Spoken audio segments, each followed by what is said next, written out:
Alright, hopefully we are live. Looks like everything's working properly. But anyways, the goal for this stream, as probably the thumbnail suggests, is we're getting the Hoshi Blade from the Ghost Simulator Unlockable part of the hoverboard inventory. So it's right over here. Probably will also grab all of these pretty quickly. They won't take too long. It's like maybe one cell worth of ghosts for the most expensive one.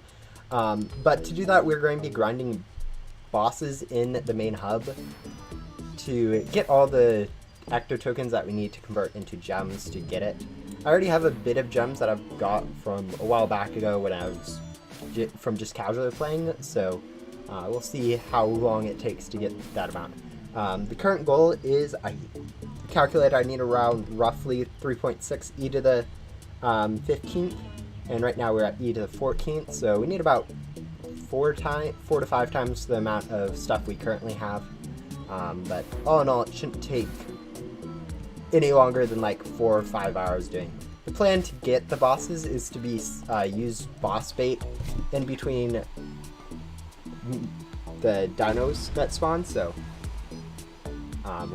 we'll be going through a fair bit amount of boss bait and actually getting a bit of races that I need for my other quest for Yuwu. So it's going to be a pretty productive day, hopefully. We'll get enough bosses to hopefully get Hoshi Blade and also enough races to probably get through one more quest of this. But yeah, we'll see how far we actually manage to get. The hope is to get all the way up to Hoshi Blade, but I could see us falling slightly short depending on how much time remains.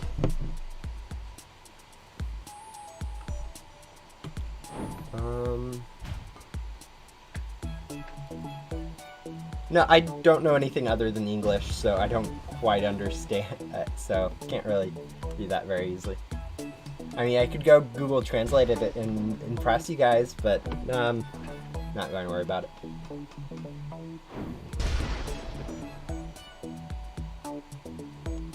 Yeah, since I am going to be in public servers, so if you want to, you can, if the server isn't full, people probably will be able to join off my profile. Don't know how many people will actually manage to get into the server, since once people get in, they aren't going to be likely to leave.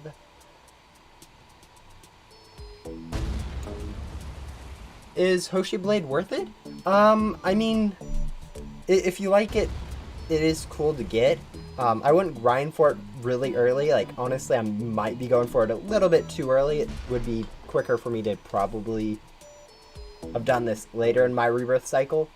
Since once you get a few more rebirths, like I have 1 tycoon currently for ecto tokens, but once you get like 3, 5, 10 of those tycoons, it becomes a lot easier.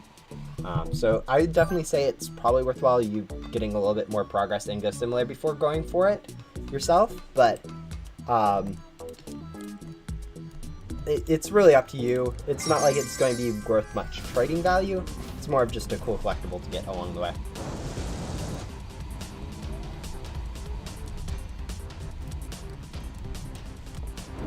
Yeah, once we finish this boss, we'll go ahead and use a boss bait, get the next race, and then boss bait again after the race, and just continue through that cycle until we either run out of boss bait or finish up with all the ecto tokens we need.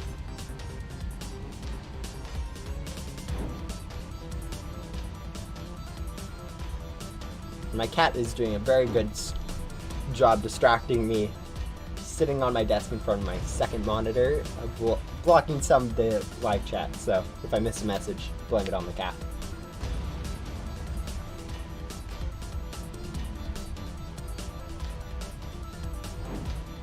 Rebirthing, though, is definitely worth it, yeah. Especially for the first few times for the additional perks like the Ghostly Vision and Lucky Eyes and Second Arc. Those are basically required for game progression at this point. If it's your first rebirth, I'd recommend going for Ghostly Vision or Lucky Eyes, since those can get you some really good pets. And then after that, just go for all... Master Hunter is also a pretty good one to pick your first time. Would probably be recommended if you already have good pets to go for Master Hunter, since that will save you quite a bit of time grinding for Finsley in your next rebirth and every subsequent one. There we go, finish that.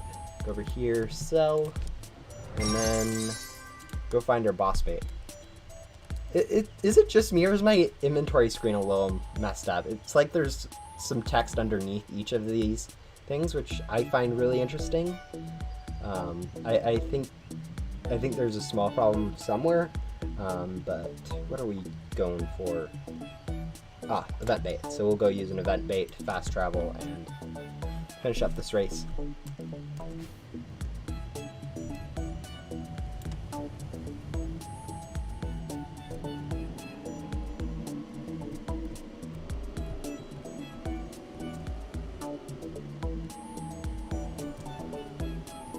Hello!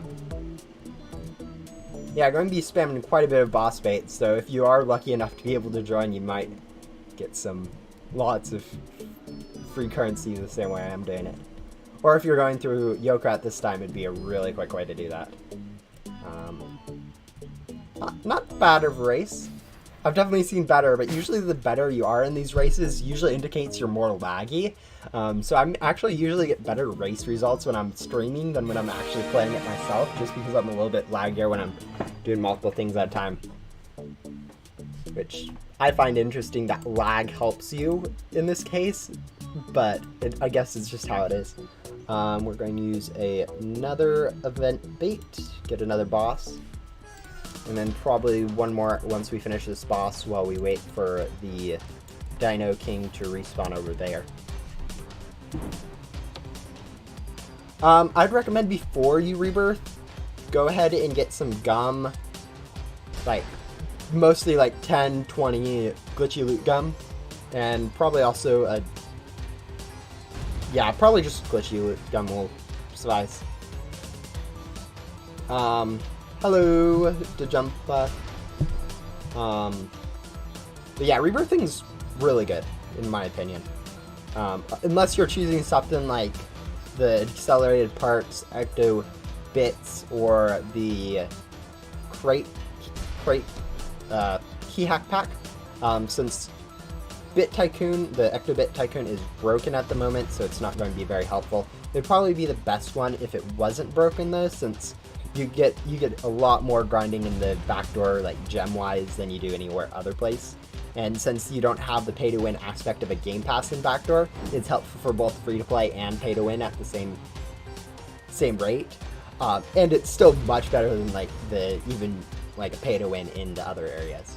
Another thing about like the key hack pack, it's not really worth it when you have other better ones. It's decent for like endgame people if they already have enough of the other ones and just want to go grind for like void crates, but other than that it's pretty much useless.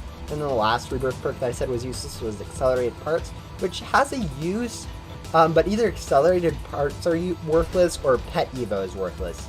Like, I can see one of those people considering worthwhile if you need like to speed up your vacuum rate on ghosts, but the other one is arguably worthless since it's worse in combination than the other two combined. It's up to people's personal opinions which one they consider worthless. I usually generally consider both pet evo and accelerated parts worthless, but I could see someone going for at least one of them, so I just say one of them's worthless and let the other one have a free pass. Alright, we should be able to sell this, go do another race, and then have the Dino King spawn back. I think that's a valid cycle. Is 3 events and then a Dino King, or 4 events and a Dino King makes a pretty good cycle, I hope.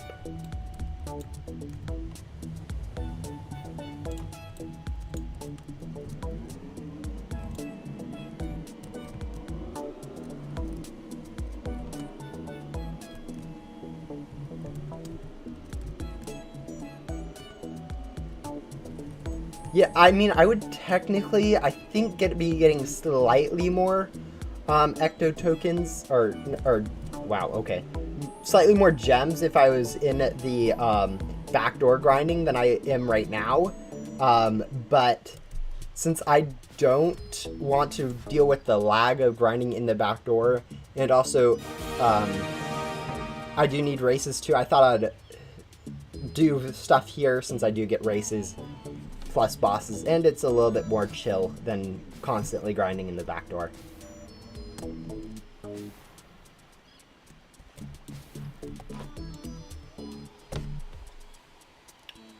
Oh, yikes. Storms can be kind of scary. I hate it when your power, or, yeah, I don't like it when the power goes out due to storms. It happens not too much in my area. Every once in a while, like once a year or so, it goes out for like a day or so. It's not too bad around where I live, but storms can be quite scary.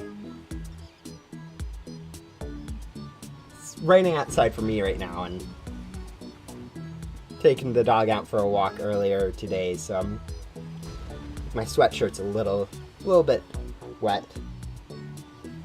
It's not too bad. But for some reason, I think my dog prefers the cold over like hot weather for some reason. Like she'll just, when it's cold out, she doesn't mind at all, but sometimes when it's hot, you can see she doesn't like it. Despite her being like having more a desert dog in her, she apparently just likes the cold.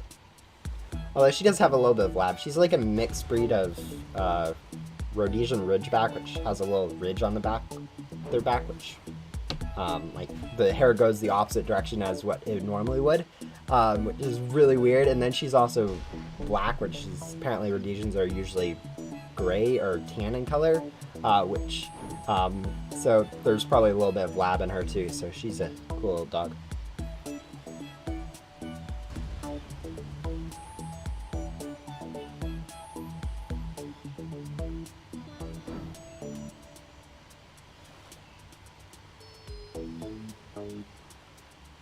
Interesting.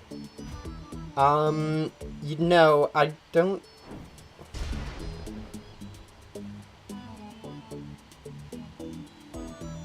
I don't know.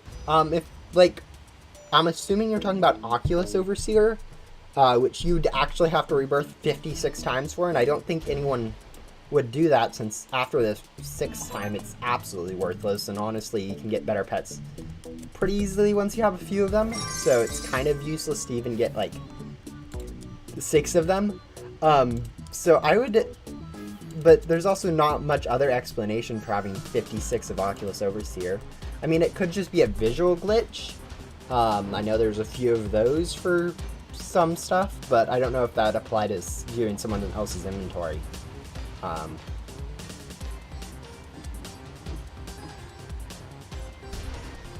Yeah, it might be a hack, but I would say it's most likely a visual glitch or something along that lines.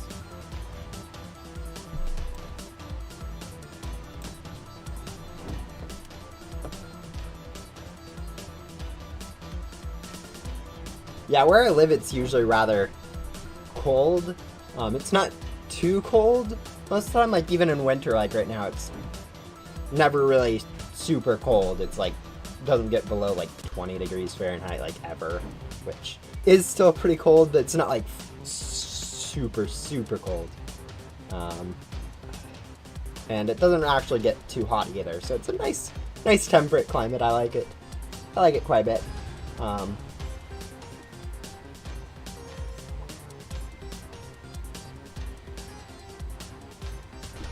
Yeah, I think the hottest it's been that I've noticed, like maybe 103 degrees Fahrenheit too, which is not fun in any respect, especially since no one really around my area has air conditioning, since it never really does get that hot. But it's also not too hot either, so where you can't like do anything.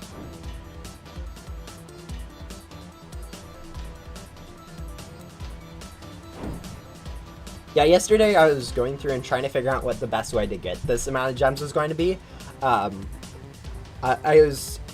It would be faster for me to go grind in like the back door in the last 4 areas, but then I have to worry about lag a lot more. And as I said earlier, I don't actually get to do races that way, which this way I can multitask with Yuwu and spend some time in a main hub server where people can actually join me. So I thought that'd be probably better for the stream than getting it done as fast as possible. I think I'll still have time to get through all of the stuff I want to today, but we will see. Since I do only have like 4 or 5 hours today to do streaming stuff.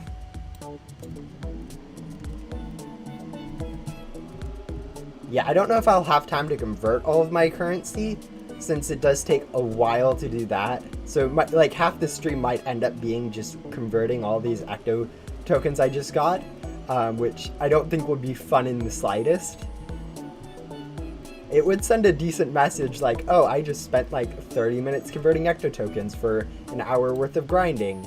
But honestly, hopefully we don't end up converting the whole stream. I think though, time-wise, we'll get about 10-20 minutes maybe worth of converting in, and then I'll do the rest like just in the background while I work on something else. Yeah, that's right, we're spamming event bait.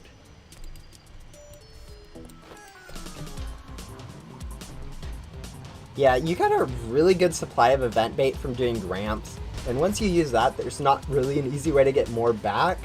But honestly, I might as well use it since this is kind of a one-time thing that I need to do, like, boss-wise, so it won't be too bad.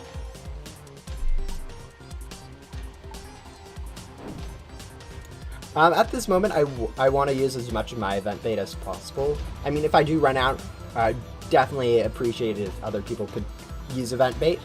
But at the point...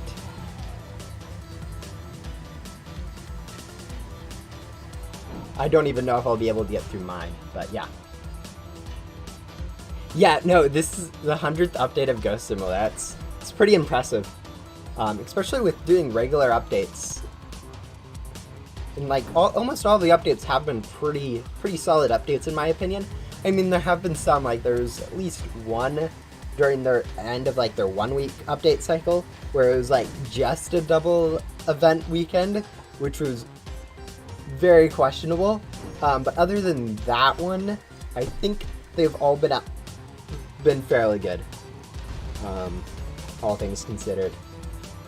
Yeah, once they dropped into the 2 weeks per update, I mean, they kind of have to since they are working on a lot of other games, so updates have started to be getting pretty good. Especially now that we're done with the events, like they've said something, or at least a moderator said something about now that they're done with the 4 months of planned events that they had going into this year, that we're going to get some more quality of life and bug fixes, which is going to be really nice to see since Ghost Simulator's gone quite a while without any really good bug fixes or quality of life changes, and there's so much things that I'd love to see changed in Ghost Simulator. So that's going to be pretty nice in the next few updates, seeing what quality of life and bug fixes we can get.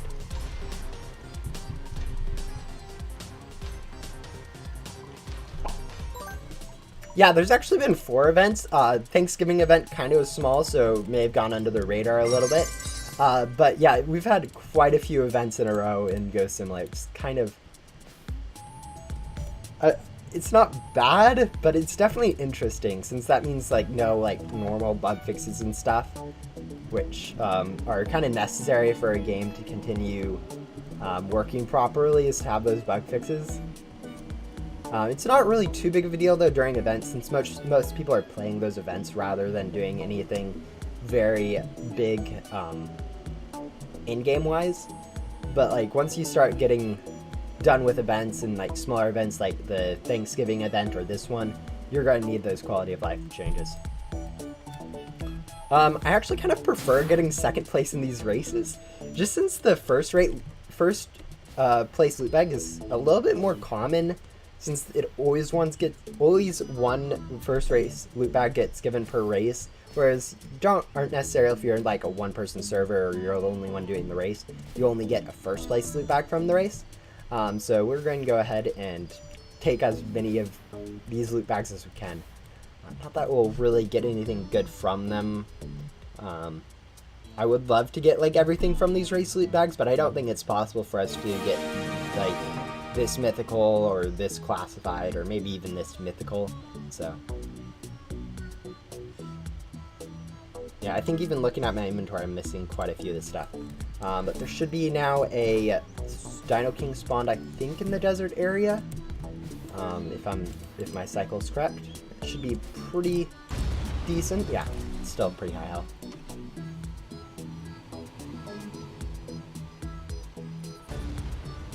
Yeah, getting outside every once in a while or doing something small like watching nature is pretty good.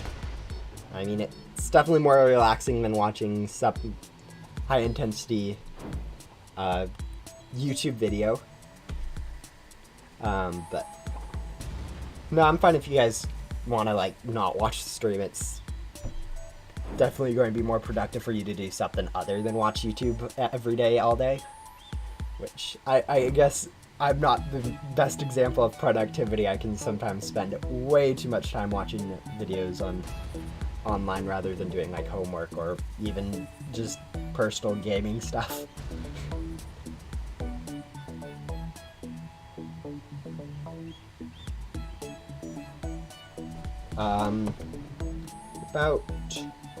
Yeah, I think we should be fine.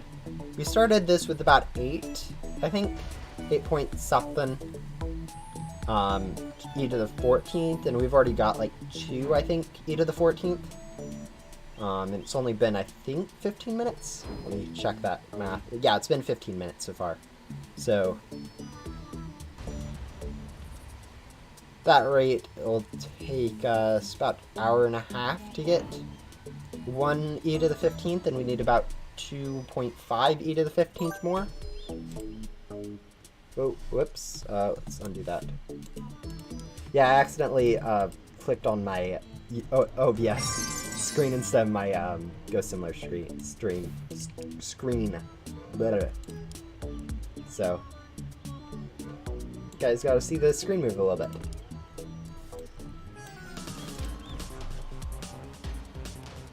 But yeah, 2.5 times 1.5 hours, that's not bad.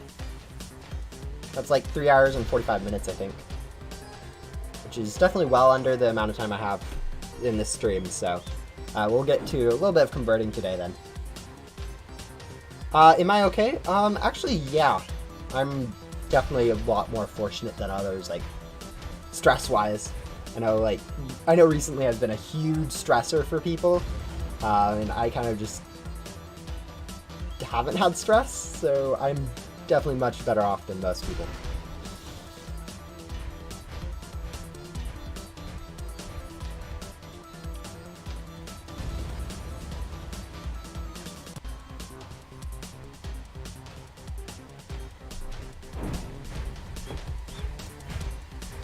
Let's see. If we do end up doing, I'm trying to figure out how many races we'll end up doing. Yeah, honestly, I'm almost at that point where it takes more time for me to, convert the Ecto tokens I get than it would take for me to get them. So, currencies are a bit broken in Ghost Simulator, all things considered.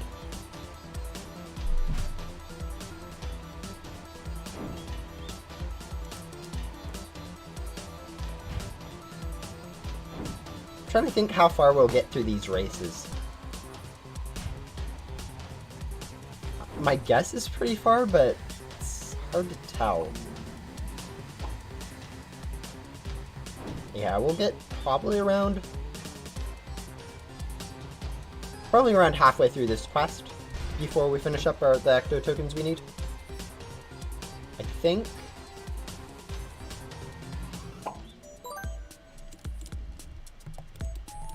I think that's a safe assumption. But yeah, it's hard to tell how many races I'll get since I am going based off my Ecto tokens for stuff.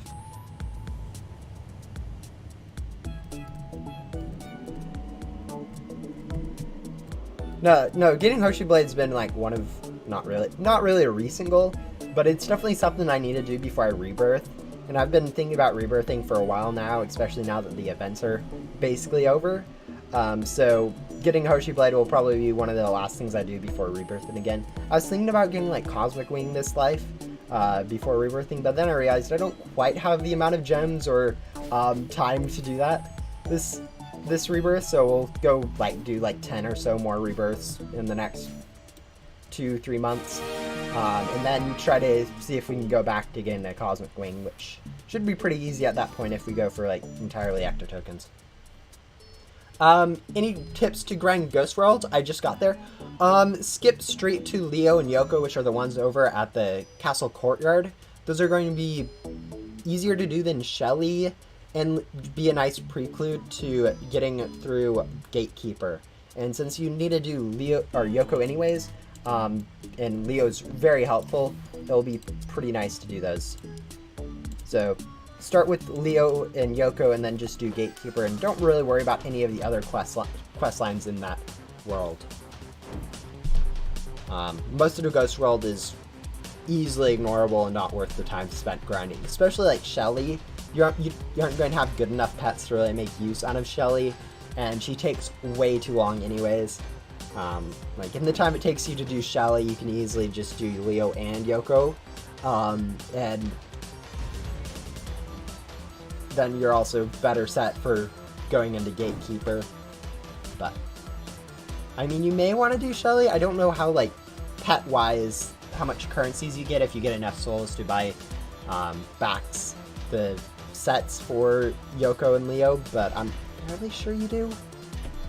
Even with low stat pets, as long as you have like code stuff like the 2 years code, or which gives you encryption, and a few other decent small pets, you should be good on that.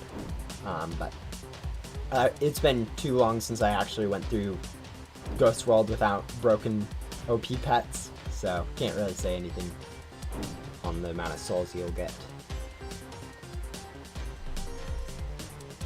But yeah, I don't think it's worth your time to do Shelly. That everything's considered, and then, like, obviously Infinite Questline isn't worth the time, since those are all useless, since they don't give you enough to really be worth the time.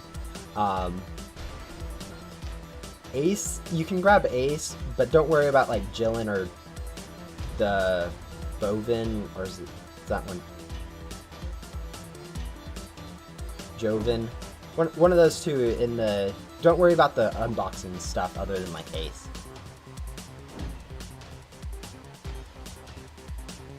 Yeah, we'll be doing a lot of bosses in this server. It'll be kind of interesting. I have an encryption 100 code pet in the play code pet. Yeah, you should be fairly good. I'm trying to remember if there's any other currently available. I don't think there are any other currently available good codes for you to use, but yeah, encryption's definitely the best one available currently.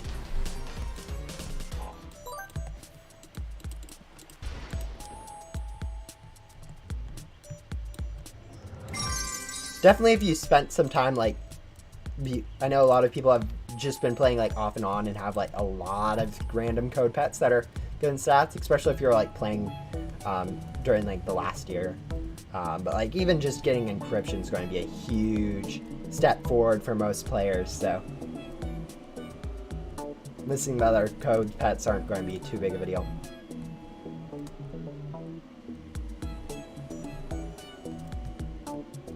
Yeah, Ghost World's really weird for new players. I know a lot of people that get into Ghost World, and it's so confusing since there's a lot to do, a lot of NPCs, and not straightforward at all. I know when I got a Ghost World for the first time, it was before the update where they added like the castle area, so there wasn't like Fern or Gatekeeper yet. And even then, I was still confused. I did grab like every quest, but still that was a bit more confusing than really I'd hoped for. But yeah, it's not as bad as it is now, since mostly people, when they get to Ghost World, they don't understand how to upgrade their antenna. So once they figure out that you need to do Gatekeeper, they sometimes skip straight to Gatekeeper, which is not time efficient at all. But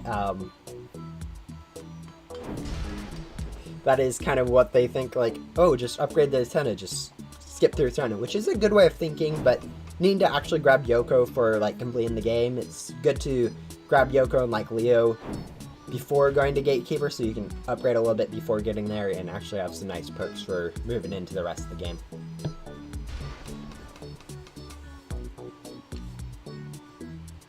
I wouldn't be surprised though if in the next few updates Ghost World had a few changes to it, like made more easy to understand, somehow, and like most of the quests like nerf slightly, since they are doing quality of life and bug fixes in the near future, I think. So we'll see how that works out.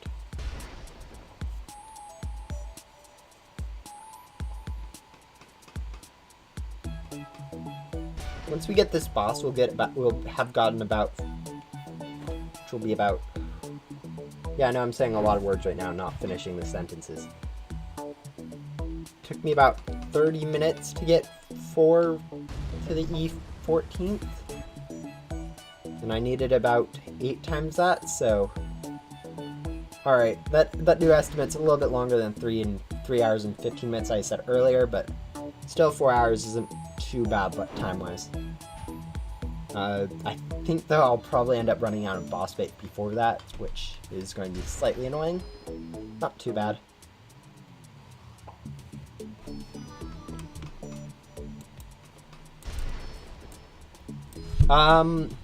What Rebirth perk do you recommend to use, since I've only got Master Hunter? What Rebirth perk? Once you got Master Hunter is pretty good. After that, probably go for Lucky Cats or Ghostly Vision, so you have access to some good pets and a little bit of new content. Once you got both those, heading over and grabbing the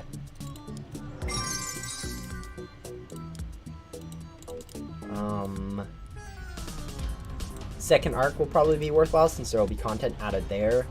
Maybe also grabbing like a Divine or 2 would be worthwhile, and then going for, after that point, just Tycoons. Is Egg Basket Board worth anything? It's a cool collectible, I think, from the Easter event. I don't think it's worth enough to be worth trading, so I would just say keep it for yourself, since it's most likely no one's going to offer anything good.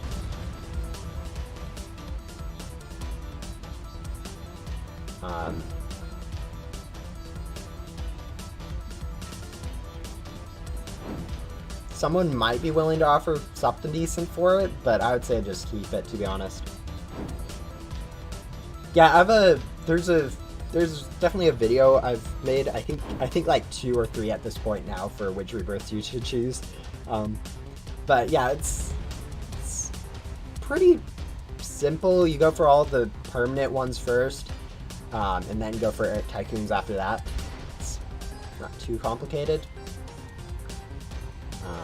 More just not worrying too much about like the useless ones, but yeah, there's some useless ones, Rebirth perks, and it's usually pretty easy to tell which ones are worthless. But like stuff like Ectobit being broken, that's going to be a big one that a lot of people are going to end up not knowing about, so.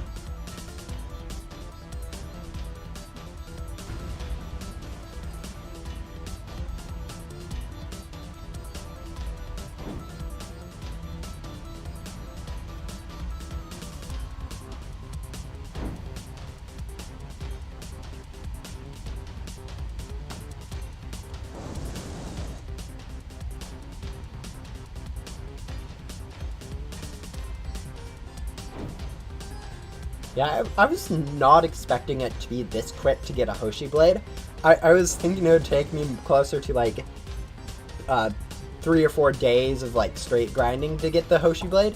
So I was quite surprised when I realized I'd get like already 600 million from just converting all the stuff I had, which was still quite a bit since I've been passively doing some stuff, especially like bosses. But it was, I've actually used like 300 million already. I used it like when I'd only converted my Ecto tokens, and converted like Ectobits in souls, which got me the rest of it. I'd used 300 million since I was like, oh, I should just go use these gems since I don't have enough other currencies to get gems. And so I'm kind of regretting that a little bit right now, since I would have basically had a Hoshi Blade already if I hadn't used those 300 million gems on Pet Crate 11. I didn't even get like anything good from it, but it was still, I guess, nice to use. It looks like we were lagging a little bit more on that run, since we did manage to get under a 30-second run. As I said, the more laggy you are, the more likely you are to get a faster time on the race, which is kind of counterintuitive. Usually you think less lagging goes better, but for some reason, not the case for races. I think we need to use 2 more event baits, and then we'll have a dino spawned over here. It's hard to keep track exactly of where we're at in the cycle, but I think that one's correct.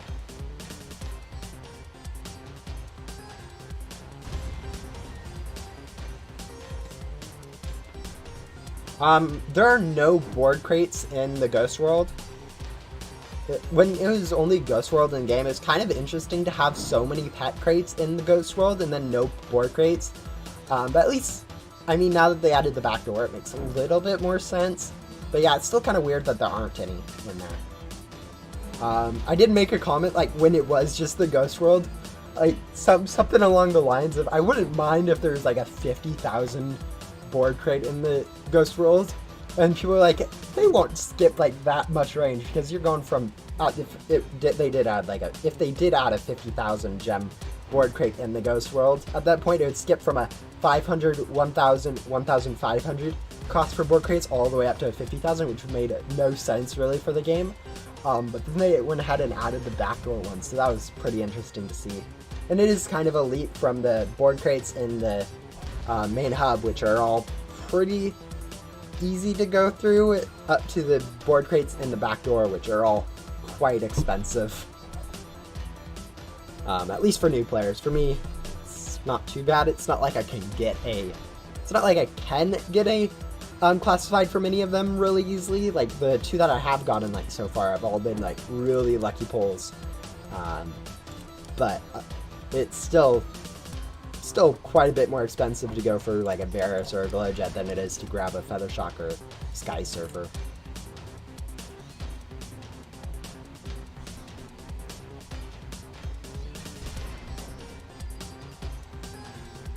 Although there aren't a lot of, now that I think about it, there are a lot of boards that you get from NPCs in the Ghost World. Like Shelly gives you a board, Yoko gives you a board, Leo gives you a board, and none of those give you pets. And then, actually, yeah, like every NPC almost gives you a board in the Ghost World. So that kind of makes up for not having a shops, kind of. I mean, not completely, but still at least progress. Looks like we don't need to do a race this time, so that's kind of nice. We'll go ahead and grab this king and then do an event bait afterwards.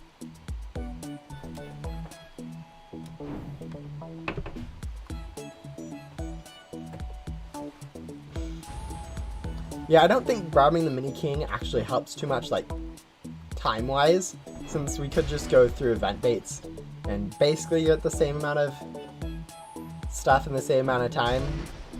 But grabbing the Dino King at least gives us a somewhat useful bag. It's not going to be too useful for gems, but if we do open enough of these, we'll end up getting a Dino King pet, which will be good for stats. Not that I'll be able to use it, but I can at least maybe give it away or something. We'll figure that out later. It is technically better than Mini Dutchman, but because of how long it would take to level, I don't think we'll even be able to use it very much. I do have a basic Rift Gum here. I'm planning on saving this to figure out what the multi is on the Ghost in the Void. Probably should have done that a while ago, but I've kept putting it off and putting it off. But yeah, that's what that's for. And yeah, we've already gone through 14 event baits, so this may be a pretty expensive stream. Hello. Yes, I think the second arc NPCs do reset with Rebirths. I'm not 100% sure on that since I haven't rebirthed since I've done them, but I'm fairly certain they would. I don't think they're too hard to do though, so shouldn't be much of a problem either way.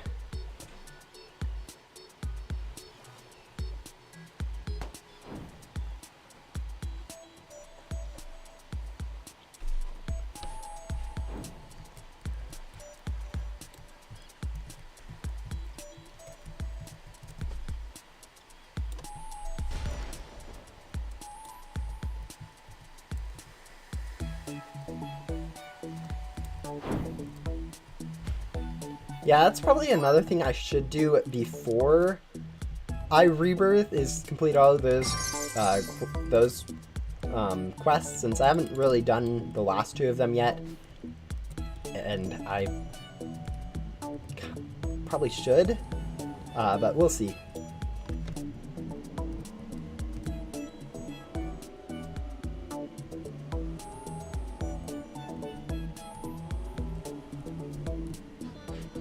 I kind of want to see if there's anything along the sides of these areas that's like usable. Like for instance, you can see that there's a board shop along here. I wonder if you can go into that and if there's anything cool hidden in there. I mean, whoa, that was a bit of a lag spike. Not that we're racing against really anyone in that one. Wasn't too many people to race against, so we're basically guaranteed a loot bag. And I'm fine with either first or second or third, since I like the variety. But yeah.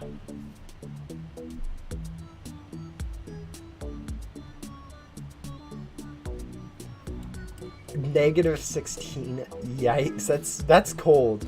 It's a lot colder than it gets anywhere around where I'm at.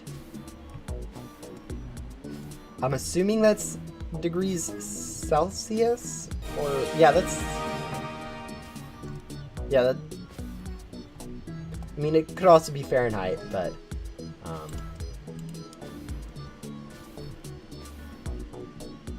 what are we using? I always forget what I'm going into my inventory for when I'm coming over here for vent bait, since I've never really used a vent bait. Hopefully by the end of the stream I get used to going for the vent bait, but yeah. Oh, Fahrenheit. Dallas got record cold unexpected. Yeah, I'm glad I live in a temperate area of the world. I mean, it definitely could get very cold very quickly, but it's not really like a...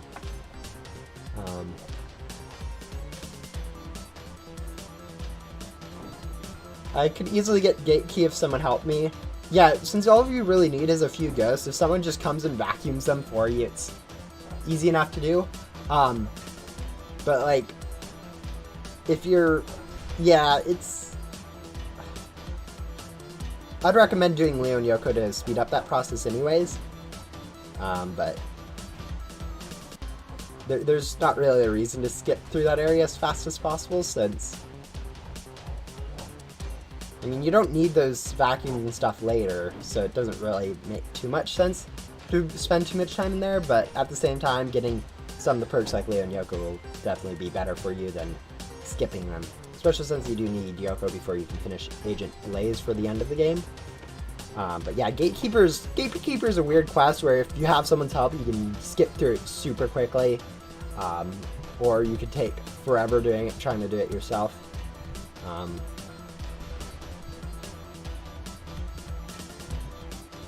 Yeah, we had a lot of snow in my place, like, early in the, like, before winter even started, like, beginning of December-ish, I think. And then we had, like, no snow. We haven't had any snow from then on out. So we just had, like, 2 feet, like, in the first, like, for a week. And then it's all just slowly been melting, and basically was all gone, like, a month ago, but still some of it, like, where we piled it up for, plowing and stuff ends up sticking around for a while.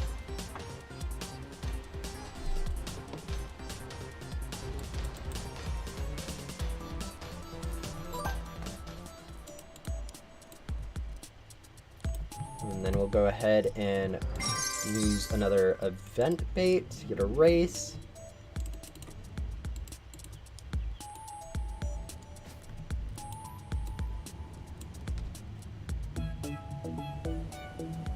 Then probably another event bait to get another boss.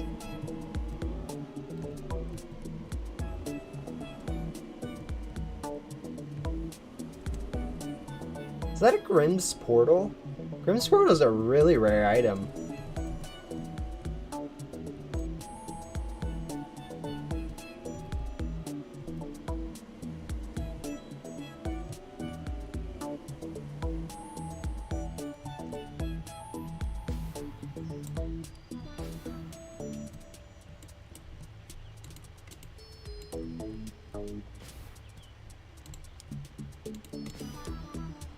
Yeah, that is a Grimm's Portal. That's very good. What are we doing? I think we're going to go check to see if the Dino King has spawned. I think it's next up in here. Doesn't look like it has, so we'll go ahead and use another event bait.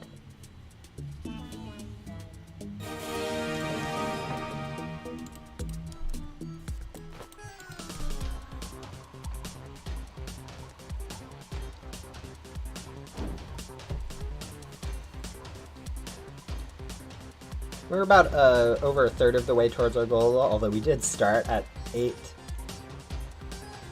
at a bit of the ways, so we do still have quite a bit of time to go. Hopefully, I think it'll take us till about 4 hours into the stream, so that's not too bad for a stream. A little bit longer than I was kind of expecting, but I do have plenty of time for that, so it's going to be pretty good.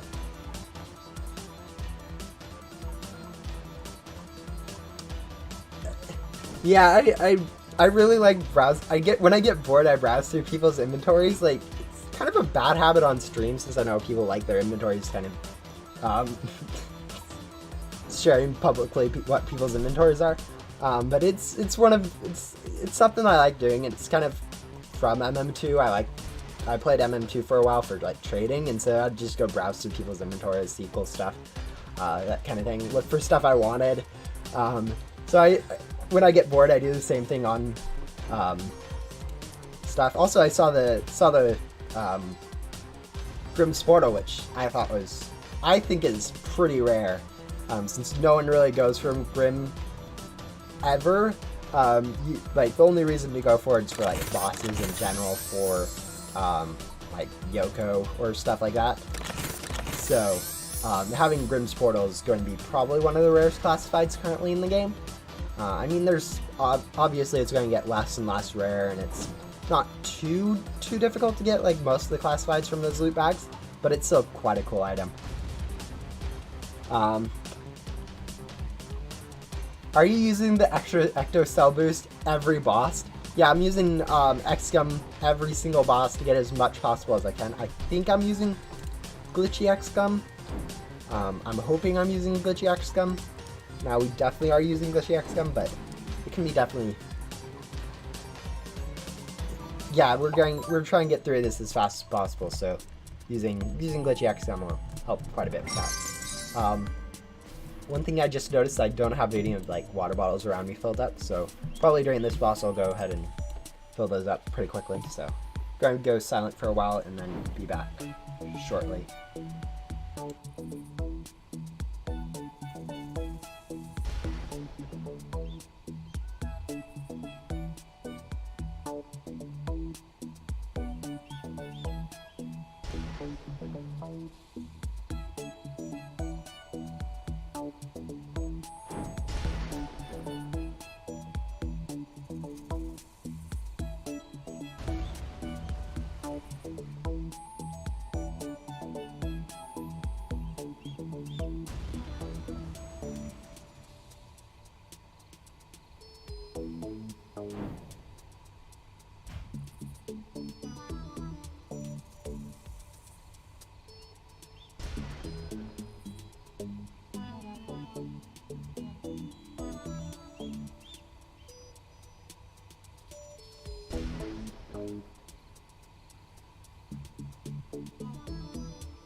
Alright, I'm back now, and this time with a little bit of water. To stay hydrated.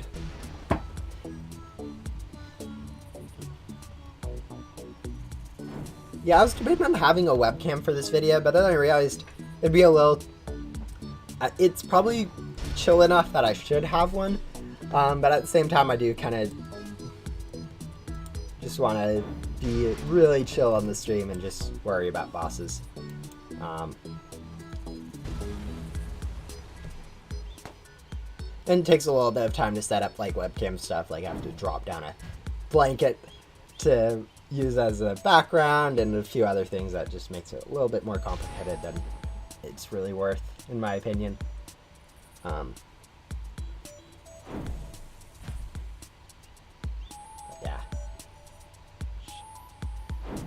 This should bring us up to not quite 1.4, but it's progress. Then we can go ahead and use another.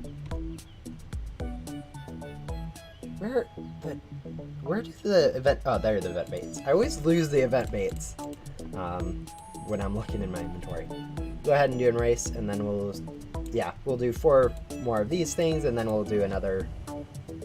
I think you guys get the idea of the cycle at this point. So I probably shouldn't explain it like every time I use an event bait. Probably gets a little tiring at that point.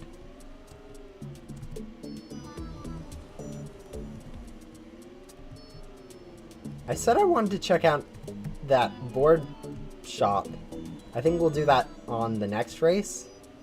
I was thinking about doing it this one, but I think we'll just wait until the next one, since I forgot to do it this one. How do you vacuum 2 ghosts at once or more? There is a... Once you complete Finsley over here, you get access to 2 more streams. And, right, let me see, right here, multiple streams. And then also once you rebirth, you also get an access to another 2, so you can get up to like 5 streams in total. It's very helpful. Especially for like when you're slower in vacuuming, or events especially, was the main reason I've done both of them. Since doing events makes it much quicker if you have all 5 streams. That's why usually it's recommended for people to get like Master Hunter on their first rebirth, since it saves so much time being able to both skip Finsley and then get those all 3 ghosts at a time from each area. Yeah, it speeds up progression quite a bit getting Finsley.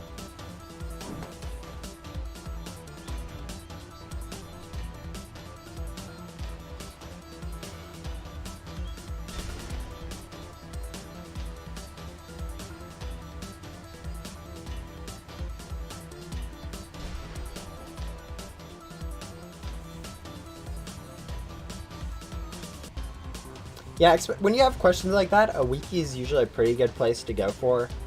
I mean, it's not super helpful for finding out like how you get certain stuff like that, but other questions like what people give, it's very helpful to go check the wiki for stuff like that. But yeah, also asking other people is also a pretty good way to figure that out too. It's probably the easiest way and the most efficient in some respects, since people can understand questions a lot better than Google can. In some respects, Google does have a huge amount of data, so they can usually do a pretty good guess at information, but not always.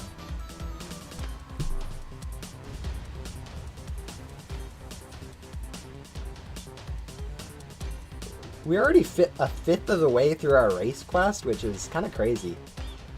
I don't think we'll quite finish it up. Yeah, I don't think we'll quite finish up the races for you at least this quest for this stream, but we'll get quite a bit of progress, which is, I think, more races than I usually do in like a few months. I don't do races very often, but so this will be a nice change of pace for that quest.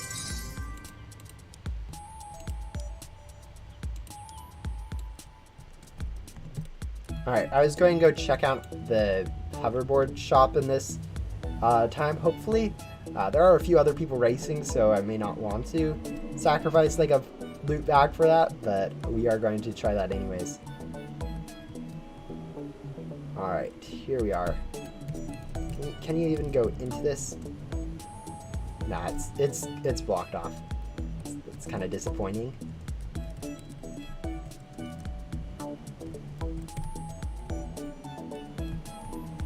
It's obvious that like some of the stuff is blocked off, but I kind of wanted to see if you could end up going in that board shop, and if you could, maybe there's something like hidden there. Yeah, we're slowing down the race definitely by checking that out, but we also did miss a loot bag, but honestly we got a lot of those anyways, so not too big of a deal. I think the next boss should be spawning over here in the junkyard, so we'll go check out, see if it's there. If not, we'll go ahead and use another event bait.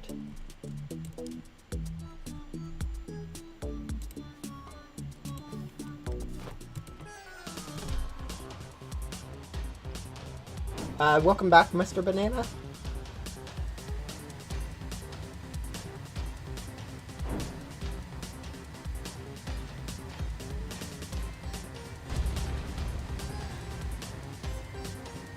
Yeah, it's interesting how, like, Yuwu for the races was the first one added to the game, while, like, it's also the hardest one.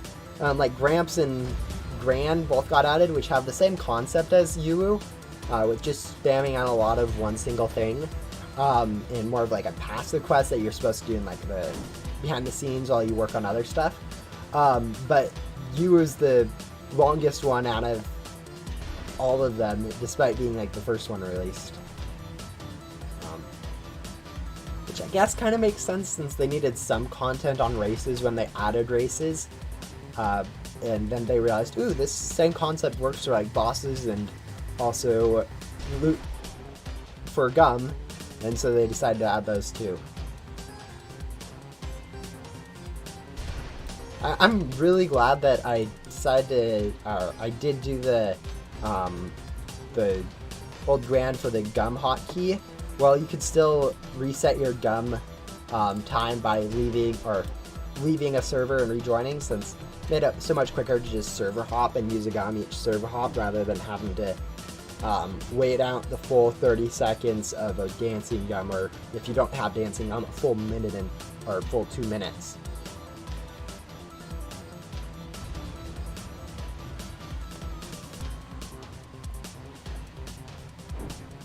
Yeah, once we finish this, we should be able to go over to the junkyard, grab that Dino King.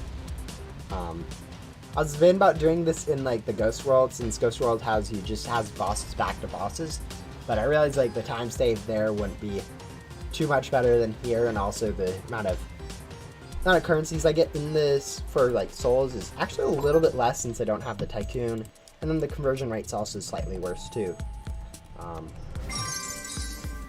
It's about 20% worse.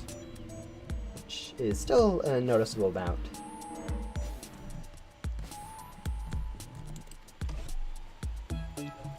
Hello, creepy cat.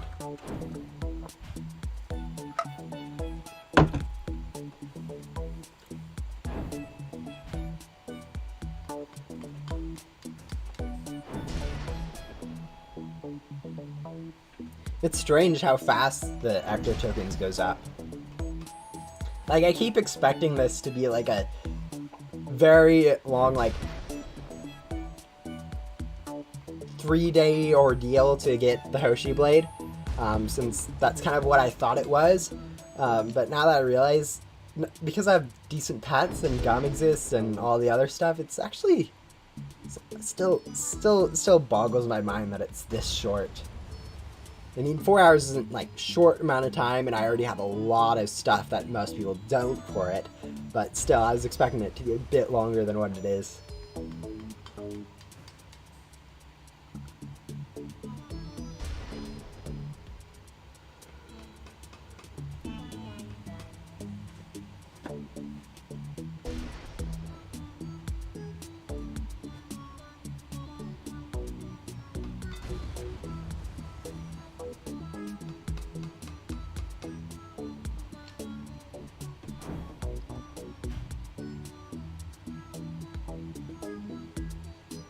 Like, we've already put in almost 2/4 of the total amount of time we need to for this, we've almost put in 1/4 of the time we need to put in this stream for it, and we're not even an hour in.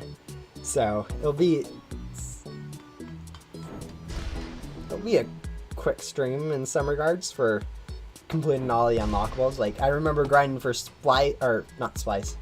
Ghostly back in the day, and that thing took forever to do. It was like 3-4 streams in a row, like each one like 6 hours long, grinding for Ghostly. This one, Hoshi Blade's more expensive to get, yet it's taking less time. And it's not like I have progressed a little bit since then, but not not a whole lot, I wouldn't think. But it is what it is, I guess. Now we're using event bait.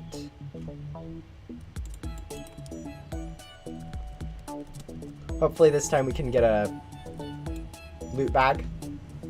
Hopefully we can get a second place loot bag. Since those are probably my favorite loot bag types. Like, first place loot bags are just too common in my opinion. And third place loot bags are meh. So I kind of like those second place loot bags, and I don't quite get enough of them. Oh, it used to take so long to get Ghostly, but yeah, it took me a while to get it. You can go look back at probably the streams I did for it and see how long it took me there. But like, it used, like I remember doing the calculation at one point. I'm like, oh, how long would it take me to get Ghostly? And it was like 7 days straight of grinding at one point. Like, really, like, this was before GOM, and, like, when we had, like, the best pets I had was going to be, like, Overseer and stuff. It was, and only had access, I mean, no mini-bosses, so you'd have to cycle, like, a Grim and 2 of the stuff in the, it was slow, compared to now. Like, now you can get Ghostly in, like, I don't know. I think I can get Ghostly in like less than an hour of grinding. I think. I'm not 100% sure on that. I haven't done like the math, but I'm fairly sure it's pretty quick for me to get a Ghostly. Amount of gems at this point. Or souls, sorry, not gems. Yeah, they didn't have XCOM. They didn't have XCOM. They didn't have good pets. They didn't have like soul tycoons. It was a much different time back then. Like, unboxing for classifieds, it was more about having the gems than it was about the time.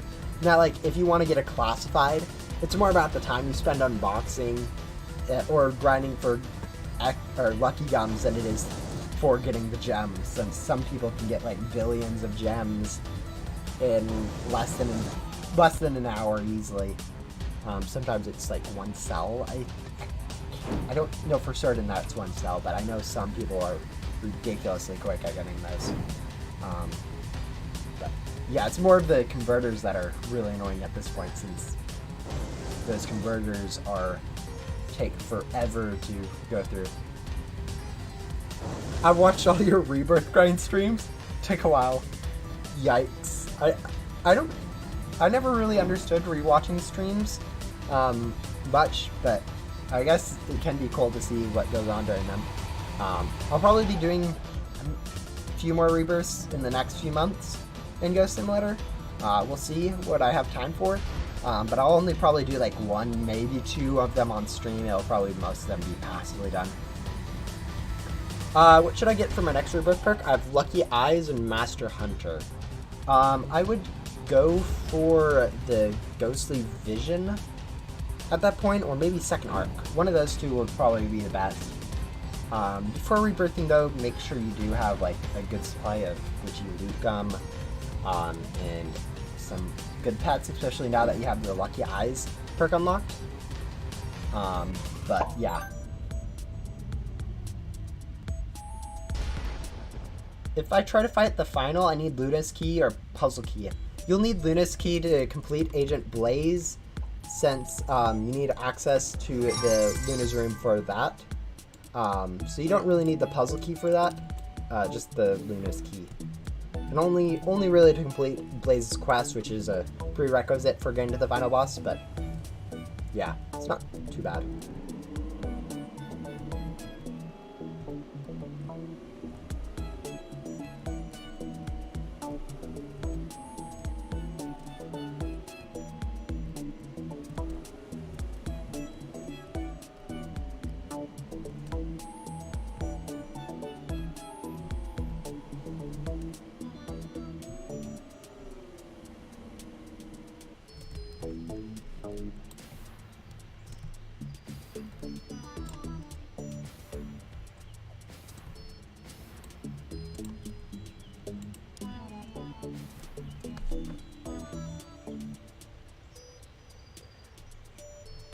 Yeah, honestly, it's kind of broken. Backdoor's super, there's a huge discrepancy between, like, someone like me grinding in the backdoor and normal people, like, free-to-play people.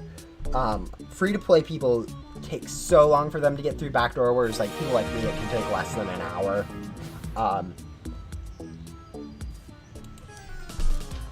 Someone else event dated. I forget sometimes to use the event date. But yeah, it takes, as I said, it takes me less than an hour to get through backdoor, and some people are quicker than me getting through backdoor. It's ridiculous how much, like, having game passes helps you get through the backdoor.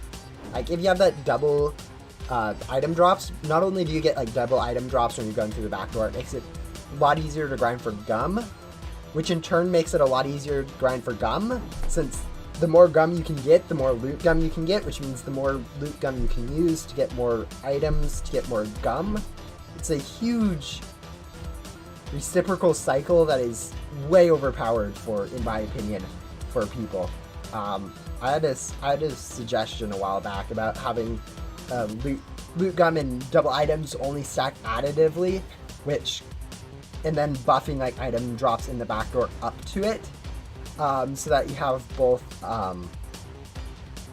so that instead of having, like, times 8 items for me, it's only times 5, but, like, ghosts drop, like, 50% more items, so it all, like, balances out pretty nicely.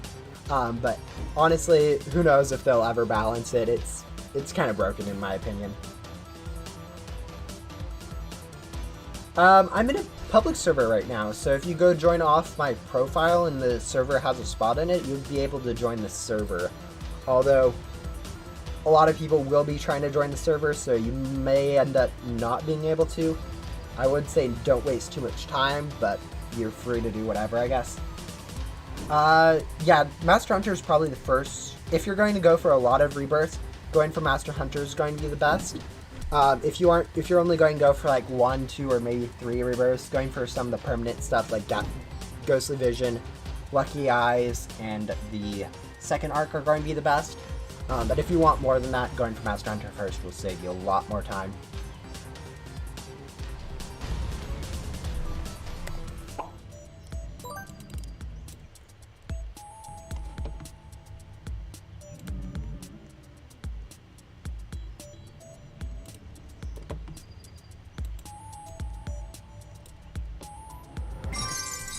Yeah, if there's there's only 12 spots in a server, so if more than 12 people are trying to join me, you aren't going to be able to do so. Ooh, nice leg spike we got there.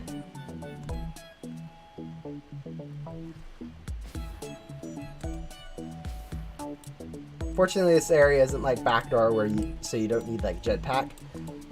Since you can't really use a jetpack very efficiently at low FPS and high pings, so being able to climb that normally without relying on a jetpack is nice.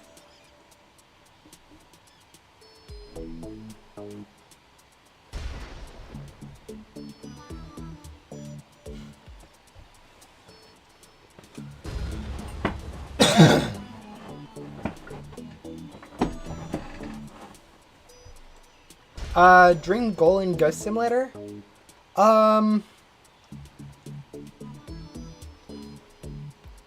Honestly, I just kind of like playing it more than anything. I don't have too many goals left in it. Obviously, one's to get a Cosmic Wing.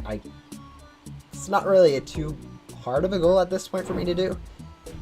Like, I could spend all these billion gems I'm going to put onto Hoshi Blade into trying to unbox a Cosmic Wing and, like, have, like, a little less than 50% chance of getting one, but that's still pretty easy for me to do, all things considered. It's not like my dream goal. I don't know. I would like to get a few more rebirths so I can get Cosmic Wings easier, and then also, obviously, one of the things I'd love to do is get a Dark Wing. I tried getting one of those, like, during the event, didn't have enough time to get the keys I needed. But, like, that would be one of the coolest things, is to have a Dark Wing in Ghost Simulator.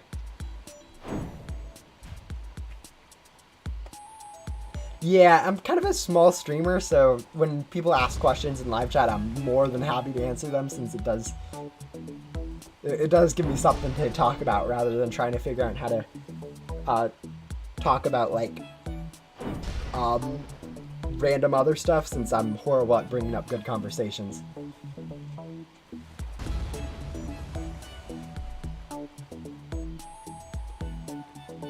Like, how am I going to mention... How do you easily bring up, like, your cat who is sleeping on the beanbag next to you in a conversation on Ghost Simulator? It's not easy to do. Alright, we'll go ahead and use another event bait.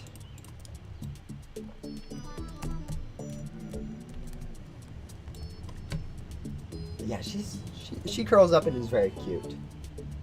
She's a white chin, and like a orange or really orange, more of like a brown.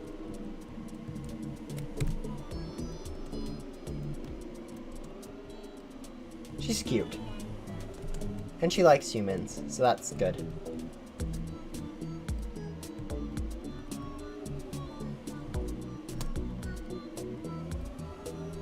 And we get a third place loot bag, which is all fine. As I said, I like that variety of loot bags. Not my favorite, the third place. I'd much prefer getting second place loot bags, but I do like having the huge variety of them. Anyways, so we'll take it. Should I get 2 streams? Get the 2 streams. Master Hunter is so much better than a Divine. I'd say don't worry about Divines, but for the most part, like, you can go for... Getting, like, Lucky Eyes is going to be so much more helpful than getting a Divine set, since you can go easily as in, like, 3 or 4 hours of grinding. It's not too bad, but it's also not the easiest thing in the world. Get, like, a full team of Lucky Cats, which are going to have, like, more cumulative stats than, like, going for just a single Divine. It saves you a lot of time in the long run. Yeah, I'd say Master Hunter and then Lucky Eyes would be my, if you have no stats and want to get a lot of rebirths. If you only want to get stats, then go to just go to get Lucky Eyes and then grind those. You can always go grind Lucky Eyes before rebirthing. It's a little bit of a glitch, so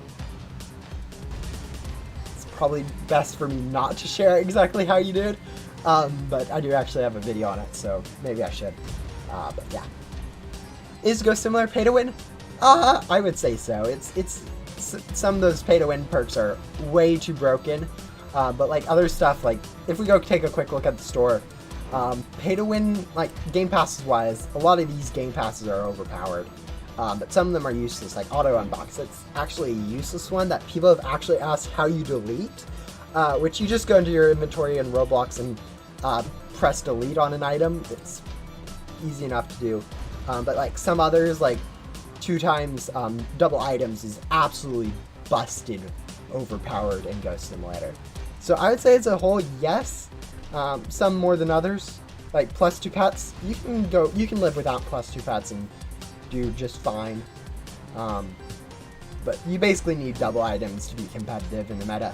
But then you also go look at like these boosted gums, and these are all worthless to buy, so you could argue that no, it isn't, because all those are useless, and there's also a lot of other useless stuff in Ghost Simulator to buy, like Vent Bait. This one's, don't buy that.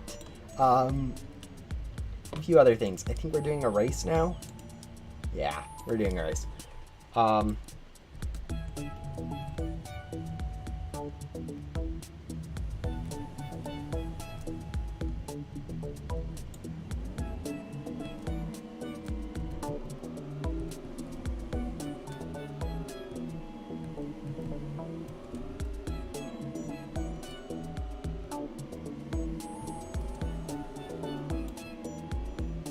Double Luck overpriced in my opinion. Yeah, honestly, Double Luck is probably one of the best looking but worst game passes to buy.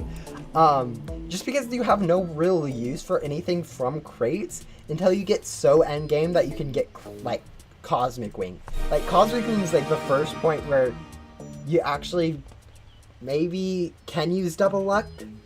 Like before that's not really. You have like lucky cats, which huge stats, easy to get. Divine sets, easy enough to get to. If you have the double items, much easier. But yeah, buying double luck is probably not worth it for basically everyone. Like the only reason it used to be where that was like the best way to get pets. It's you get cosmics or stuff like that way back in Ghost World. But now like code pets outweigh any pet you get from like gem crates, and void crates are way too endgame for them to be even worthwhile. Like you already have an Atom by the point you get to void crates. And so it just isn't worthwhile having double luck whatsoever. Yeah, during the group for the 10 plus 10% luck, I mean, it doesn't hurt. And you also get access to codes, which are overpowered. So that's helpful, but as a general rule, the luck isn't too good. It's definitely gone down in usefulness. Is the overcharge in the backdoor worth getting, or does it not pay back on the amount of time it takes to get? Depends if you're instantly going Rebirth once you get up to there. It is helpful, like, if you're going grow grind for, like, items and stuff. So, if you are planning on grinding on your current Rebirth, go for it, since it's a really good perk for grinding. It was really good during events if you had it then. And if you're grinding, like, items or ecto bits in the back door, go for it. Other than that, though, if you are just going to go Rebirth, obviously it's not worth your time doing. It doesn't take too long to do, like, especially if you just go through all of backdoor, like, straight through, don't worry about any of the quests, then you can go stack, like, Riley and do, like, Riley and Rowan at the same exact time, and be able, and those, they line up very nicely. Like, you could even argue maybe doing Billy too with all of them, where you can just, like, cycle through the quest, go grab Ghost from one side, then go grab Ghost from the other one, go back and forth like that, and it's really clean doing it that way. And about the same time as doing one quest, you get two done. And since both are pretty good, it's a pretty nice way to go through it. If you, as I said, if you are planning on grinding, otherwise, just skip through it and instantly rebirth when you can. We are going to go find a Dino King. I'm not sure exactly where. I think it's in the desert now that I think about it. But yeah, there it is. Perfect. But yeah, it's one of the better perks. Definitely better than Billy. Billy is not fun and gives nothing useful. It also doesn't help that his areas requires the most amount of antenna parts for only dropping one. After that, you get multiple drops per ghost, whereas from Billy's areas, you only get one. But yeah.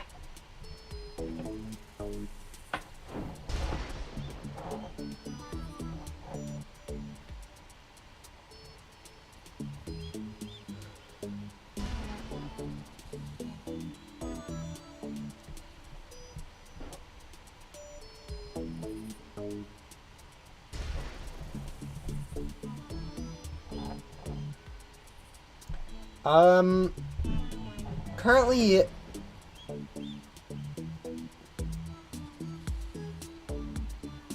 no, the bosses that I'm doing currently, like Mini King and stuff, they're from the Ghostly Vision perk, which allows you access to 3 new mini bosses in each of like the Ghost World, Backdoor, and Main Hub. So that's what I'm doing currently. But like, yeah, this NPC behind me right here is from the second arc. I haven't done her or them yet, so we'll eventually get to them. We haven't also done Ella yet either. We have a few quests that we need to do, like for second arc, probably before Rebirthing, but at the same time, I want to Rebirth soon. We'll see. But yeah, there's a lot of stuff that's Rebirth locked at this point, and only more is coming, so it'll be kind of cool to see.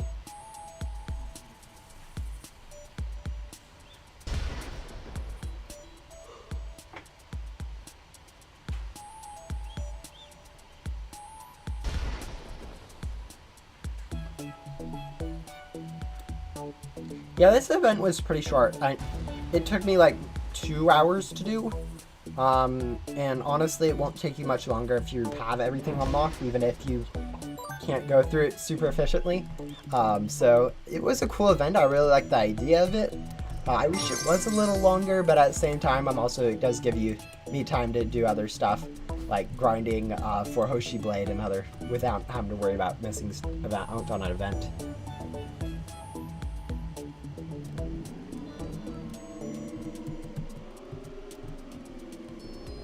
Yeah, with all it'll be nice though now that we're out of like this event. So we just had like 4 months basically worth of events in a row. So now that we're through that, we're going to be getting some bug patches and quality of life fixes, which will be really nice to see in the game. Wow, we just lost due to lag. It was not fun. It was kind of funny, but it wasn't very fun.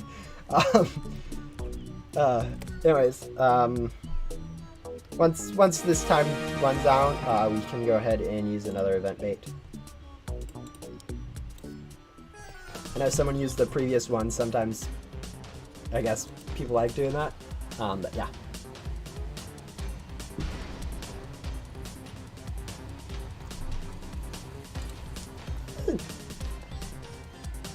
I'm trying to think. I have a lot of these random boss chests just from passively getting them, and they aren't really useful too much. But at the same time, not really worth opening either. But it'll be interesting to see what I end up finally doing with all this random stuff I have. Like I have all the. Just realized I probably should have opened some of these before the event ended, since some of them do contain cool like keys and stuff, which would have been useful. But I guess we can just keep them for now. I've been saving these mystery boxes since their event too, so I guess they just get to sit in my collection for a while.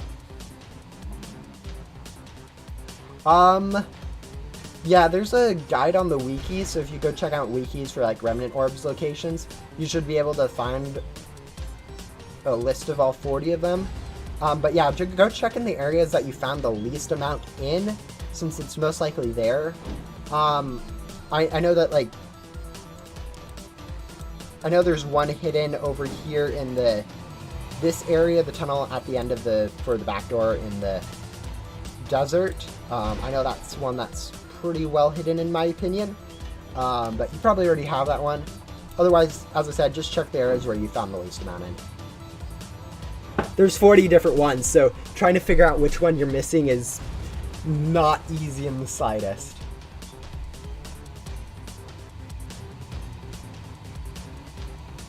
Oh, yeah, running out of remnant gum can be quite a pain.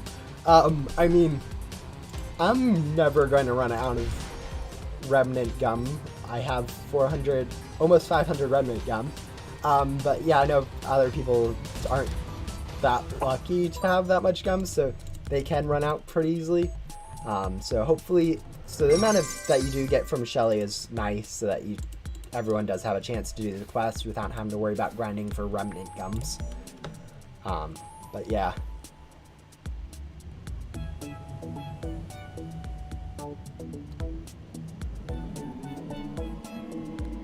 Honestly though, most godly pets that you probably have to trade aren't worth anything anyways, so trading them for like 5 remnant gum isn't too big of a deal. But honestly, most types of gums, you can usually ask for people to give them to you for free, and they will probably be willing. Like if you came up to me and like if I was in a random server and asked me for like 10 remnant gum, I'd probably give you like 30 and call it a day. Is Mini King the strongest mythic? I mean, it's tied in stats with Lucky Cat, Mini Anonymous, and Mini Jolly Roger. So it's definitely not the best. It's pretty good stats, and I think it might be the best stats for mythicals, but I'm not 100% sure on that. So, and like the stat list that is used for the most updated stat list is currently like 3 events on a date, so Can't really say for certain by like, just going and checking that. Although I can do a quick check. Most likely, at this point, like Fred and stuff like that's going to be tied. Whoa. No, okay.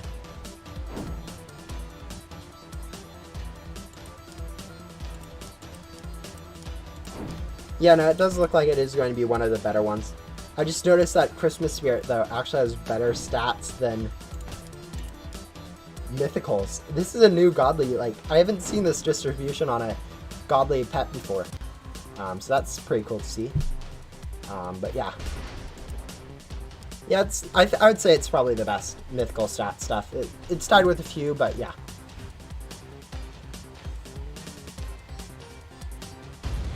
Is it just me, or is beating the Reverse City obby for Agent Blaze quest literally impossible without jetpack?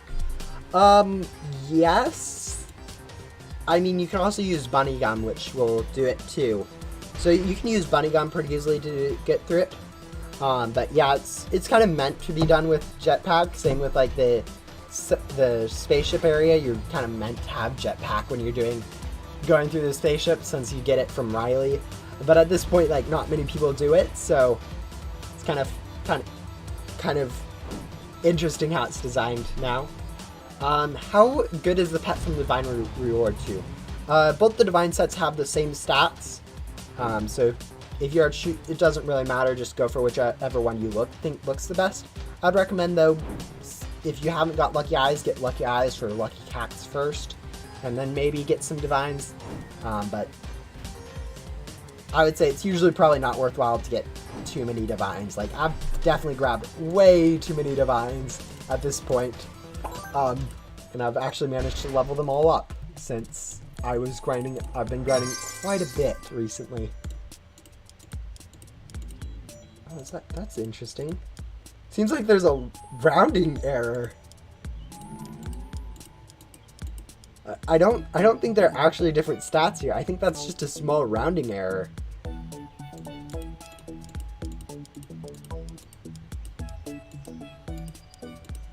Never noticed that before.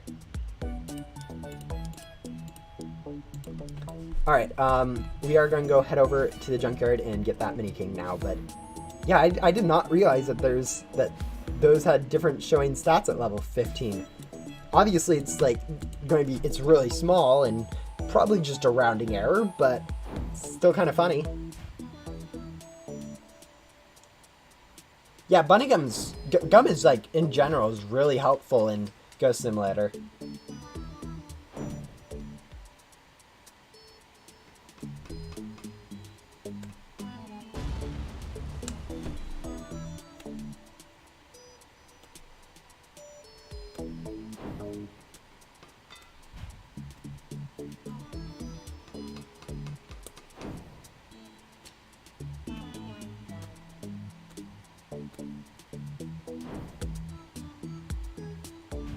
I realize not everyone does have access to gum, though, so, I mean, it's a pretty safe bet that you do have one Bunny Gum by the time you get to doing that quest for Agent Blaze, but sometimes I realize not everyone does, but it's not too hard to get it anyways, and it saves you, like, honestly, if you do need it, there's people like me who would very easily give you, like, 300 Bunny Gum if you asked. I think I have, like, a few thousand at this point. Maybe just under, yeah, no, 1,700 glitchy Bunny Gum. It's not going away anytime soon. Like, even like my glitchy X Gum, I'm not going to run out of glitchy X Gum anytime in the near future.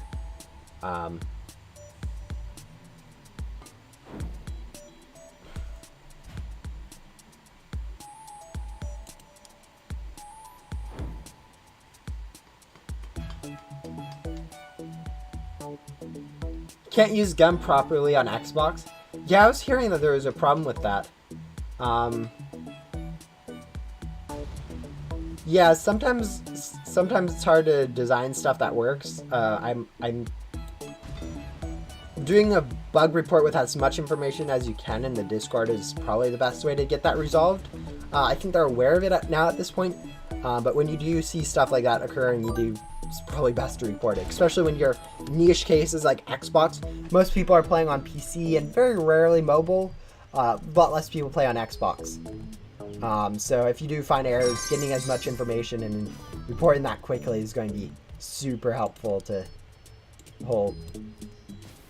the developers for patching it.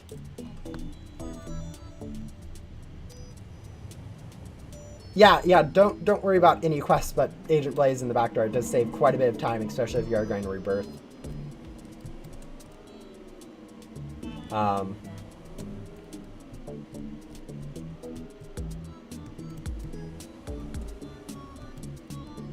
Only reason I have like most of the perks at this point is because of the events that were going on. Having those perks really helps during those events, so decided to just bite the bullet and grind for all of that stuff.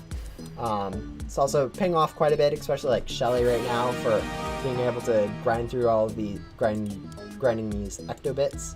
We'll go ahead and find our boss bait.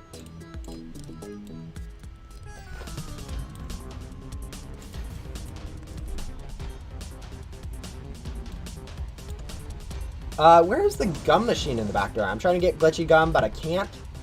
It's in the spaceship. Basically right after that tunnel that goes from farm to spaceship, right smack dab in the middle. Should be able to find it pretty easily now that you know where it is.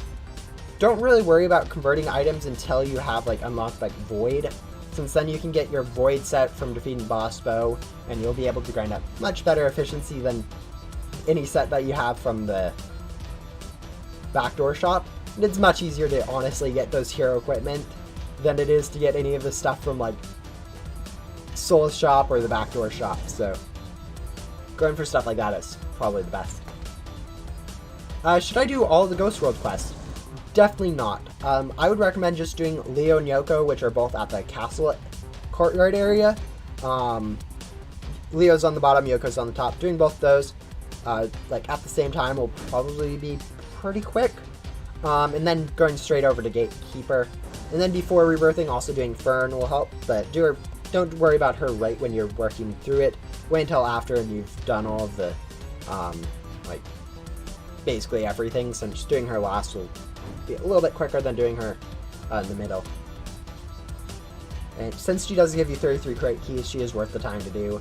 And Leo and Yoko are both pretty helpful, especially for the first time going through the game. Yoko's required, Leo's helpful, and Gatekeeper's also required. But Shelly, stuff like Shelly takes way too long to be worthwhile, and since most people don't have good enough pets anyways, having an additional pet slot isn't super helpful. Obviously, infinite questline like Victor, not going to be helpful. Ace, so short that it's easy enough to do, and people probably have already done them. Both unboxing though, like Joven and what's the other one called? Joven and Jillian. They aren't worth doing since the rewards are so bad, at least right at the beginning. And you can do them quicker later, so might as well save them for later. Ooh, is that a lucky cat?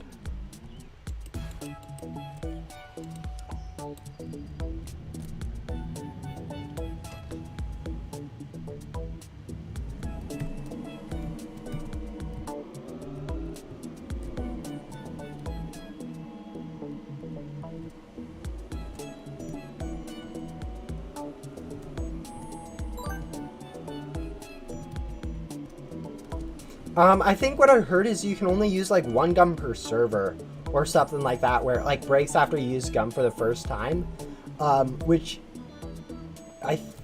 sounds to be a reasonable, like, not like reasonable as in it makes sense that bug would occur on like something like Xbox, but yeah, so you may just be in a new server and being able to use the gum and then realize it breaks after that. I think that's what I've seen for like quests like that, so keep an eye out on that. If you can gather like information, you can always report, especially if you have like an F9 error. Opening F9 error, at least on here you can use FN F9 on my computer. You can also like just type /console on like mobile and PC. I don't know how you open it on the Xbox. I guess there would be like a button for that, but should be something like that where you should be able to make sense of that. But yeah, I don't think there was any relevant F9 arrows to it, but yeah.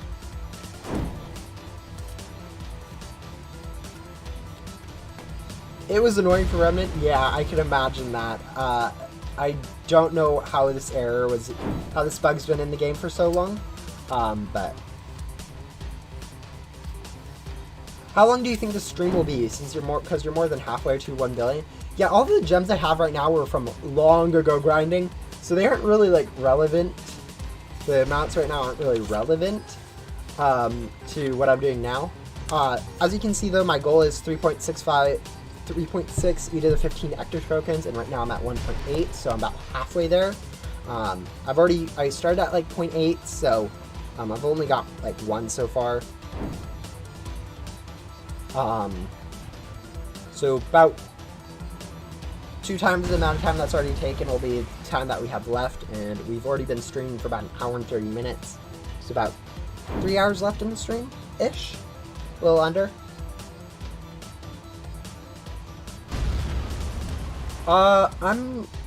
YouTube is weird. I don't exactly understand, but I think I have to be at 1,000 subscribers before I can actually monetize and earn money from stuff, which is fine since I'm more of doing this for a hobby at the moment. But I think that's when like donations and stuff unlock. I mean, I could set up something like a different thing like Patreon or something like that to set up like donations, but honestly, I don't think enough people would do it for it to be worth my time to set up that now. I'm just kind of going through at. I'm going to kind of wait until like I can monetize, see how that works, and then go from there, I guess. You know, obviously, if enough people ask for me to, I could figure it out. But at this point, it's more of a hobby doing YouTube than anything else. So I'm fine not getting any monetary back from it.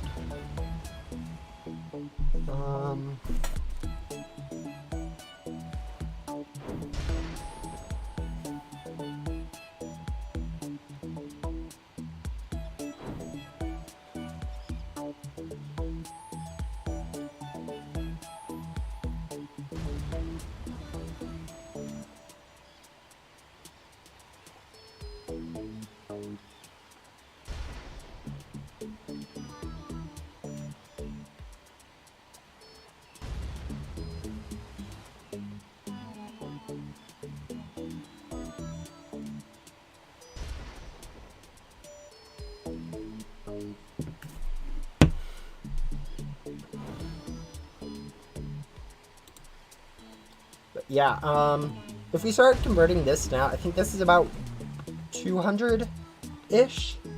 The rate for like ecto bits to, or ecto tokens to gems is a bit weird, but I think it's around 200 million right now that I have.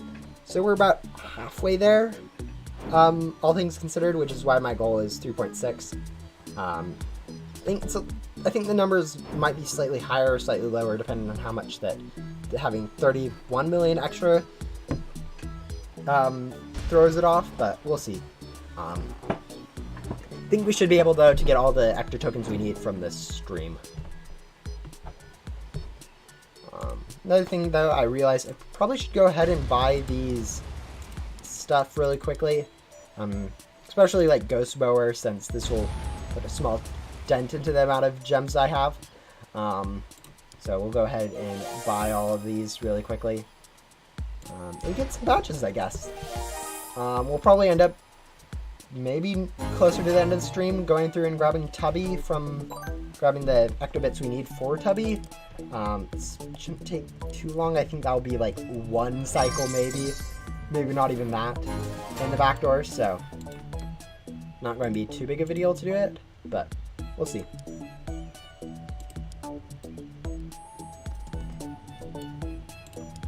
Yeah, it's going to be going to need to remember to lock those once I finish up this race, though.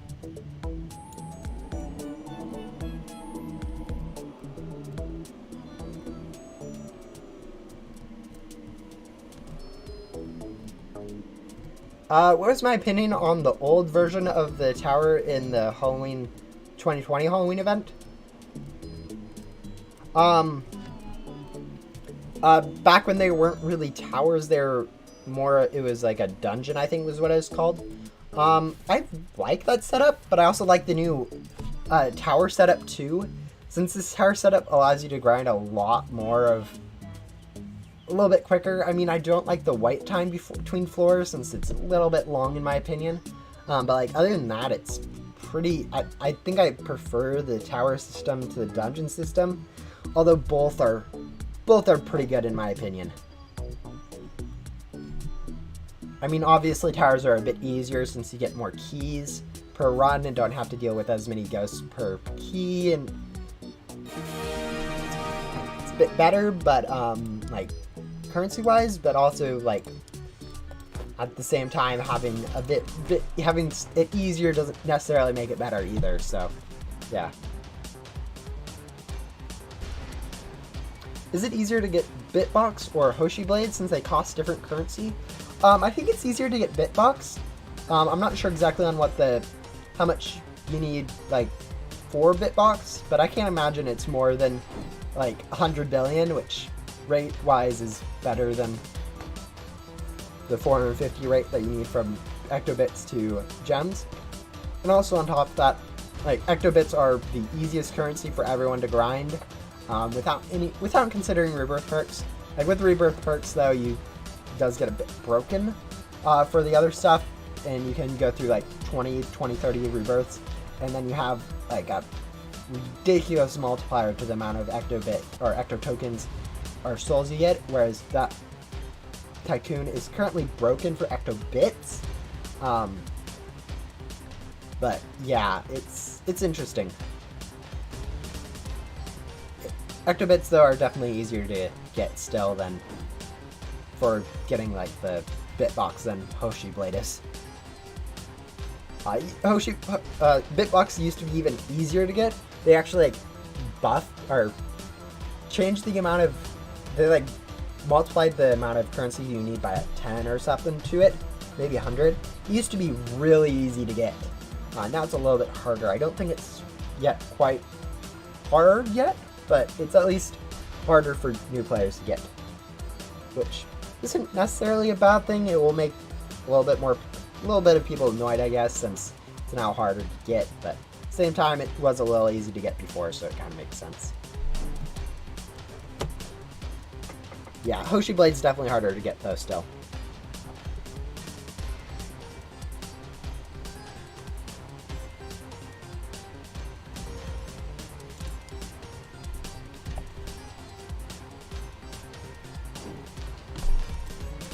Yeah, we're getting very good progress through the races. We may actually at this rate get through it all before the end of this stream, or at least through this quest. I know I have one more after this, which is going to be even longer than this one, but getting through this one's at least progress.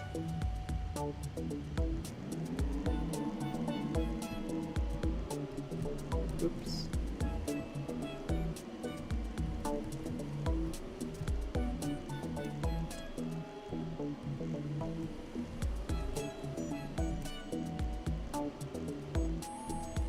Yeah, we're purposely throwing this race by running into stuff to get second place, and second place loot bags are my favorite. Obviously not just being bad at a race because, you know, I'm good at races. You know, sometimes I'm just bad at doing this stuff. Like even when it comes to like doing obbies or something, occasionally it's like even with like the hoverboard and like jetpack, I'm like, oops, failed the race, like, or failed the obby like 30 times in a row.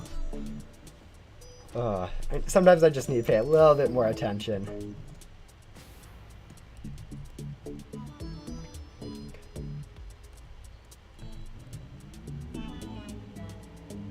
Yeah, I don't even remember where the last mini king I defeated was, so I do know, though, that I need to use another event bait for a boss before I can try to figure out where it spawned. So we'll go ahead and do that. Yeah, honestly, it's not helping too much that I am using, like, Santa's Sleigh, which, talking about hoverboards, I do need to go lock those two that I just bought. Let's find... Usually the fastest way to find hoverboards is just to highlight them in red by trashing all and selecting all. Ice Cream Sammy's. What was it? Did they come pre-locked? That would be nice if they came pre-locked. Don't think they did. I think I'm just missing them. Yeah, there it is. There's diamonds, and there's on this page the ghost mower. Then we can go ahead and mass trash and delete all the rest of the boards that I had, since I went ahead and, like, recently just spammed through a bunch of, like, Ice Cream Sammy crates, just to mess around, I guess.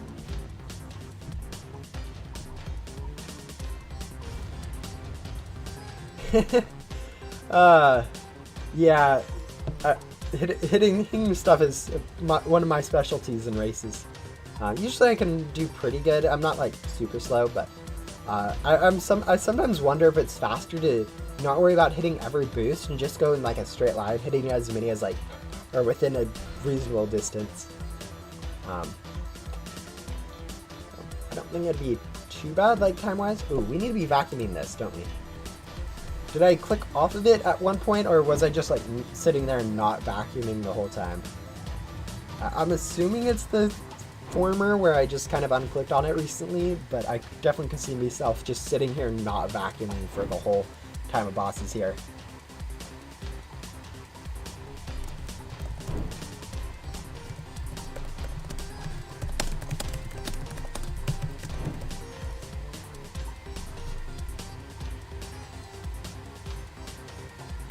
Yeah, Ghostly, unfortunately Nitro Gum doesn't work during the race. It gets, like, canceled out during the race. You do get a free hoverboard turbocharger, though, even if you don't have it, which does speed yourself up slightly, but yeah, Gum doesn't work. Now we're going ahead and looking for this, wherever this Dino King spawned, which looks like it's in desert, which is fine.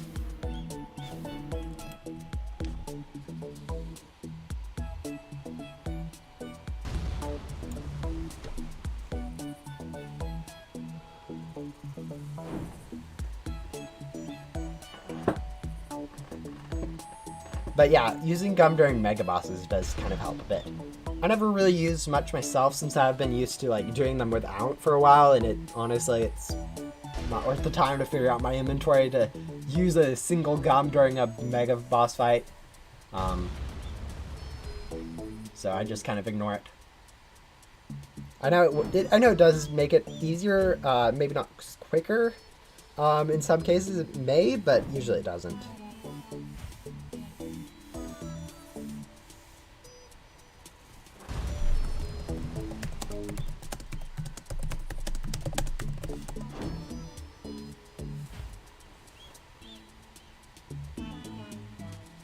Why do I have to wait 10 minutes to message in your Discord server?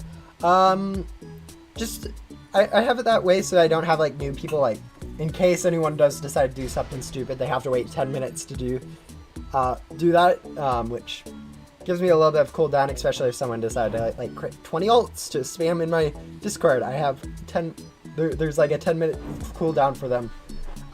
Not too big of a deal. That's a one-time thing, so once that 10 minutes is over, you should be able to chat freely, I think. I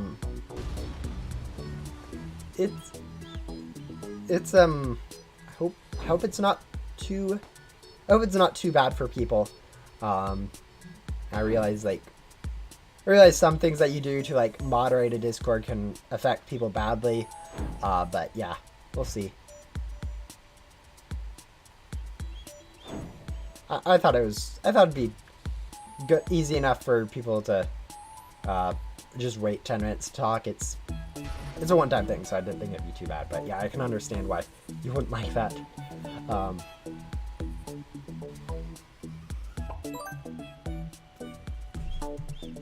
Although I do realize, like, it's easy enough to get past that problem, even if you do want to do something silly in the Discord, so hopefully no one does.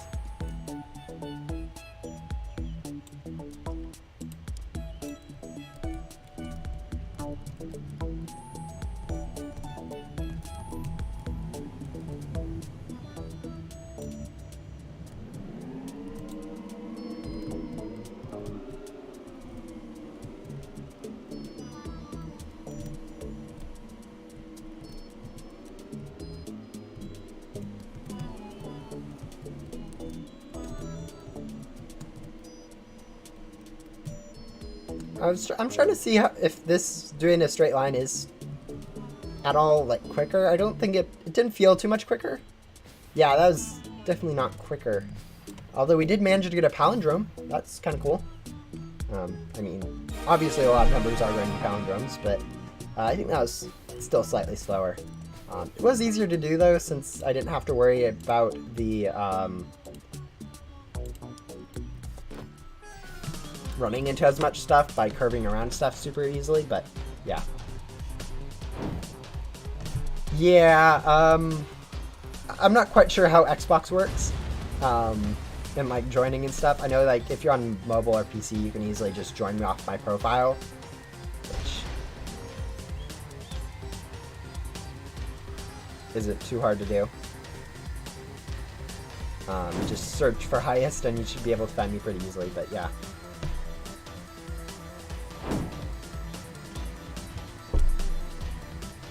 Yeah, server's likely going to be full for most of this stream. It's kind of just how stuff works.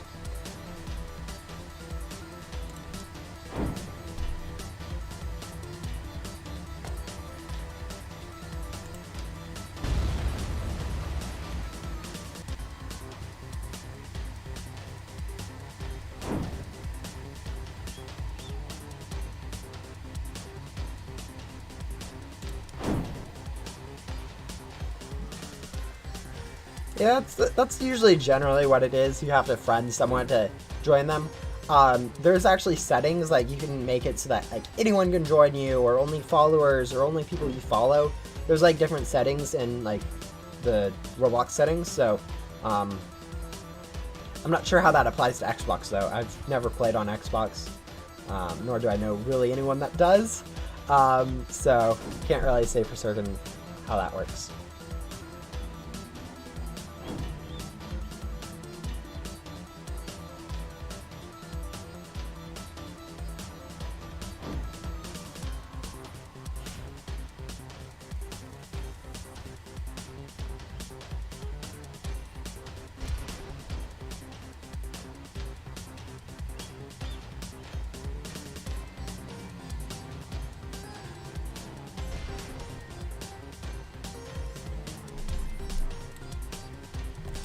And we're getting really close to being up to 2 billion ecto tokens, which I think is about halfway point for this stream.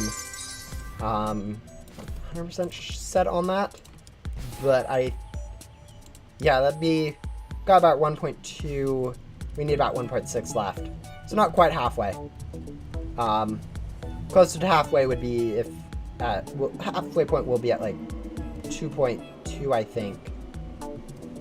But yeah, we're making good progress at least.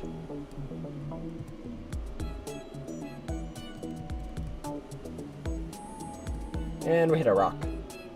Probably should jump more, since that helps you avoid stuff.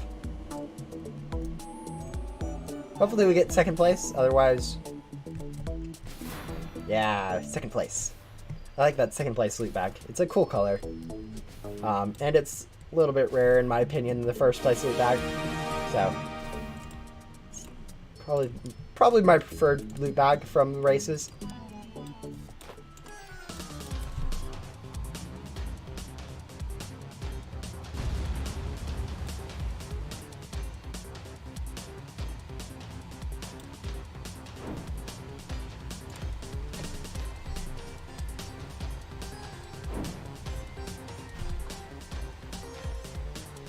Oh, honestly, this pirate area is the worst. Like, right when you join Ghost Simulator, you get knocked into this area so often. Like, I remember playing, like, Ghost Simulator for the first time, and you just end up getting chucked down here, like, 3 or 4 times during a fight, and it was just so annoying.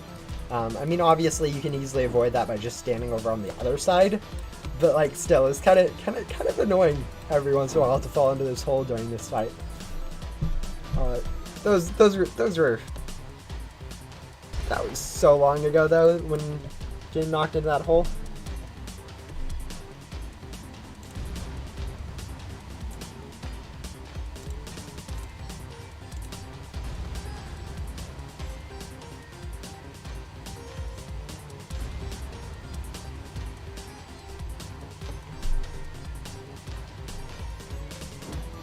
Alright, once this fight is done, though, we should have a mini king spawned. I think the next one is over in the junkyard.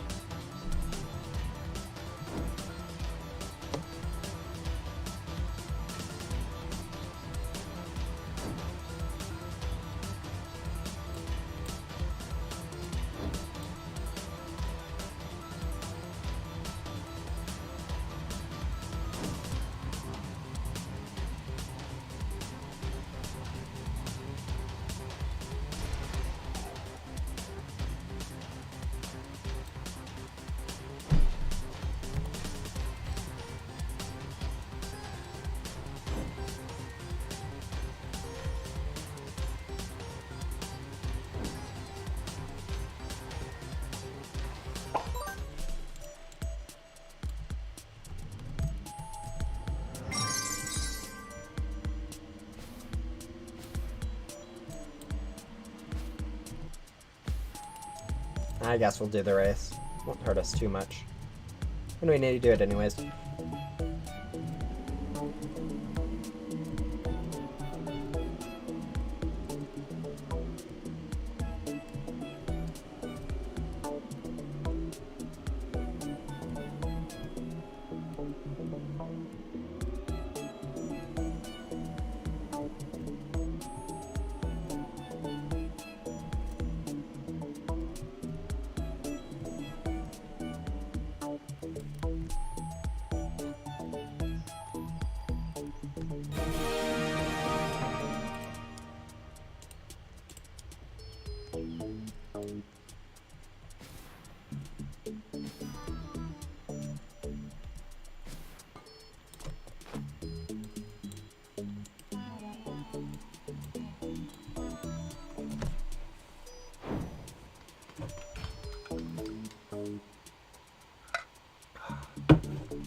I think roughly each time we sell 3 times, I get about 10 million gems. I think that's about exactly correct. So, like, to get the billion gems, all we really need to do is sell, what? 3 cells for 10 million.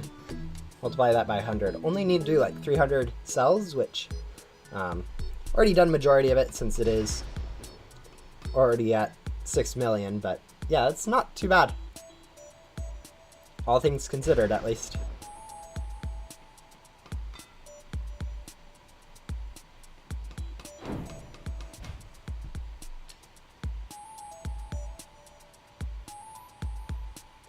Goodbye. Yeah, thank you for coming out to the stream. It's really nice to see active people in this stream chat.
been streaming for about 2 hours now. Not quite halfway, which might be a bad sign that we aren't quite halfway, despite being about halfway through the time I've allotted. But we should have a decent amount. Probably around the 3.5 hour mark, I'll probably switch over to just converting, which probably, now that I think about it, horrible idea. So probably only like 10 minutes of converting that I'll do on stream, just because it's so bad. Another use an event bait.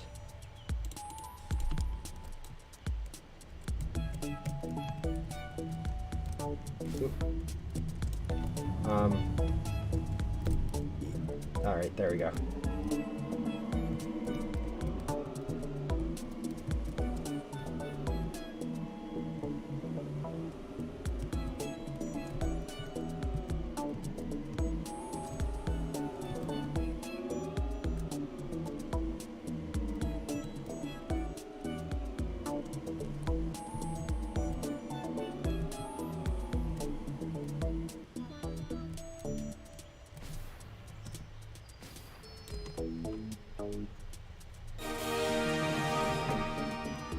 Yeah, as I said, I don't quite know how Xbox works, so that's kind of unfortunate, I guess.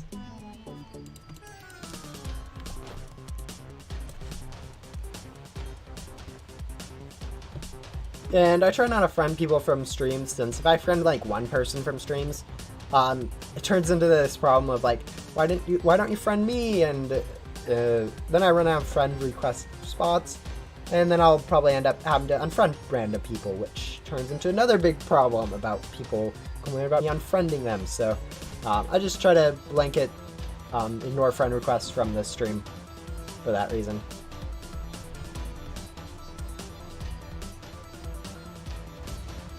Honestly, it's been a while since I last friended someone on Roblox.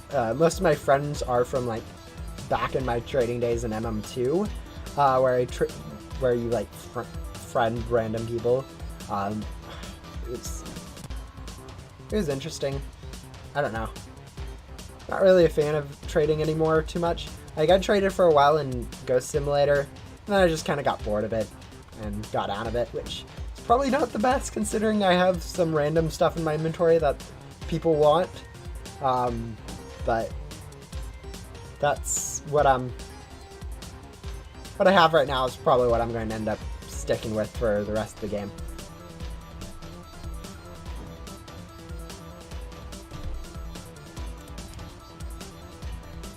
What I found really interesting though was that the event gave people a boosted gum, which, I mean, I know boosted gum is worthless, but I'd prefer for it to be like Robux exclusive, rather than being given to like everyone very easily, since that ruins like the whole point of it being for Robux instead of like in gum machines. But yeah.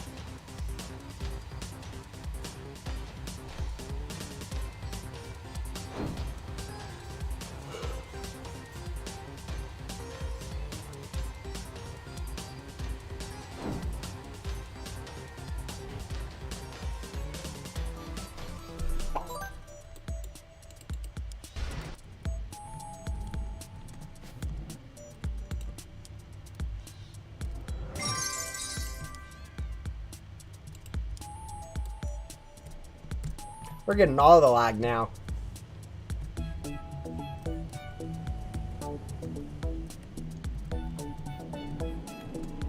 Once this race is over, I think a mini king should have spawned by now, so we'll go over and check for that. Should be over in the pirates area, I think, which should be easy enough to grab. If it isn't there, I think I'll just wait like the 5-10 seconds that it'll take to respawn to wait for it that way. Oh, we managed to miss that by 0.01 seconds. But as I said, I do prefer these second place loot bags, so I'll definitely take someone being faster than me in the races. Makes it so much easier to not have to worry about like slowing down for them. We have so many first place loot bags, getting a few second place won't hurt. At least I think this is the next area it should spawn. I think we'll do a quick check over in the other areas just to confirm. But yeah, I think it should be here soon. Someone summoning a boss in the middle of my other mini king definitely threw off like the timing. So yeah, yeah, definitely is going to be up on the mountain now.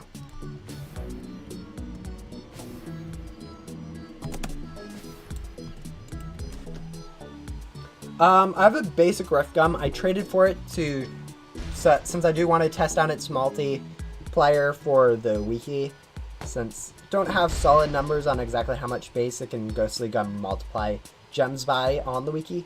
So I kind of traded for that. I'm eventually going to use it on the Ghost and the Void to figure out how much it multiplies them by. So,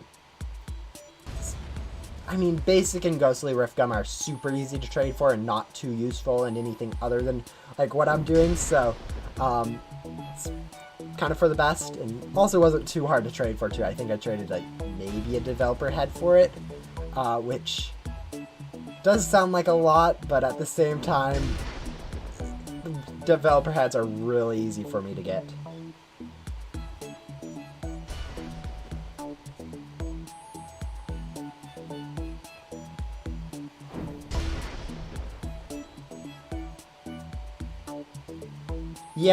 Yeah, I know what the wiki says, but I also kind of wrote that information on the wiki, so it's roughly wrong. It's using a incorrect, what I thought was correct, an incorrect method of like determining the stats. I thought gums are pretty consistent, but apparently they aren't. So I do need to like actually want to test it. Although to be honest, it's not too necessary since no one really uses basic or ghostly anyways, but having like complete information on the wiki is going to be helpful in the long run.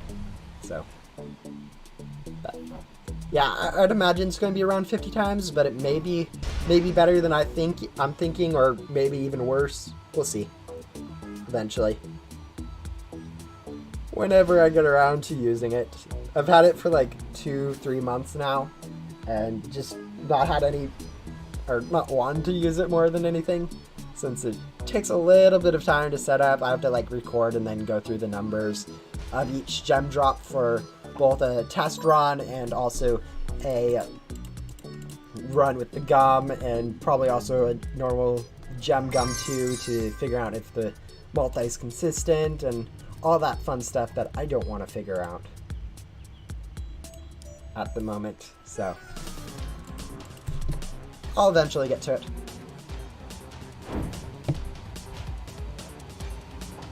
Oh, that's cool. That's someone's using a mystery gum with the Fury Flight. I didn't realize that outline to the Fury Flight looks so cool with the rainbow effect from the mystery gum.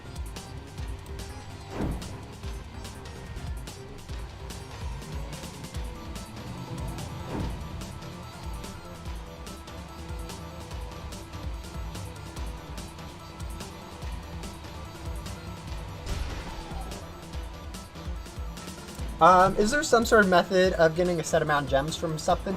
No, unfortunately there isn't. The best method in my opinion is just grinding the ghosts in the void. Since those only drop gems, you can pretty consistently do them and get a pretty solid answer for how much. Although the range there does vary quite a bit, so you'll have to round a tiny amount.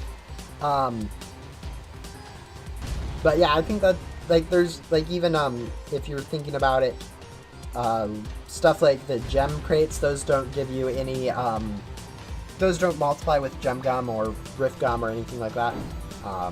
You could use loot bags, but I want to stick away from using loot bags since I don't know if those are consistently multiplied with gem amounts. I'd rather use something that I know for certain is always multiplied correctly with rift gum, since like anomaly bags and lucky loot bags both don't multiply consistently with loot gum or with rift gum. It's not worth it's not worth using those and then finding out that those are an incorrect multi and all that nonsense that might stem from it. So, using Ghosts in the Void is my personal favorite way of figuring that out. Although there's definitely other ways to figure it out, but yeah, that's what my plan is.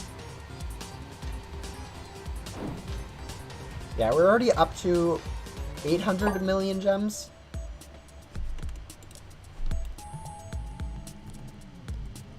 So that's pretty good progress. We are also almost halfway through this race quest, which is pretty good progress, especially since we're basically halfway through the gems we need too. So we'll probably be finishing both of those up during this stream, assuming I don't run out of time or event gem or event bait. That'll be nice.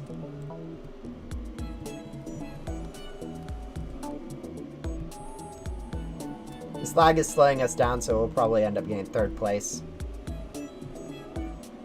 Or last place, if lag's bad enough, I guess.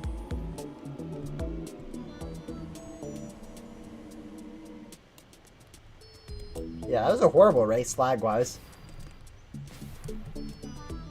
I see why people end up placing so low most of the time, since if most people are probably going to be lagging more than me.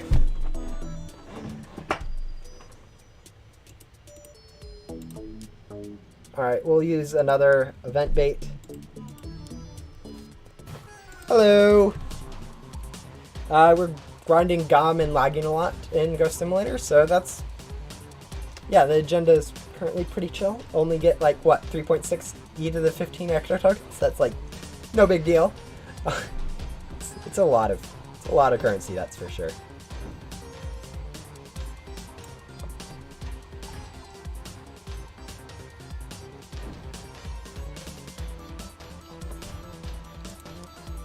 I keep trying to think if there's a better way. I know I could go to, like, backdoor and grind in there for a bit easier time, but also, like, that takes...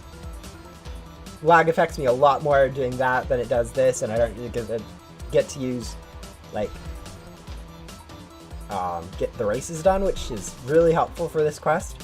But at the same time, like, this I also... a little bit more entertaining, I think, than just me grinding in the backdoor, since I've done lots of grinding in the backdoor in my streams so far.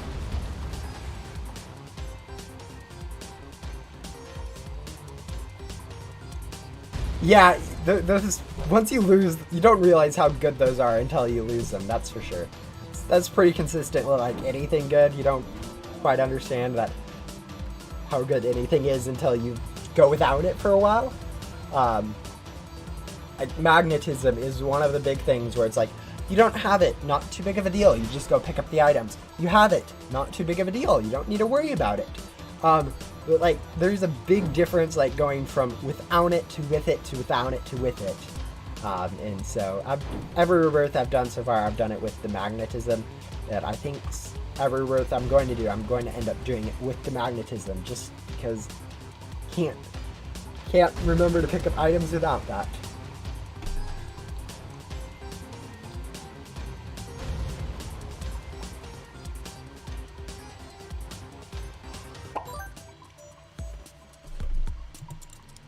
I think we have one more race, and then we can go ahead and find a mini king.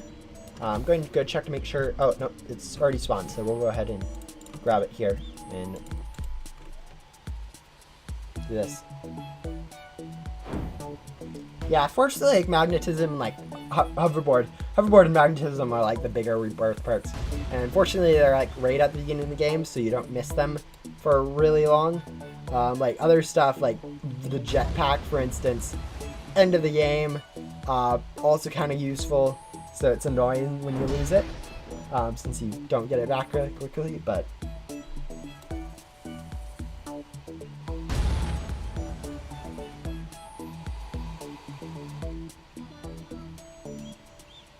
Yeah, there's definitely some perks, though, that you can live without.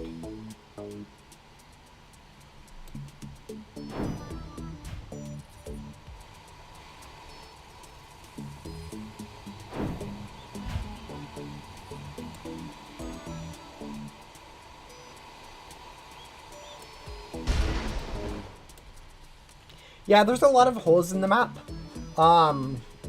Like, even during the Christmas event, you could technically get into, like, the tower before unlocking all the quests and doing that stuff.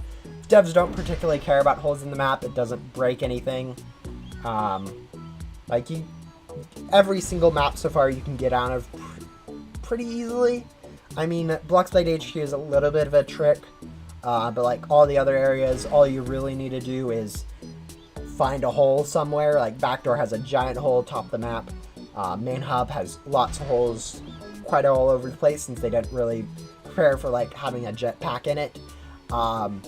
Ghost World, you just go under the skybox. Same thing in the Void, you just go under the skybox. As I said, Blade HQ is a little bit different. You do have to have like the board, like Santa sleigh or something big like that to glitch through a wall, but it's not too difficult either. Oh yeah, also if you have a thin floor, you can go basically through any thin floor if you equip your hoverboard at the right time while falling at a decent speed. It's a very, very hard, it's kind of hard to pull off, but it's very, very unuseful in the fact that like you can basically do it everywhere and it doesn't really affect anything. But yeah, what are we doing now? We're event baiting. Yeah, I've done that one a few times in some areas. It's not the most useful, as I said, but it's kind of cool.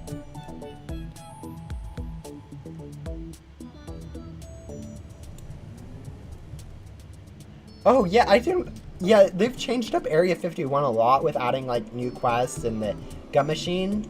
I think the most annoying thing is they removed a set of ghosts from there. So instead of having like 4 sets of 3 ghosts, which is typical throughout most areas, they only have 3 sets of 3 ghosts, which makes running there a little bit harder. It's not too bad, I would say, but it is definitely on the more annoying side of things. It's like we got another second place loot bag, which is great. As I said, those are one of my favorite loot bags, so we'll take as many of those as we can get.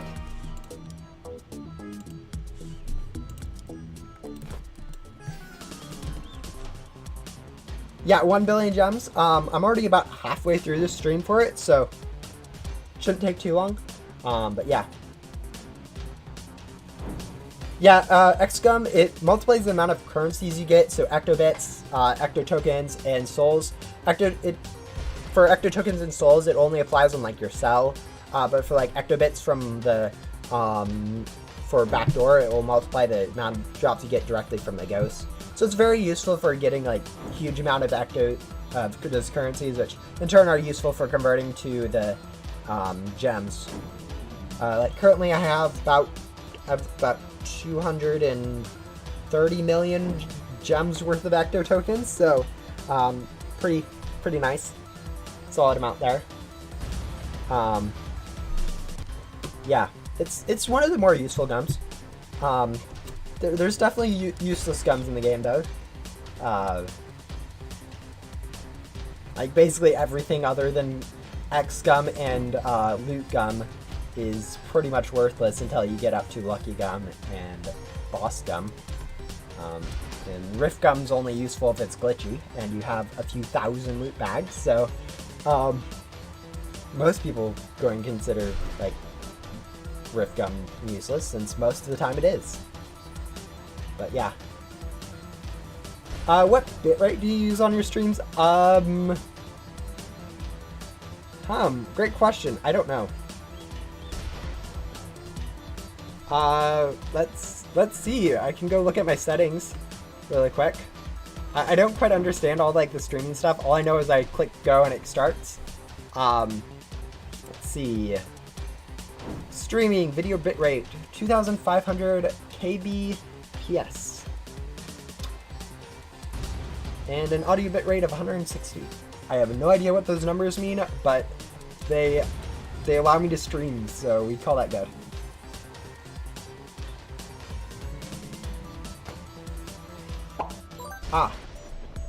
Yeah, I'm not, like, I usually, I'm doing it like 30 FPS for like all my recordings and streaming, since any more than that, like if I do 60 FPS, I'm not going to be playing at 60 FPS, so there's no point to have it that fast. I think 30 FPS is that good midpoint for me, between being not lagging my computer down so much and allowing you guys to have a good viewing. Yeah, actually anomaly bags are pretty weird. I won't be surprised though if they get one added to them in the next like few updates.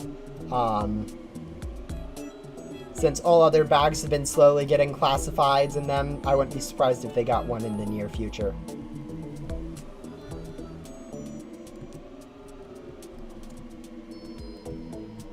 Don't lag, don't lag, don't lag. Yes, second place. Perfect. I think. There's always that little bit of lag between like each client and the server and stuff, so even though we do appear to be in front of people, they could be in front of us on their screen and be in front of us for the server, so so it's always a little bit of a crossing your fingers and hoping that there's no one too close behind you.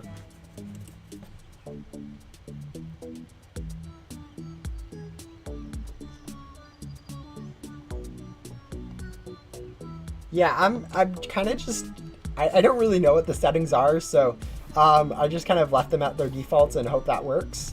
I haven't noticed anything wrong with it, so I think it's good. But honestly, maybe at some point I do need to figure out what they all mean and figure out what the best settings are. I think I should have used a event bait. I wasn't quite sure where we were in the cycle, so I wanted to go check that there wasn't a mini king spawned yet. But yeah. I mean, though, when you think about it, all the other loot bags already have like 3 items in them, like 2 boards and 1 pet, and so Anomaly already had that to begin with, so it isn't like it needs another one, but I wouldn't be surprised if they did add one, since they've been adding classifieds to everything else in the game so far.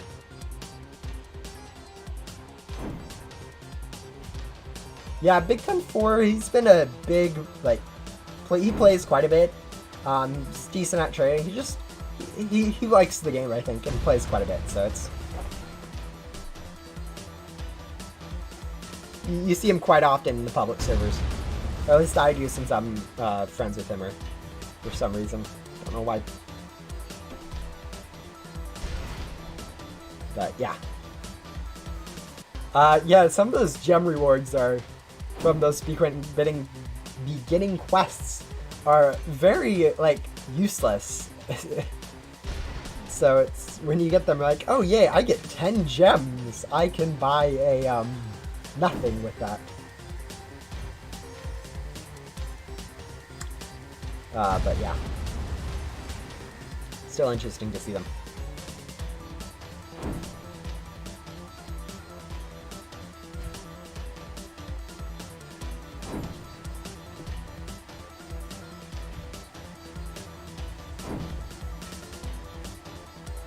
Yeah, Big Ten 4 probably is one of the grindier people on Ghost Sim. I know there's the people on the Ectoplasm leaderboard, which have a lot more Ectoplasm than he does, but he still manages to grind a lot of gems and other random stuff too that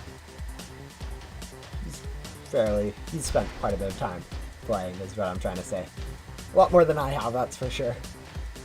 Like, compared to some people, I'm like tiny, like, even inventory-wise, I have a very small inventory value-wise, or very small amount of time spent playing. Little bit, only a small amount of knowledge and stuff like that, but...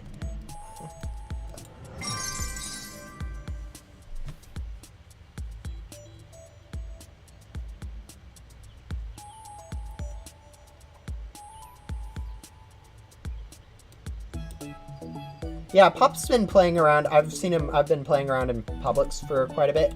And I've seen him, like, a lot of servers recently. I also know, like, all the other players play pretty regularly. Like, Big Ten 4 definitely plays quite a bit.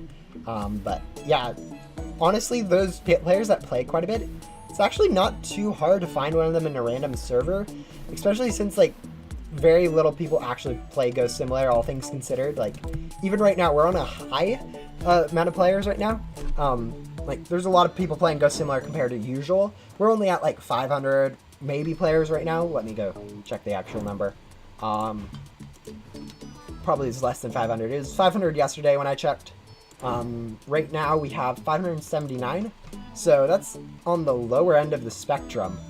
All things like for Roblox games, 500 is quite low, and that's and this is probably the highest we've been at in I think like last 6 months, activity wise, which is really cool to see. But it also means that it's easy enough to find those like rare people like me, or high people on the leaderboard, or a lot of people that play a lot. You can find them pretty easily inside the game.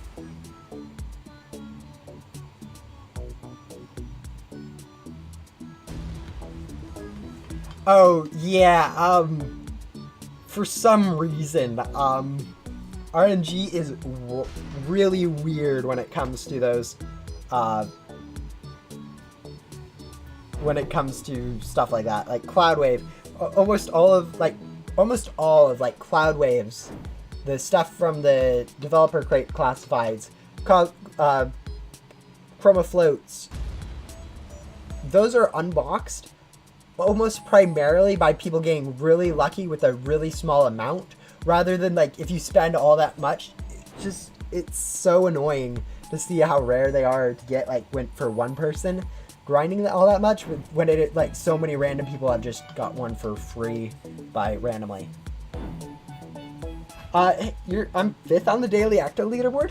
Yeah, I'm not even like doing it too much. Like, it'd be much faster for me to be grinding in like the back door. But like even this is a decent rate of actos. It's just not the best. But yeah, that's kind of surprising. I'll probably be getting a little bit more since I do have quite a bit of grinding left on this stream. But usually like the first and second, even sometimes third, have a ridiculous like 5-10 hours worth of grinding on the leaderboard. So it's not usually very easy for me to catch up to them. So we'll go ahead and sell, and then where am I heading? I am using a vent bait. That's what I'm doing. Sometimes I'm forgetting what I'm doing in this stream. Alright. Need to make sure that we don't get stuck in the floor.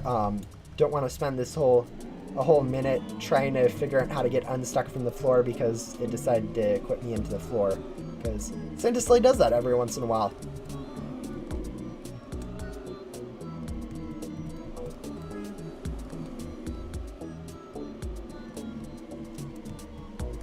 It's a really cool board though. I really like Santa Slay. A little bit because yes, you can glitch into weird spots with it, but also a little bit because it is kind of a cool board and kind of rare too. And yeah, we'll take a second place loot bag. As I said before, I really love these second place loot bags. It's easy enough to get the stuff from them, but rare enough that they don't look too bad.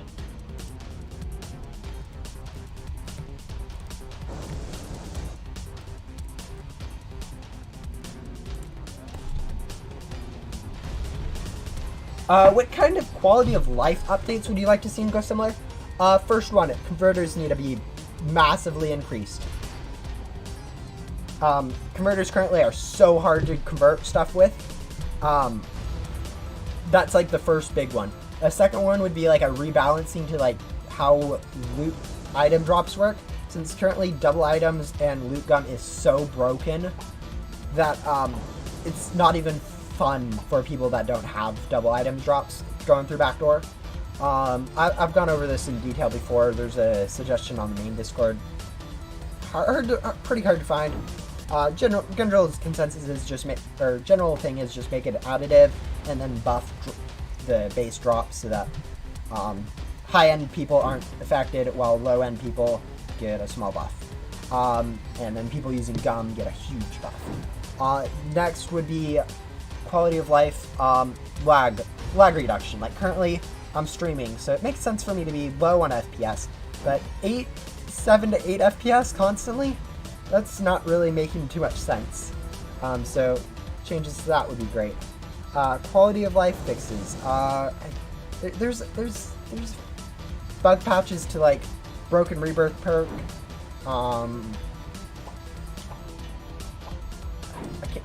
And final are two big quality of life bug patches, since final is kind of broken and there's a broken rebirth perk currently. Another quality of life update would be to like buff like the key hack pack a little bit, since no one really goes for that, so making it a little bit more worthwhile to go for.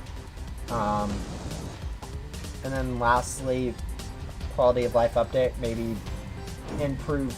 This is like this random thing, like people would love. It doesn't really matter too much, but I think it's hard to implement and won't probably be worth it. Like increasing how the private servers work so that people can join each other in them, which isn't worthwhile, and I wouldn't say would be a good thing to be added right now, since it would take way too much time away from other important stuff. But yeah, those would become some cool stuff. There's obviously other quality of life stuff that I am forgetting at this moment. It's impossible for me to remember everything broken with it.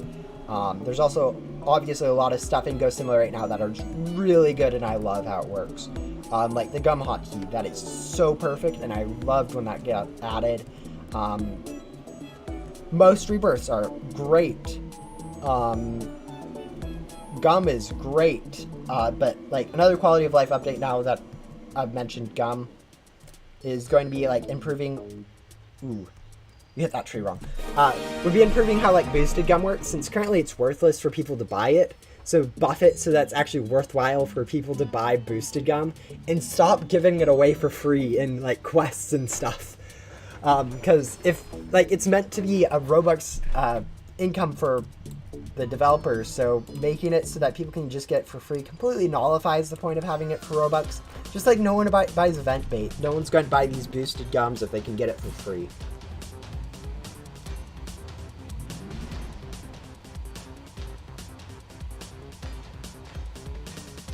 Yeah, I don't think, honestly, it doesn't make sense. Too much sense to me, at least.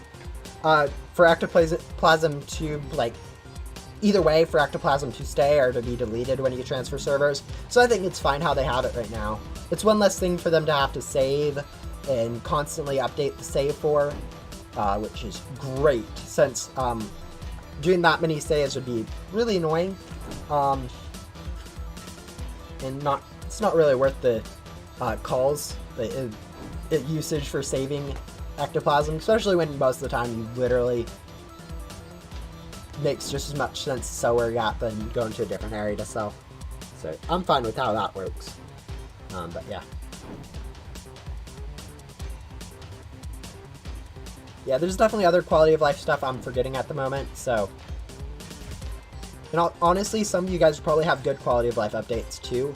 I've been playing the game for so long, I've forgotten some of the problems with the game. Even though I encounter them daily, I'm so blinded to, I've encountered them so much, I'm blind to it being actually a problem. So new players are really good at figuring out quality of life changes and stuff like that. I mean, I wouldn't mind like being able to like shift lock or unlock or shift delete or something like that, where you hotkey and then click a pet to like unlock or lock it. Since currently going in, locking and unlocking stuff is a pain. But honestly, new players are great for bug patches and quality of life, since they experience the game a whole lot differently than I do. Item multiplier rebirth would be so broken right now that it is not going to be fun to add.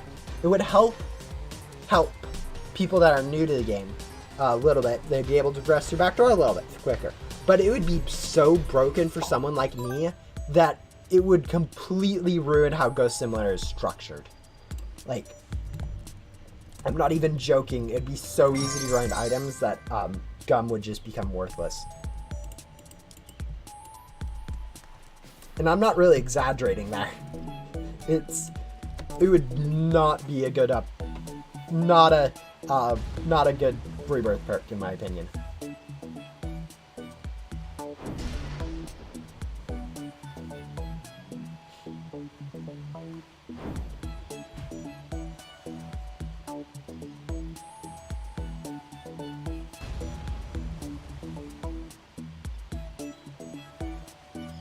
Yeah, I mean, additive, maybe, but like, there's a whole lot of changes that need to happen before that would work very well for me to say that. But I don't think fixing it for Rebirth is going to be very nice, all things considered. Like, adding a Rebirth perk to fix that problem isn't the best solution in my opinion. But yeah, it'd be kind of cool, honestly. I know I see why people keep suggesting that. It's so cool to be like, oh, I can get infinite items or something like that, and they don't quite. It's hard to think about like it from all angles. So, yeah, it's a lot of ideas that new players have sometimes can be overpowered, but they're also usually new, and sometimes they are pretty good. I think like the biggest thing though right now, quality of life. Oh, I've already said like the biggest thing, quality of life. But another big thing I just remembered is like storage space. Like board and pet storage space for players, it's way too limited.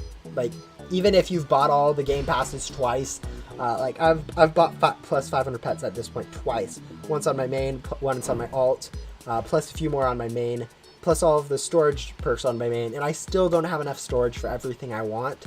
So they definitely need to do something to increase the amount of storage that players get, since there's way too much stuff in the game for people to have, like, stuff. Like, let me take a quick look right now. Do some search pets chronological. Looking for pets chronological on the wiki, since that will give me the total amount of pets in the game currently, and we can compare that to the amount of storage space that we currently have in the game. And you guys can see where this problem is. So there's 712 currently pets in the game. I have 830 storage spots. There is no way for me to have like all the I could have all the items in the game.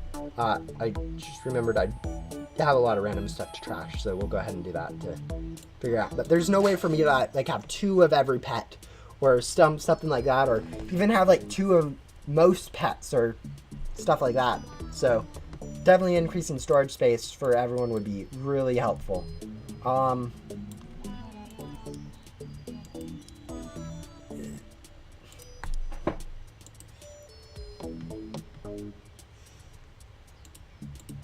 Yeah, you basically need storage at this point.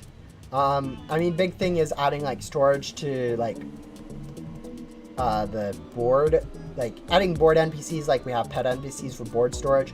I think that's definitely a good step in the right direction.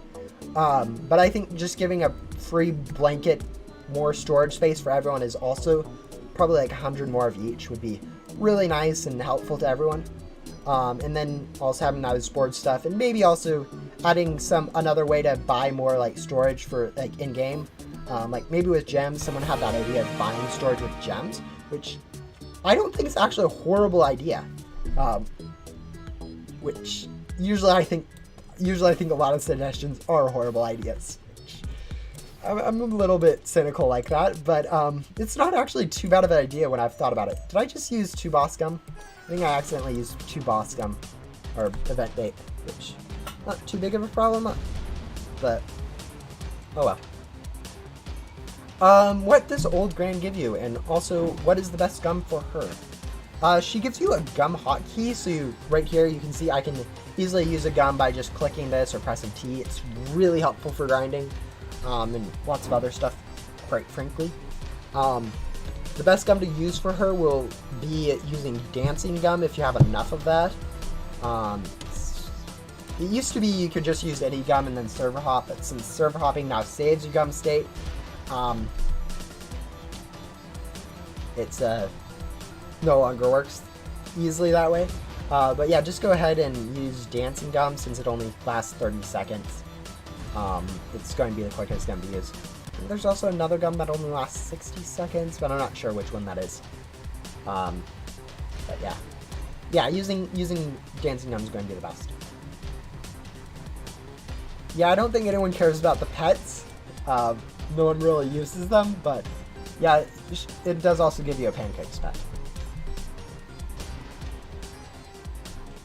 I don't ever remember the pets that you get from quests just because they're so useless, but some quests do give those.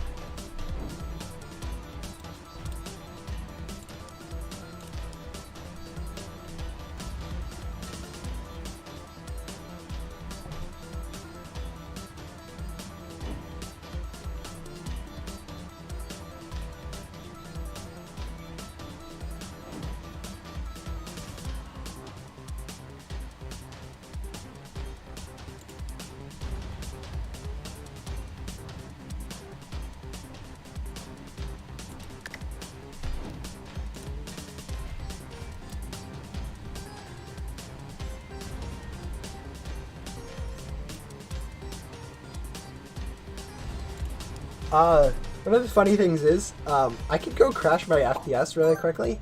I mean, probably not a good idea. We'll go ahead and do the race, and then I'll show you guys. But, like, equipping any of the... Oh, okay, good. We got our event bait back. If you do end up actually wasting event bait, apparently you do get it back once you use another one, so that's kind of funny and nice to see. Yeah, honestly, though, crafting 100 gum doesn't take too long, like, at all. So, not too big of a quest line to craft all that. I mean, it may take you like 5 minutes to get those items, but 5 minutes is so little compared to using 100 gum. So, not too big of a deal there. Managed to get some good FPS on this run, so hopefully we did manage to get second, pretty close to first, but it's not bad. But yeah, if I go ahead and come over here, equip Spectral, I can quite easily go ahead and crash, or not crash, but lower my FPS quite a bit by just equipping my hoverboard. Like, ooh, we need to use, we're already using gum, it's fine, so we'll teleport back. If we go ahead and equip this, you can instantly see my frames drop and a lot laggier. It goes away, and it comes back. It's kind of funny how that works. It's a pretty cool board. I actually like how Spectral and that stuff work. Unfortunately, it is quite laggy to use, so I usually don't. But I always think it's kind of funny how that works. We'll go back to Prancer since, or whatever this Dream Runner is, since I really like the look of the just classic of these, even though I do have like both the purple board and purple pet for this, which is really nice. People were very nice trading those away to me for the different color variant. But honestly, the white variant is probably the coolest looking out of them, despite like purple being nice looking, but yeah.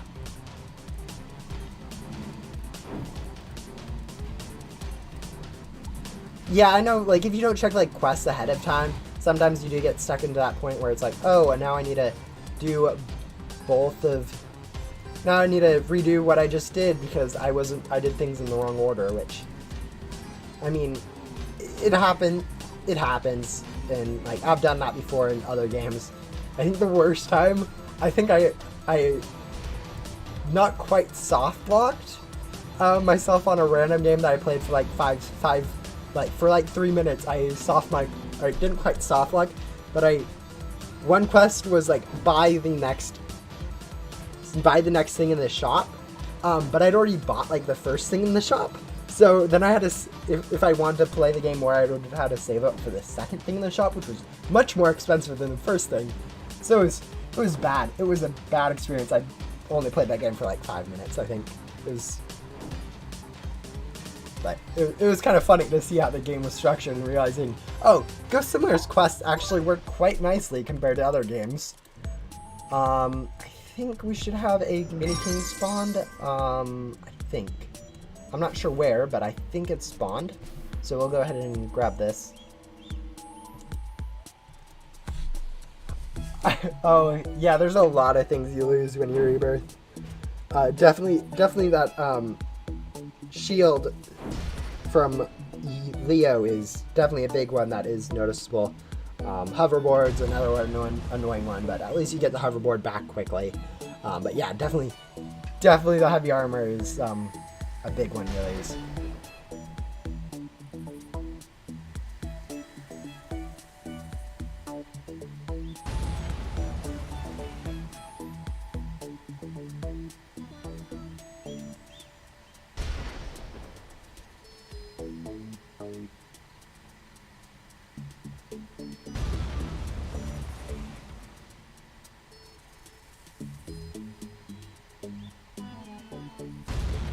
We're about 1.1 to the 15th away now from our goal, which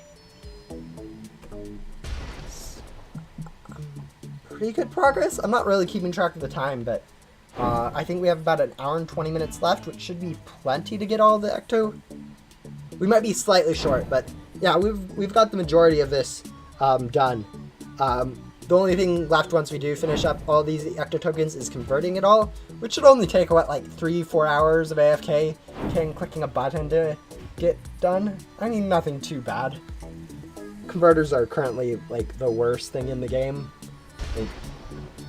They're broken and annoying and everyone hates them, but they'll get patched eventually, especially now that we're done with the events. We'll probably get a quality of life change. Probably the next update, I'd guess, since it is a big, easy to fix issue. But yeah, it's going to be a little bit more than just this stream to get it, but still not too bad for getting the hardest thing to get unlockable wise.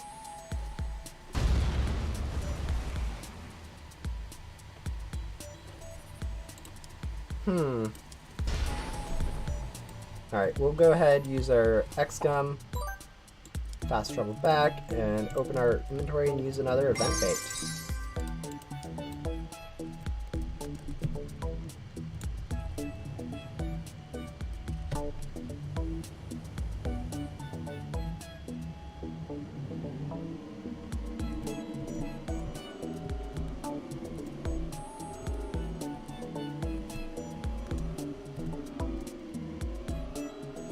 Yeah, basically this lag has such a big deal to do with what goes on during a race. It's kind of funny how, like, it's literally when you do get like a bad lag spike or something like that during a race, how much it does affect you. Like currently, like I'm so much slower that time than sometimes when I've been lagging a whole lot, and yet I still did the race quite nicely. It also looks like it also has something to do with server lags, and sometimes we all get like 29 seconds, but now we all got 31 seconds, so maybe it also has some connection to do with how laggy the server is too. Oh, races are so interesting how they work, but yeah. Actually, it's not broken, it's just that, like, anytime that you double anything in Ghost Simulator, all it's doing is doubling like the range of items that you can get. For instance, if your range before is like 1 to 4 gems, for instance, and you have like double gems, the range is now 2 to 8, so you can still get odd numbers like 3 or 5 or 7 gems from it, since it is only doubling like the range. And then also, if the range includes like 0, like all the ghosts in main hub include the range, have 0 in their range of items that they can drop. So you can both, they can both drop 0 items even if you have the double game passes, and also 1 or 2 or 3 or 4 or any of those numbers that you wouldn't think are really necessarily possible if you're doubling a number, just because it only applies to like the range of values that it can do, or basically it allows any number in that range to be selected rather than selecting a number in the basic range and then multiplying that by the thing. But yeah. Does the size of the hoverboard change its speed? No, the hoverboards are all the same speed. The only thing that does kind of affect hoverboard speed is going to be like stuff like obviously GOM and your hoverboard turbocharger, but also a little bit of lag too. But yeah, other than that, it's all going to be the same. So use whatever hoverboard you think looks the best and call it good.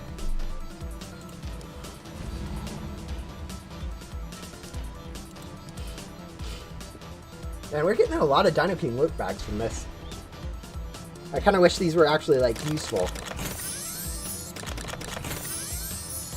Ooh, we did get a event bait back though, so we've used like 60 event baits and we got one back, so that's, I think, profit. Correct? That's how profit works. Correct? Or am I just making that up to make myself feel a little bit better about using all my event bait? I'll go ahead and use this too, because I hate having odd amounts of loot bags and stuff in my inventory. It's quite annoying to see, since I do have the double drops. So I'm used to everything already being doubled, so every time I do see that, I usually go down to an even amount. We're also going to go ahead and, surprise, surprise, use another event bait. It's almost like we're spamming event baits this stream. Oh wait, that's exactly what we're doing. Yeah, honestly, I think the amount of event baits that you get from Gramps is a little overpowered. I think it should probably been toned down a little bit, but I'm not complaining since I do get to use them. But yeah, there is definitely some things that also are not the best in Ghost Simulator. Ooh, you got a very close first place on that one. Oh, that's even close. Ooh, 0.06 seconds between first and second, and then 0.04 between second and third. That was a close race. We'll go ahead and spawn one more boss, and then we'll be able to get a mini king, I think. It should be at Junkyard, if I remember correctly. Yeah, this is probably the worst way to go about getting stuff using event bait, since it is a consumable. I usually try to avoid using consumables. Like, in any game I play, I avoid it as much as possible. But in this case, it's helpful. And honestly, there's not much other reason I could use them, but I'm horrible at saving up consumables, never using it.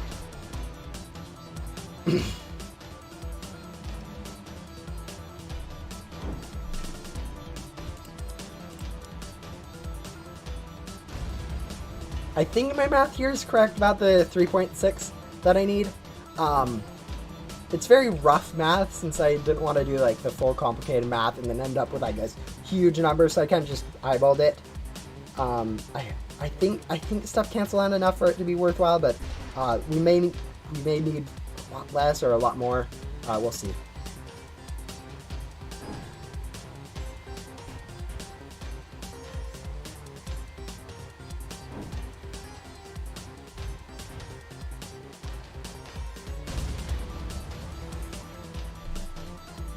Yeah, it's been so long since I last used event bait. It's kind of nice being able to use it, especially getting through these races. Got through quite a bit of races this stream. We started at 0 on a 56 and we're already up to 35. We've got quite a few race loot bags too from all that. Not that they're super useful. I mean, I wouldn't mind getting some stuff from them, but it's like such a low chance of actually getting something cool from them, like other than the first one, which is annoyingly common. That it's not really worth it.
Also have a lot of key drives since there's no real reason using them. May end up saving up for a Great Guardian at some time, but literally the only reason I have these key drives is from Rebirthing, since you get like 4 each rebirth or something. So it's just been a slowly stockpiling random key drives. No real reason to open it, although if I do take a quick look at like my journal, I am missing debug in my inventory, in my index, which is kind of funny, all things considered. Since that was added like two plus years ago.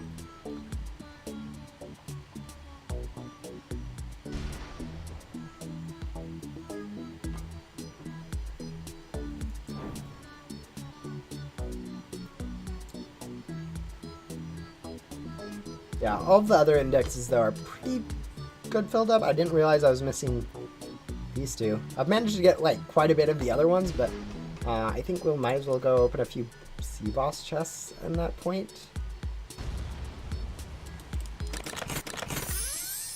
Maybe get down to, like, 100 or something.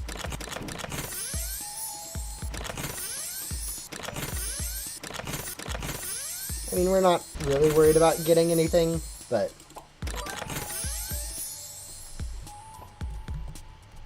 might as well. I think we're back to using event bait though now.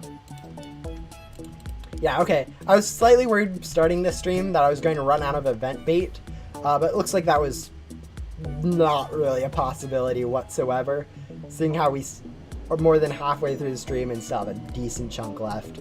Honestly, I should probably be fine even like doing like 10 rebirths with this amount of stuff left, although maybe not. Although rebirths are a lot easier to do now that you can just use any mini boss or mega boss, and so just staying in the ghost world is fairly easy. Alright, we're throwing there by running into stuff so we can get a second place. Didn't want to accidentally beat them and get a first place loot bag since, you know, second place loot bags look so much better.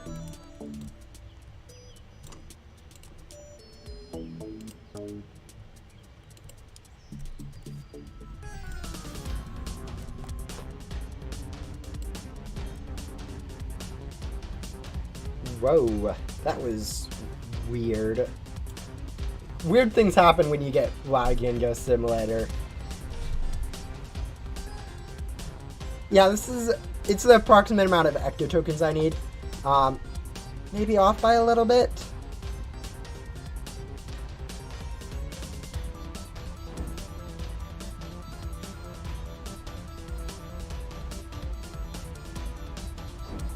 Yeah, it's close enough to correct that I'm going to call 3.6 e to the 15 the amount I need.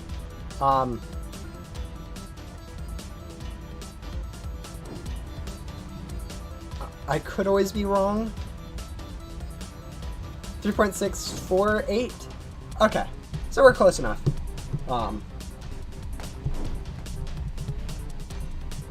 I was rounding a little bit. I wasn't doing the full calculation, but yeah, thank you. That makes me a lot more sure that this will happen. Yeah, unfortunately, we aren't going to be able to convert all these like in this stream because, like, as I said, it'll take 3 hours of me AFK converting to convert all these ecto tokens, which I know for certain I don't want to watch. So I'm pretty sure you guys don't want to watch me do that. Maybe in a later live stream, I'll just like live stream it 24 hours of me just converting automatically. Once I actually get that much, that's a lot of, for 24 hours straight, it's a lot of currencies. But that could be a joke live stream later on in Ghost Simulator if they never patch this. As I said, I'm betting this converters will be buffed or made usable again soon. So don't hold your tongue for it. Don't hold your breath for a 24-hour live stream of me converting. If they do patch that, that'd be impossible to do. But yeah, definitely is not fun currently converting stuff. Alright, I think that was the first boss, so 2 more. 1 more race, 1 more boss, and then we'll be able to do another mini king.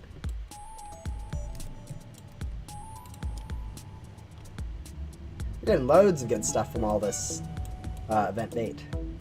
Probably not enough to like make it worth it, except for like the quest progression and finishing up for Hoshi Blade in a timely manner for a stream. But like, it's still kind of cool how much other random stuff we're getting.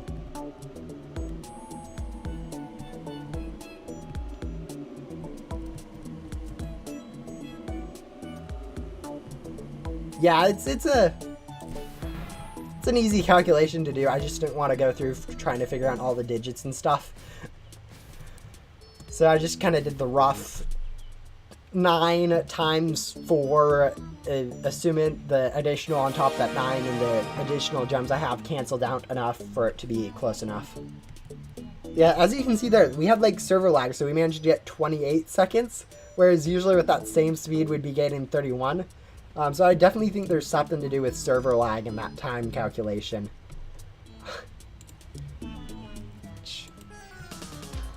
Isn't very fair, but it's kind of funny how it works.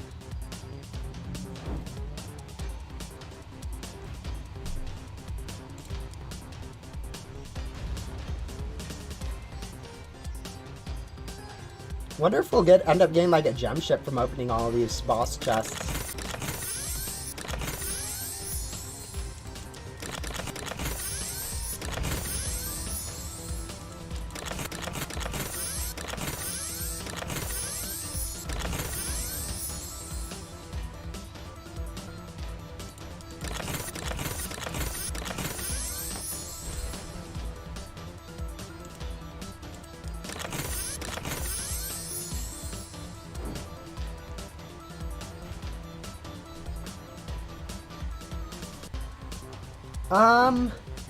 I mean, there's already in general music in every area, and I don't think I stopped caring about what music sounded like a long time ago in Ghost Simulator. But yeah. If you open enough if you open enough stuff, you'll eventually get some cool numbers like that. It's just, I've stopped. It's like statistically probable at some point, so it's not really worth noting. But yeah, it's kind of cool when you do see those kind of cool numbers.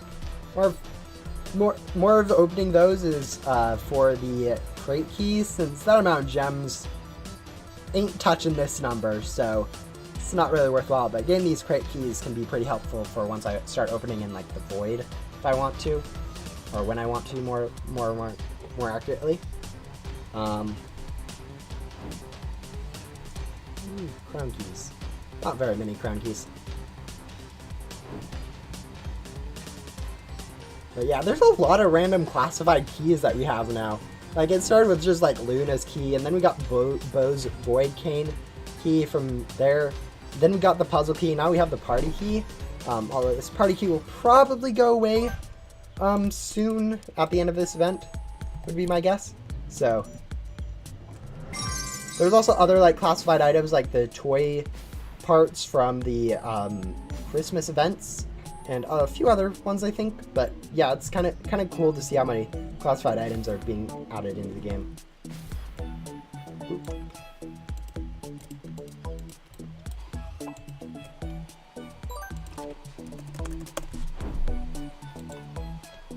Gets Chroma Float. Yeah, as I said before, like getting those rare items like Chroma Float, developer classifieds, stuff like that. It's all these people getting really lucky with a few amounts. So it's not like it's impossible, but it's definitely not very likely. Although I would love a Chroma Float and like a Cloud Wave and all that cool stuff. Just because it's so rare, it's cool to have. But honestly, there's some of the stuff that I have that is rare I don't appreciate very much, or even remember that it exists sometimes. Like, for instance, I have a giant horde of egg drops in here, which I kind of forget about sometimes and never really use. So probably if I did get something that rare, I'd never really appreciate it. Just like I don't really notice that or have Glowjet or Varus very often, since like I got really lucky getting these two, but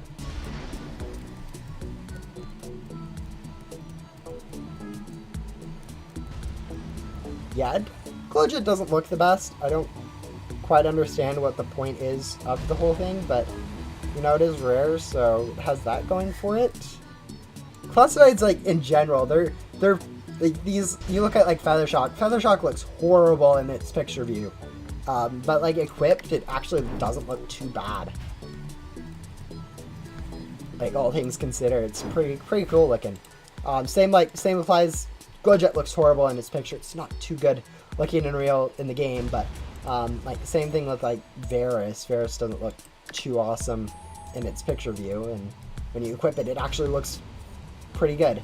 It's like, it's this one thing I've noticed about classified boards. They look a lot worse in their picture than they do in game.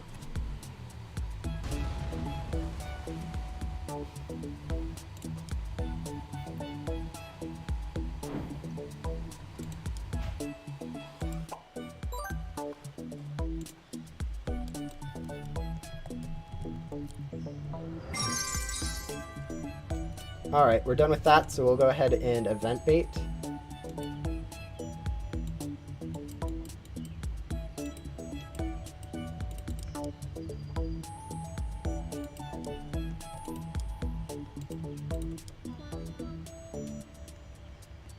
If I can find my event bait. There it is.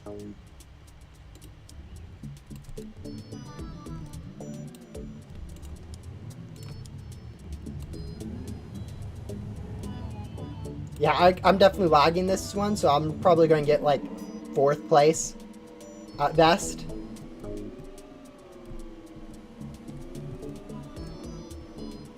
Unless someone else does a giant lag spike.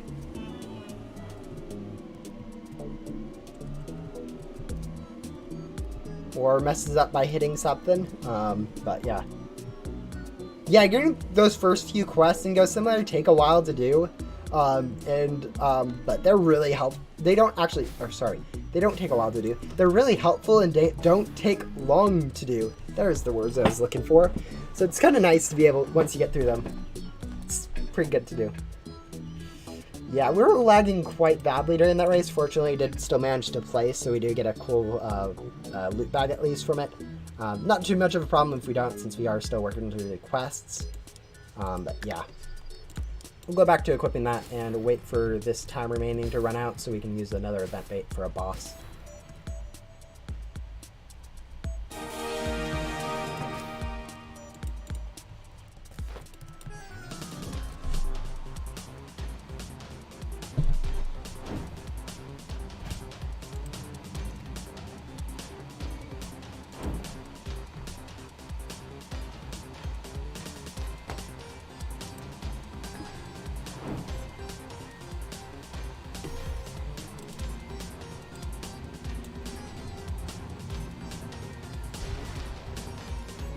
See. We've been streaming for about 3 hours now, and we have about 30 more bosses to go, so not too bad. Open all your loot bags. I'm actually saving some of my loot bags, like my anonymous ones, for the for use with the glitchy rift gum eventually. Eventually may never come. And honestly, most of the other ones I'm kind of just saving because there's no reason for me to open them, and I don't feel like at this point. I've opened a few so far on this stream, but like honestly, there's not really any reason to open all of them like right now or anything like that. So they just kind of get saved for a while. I may eventually do like a video opening all of them, but that's probably also unlikely. More likely than not, I'll just end up opening them randomly and end up with like 20 things that I can show off in my next stream because I got cool stuff. But who knows?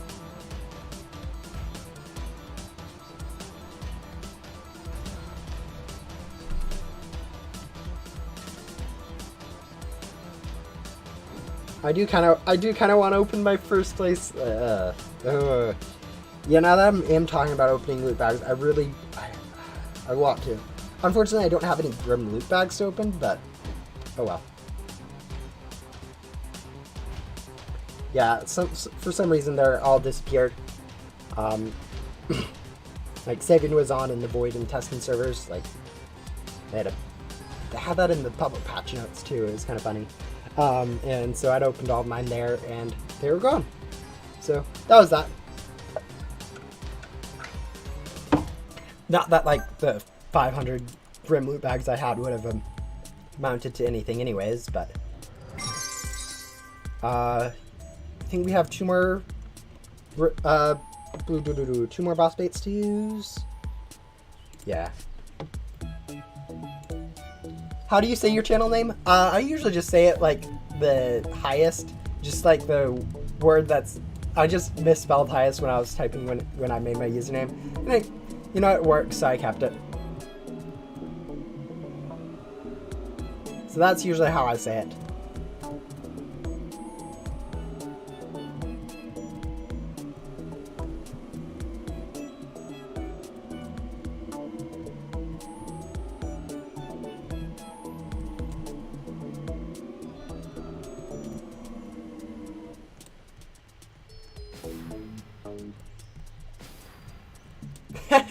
Oh, I just got kicked from second to third because someone took first place. As I was saying, there is a bit of like lag between clients and servers, so people can finish later than you, but because their own client timer was faster, it's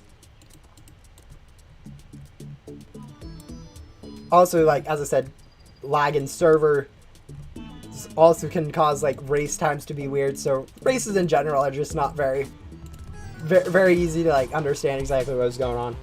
But yeah.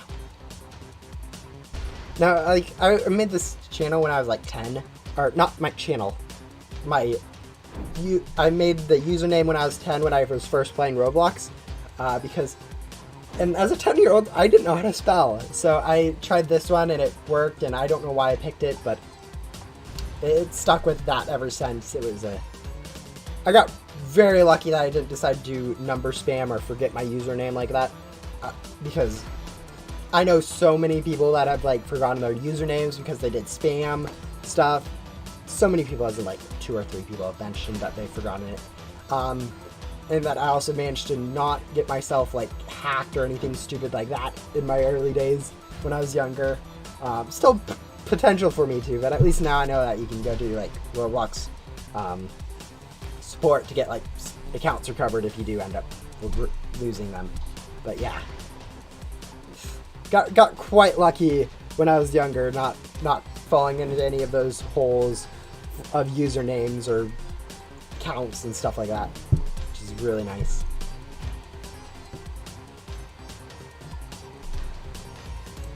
I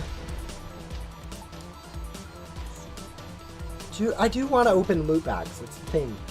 Now that you guys mentioned opening loot bags, I really do want to open like a ton. I don't think dino loot bags are... Yeah, okay. There's no real reason for me to save dino loot bags. Gems I get from them is negligible. So we'll go ahead and open like 80 of these. Get down to like 100. Hopefully not get too many flame hearts. I think we got a crate key in one. Another flame heart. Another flame heart. A few vent baits. Ooh, mini king. I think that was a profitable 80 loot bags. We got a mini king from all that. So, yeah, that was a very efficient use of, not efficient, but a very nice use of loot bags. Usually when you open loot bags, you get nothing. So that at least paid off. I think now that we do have a mini king. Spawn somewhere.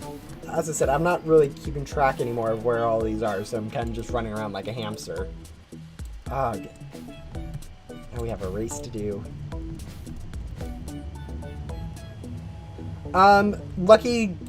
If the lucky gum doesn't improve the display chances, it doesn't improve. So general loot bags and other stuff like that don't get improved with lucky gum, so don't worry about using it.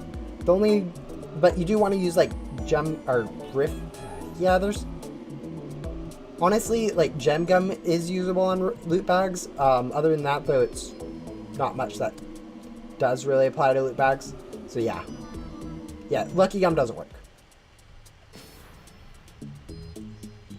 Ooh. We tied time-wise, but I managed to get that 3rd place. Whew!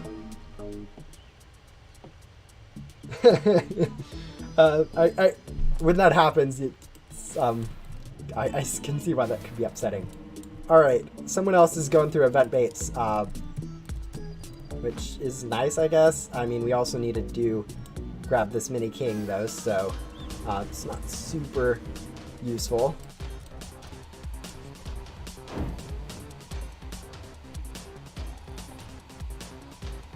I think when this thing gets down to like 20%, we're going to have to go off to go grab the other boss. Oh, tying is so common, it's not really worth it to screenshot or anything like that. Like, race times are so broken that I don't think it's worth recording any of it.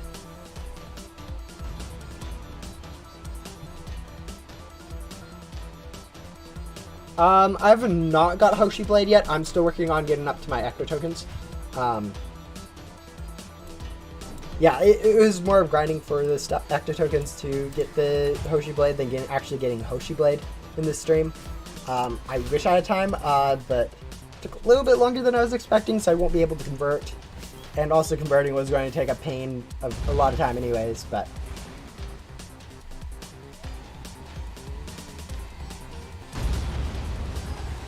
Tying is that common? Yeah, there's been times that 3 people have all tied. It's not too difficult to do.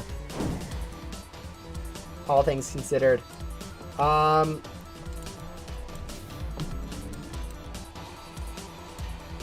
This is the problem. With these two being so close together, if people don't like swap over from run to the other, we're going to just miss the cycle, which is unfortunate, but how it's going to work, I guess. Hopefully those people decide to come over here last second. Hopefully. Yeah, probably not. Oh well.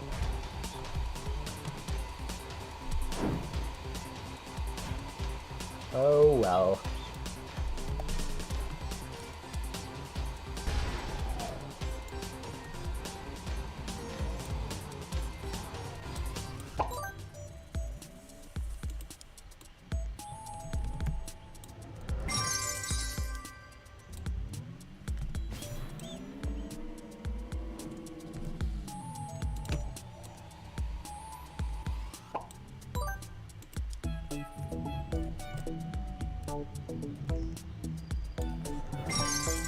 Alright, now we can go back to using vent bait. Thank you for whoever did wait, that was really nice. Was not really expecting that.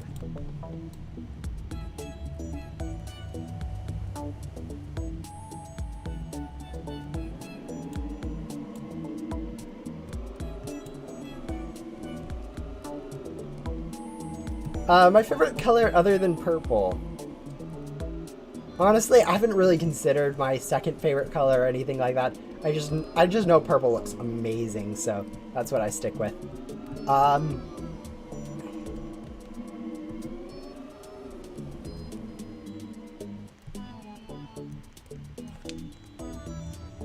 Another second place loot bag.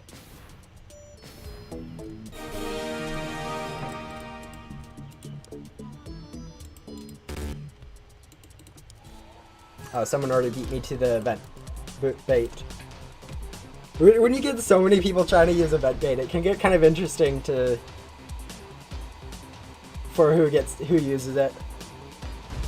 I mean, I prefer for myself to be the only one using it, but if other people want to, I guess they can.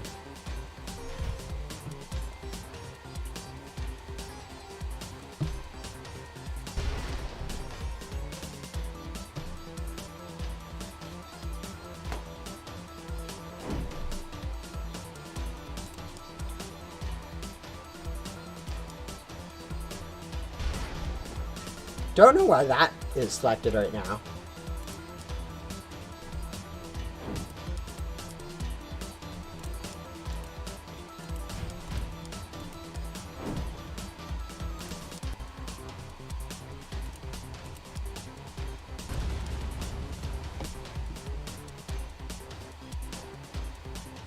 Alright, so we need about 7.5 actually.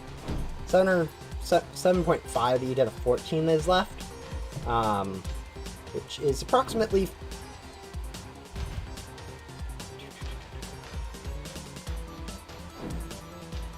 25 cells. So it's not too far away.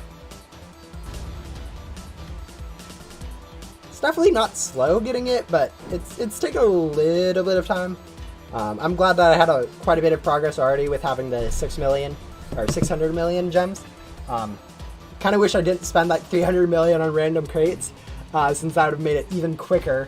I would have basically had to do no grinding to get to it, but it is what it is, I guess. When grinding Rebirth, should you do the magnet quest? I think it's slightly quicker not doing it. I prefer to do it just because I know I'll forget items and it makes everything a little bit easier. Definitely if you are new to Rebirthing, you should do it too, since it's hard to remember to pick up items and stuff like that. I would recommend grabbing it, but also it's slightly quicker if you for a rebirth if you don't do it. Or at least for the grinders that have looked at how long it takes to do a rebirth with and without. I'm not one of those people. I'm just kind of looking at the research and being like, I like the magnet, but yes, I see how it saves you time. So yeah, I would say grab it. But I'm also on the slightly slower end of the rebirth spectrum, so maybe you should listen to someone who can do it faster than me and not do it. But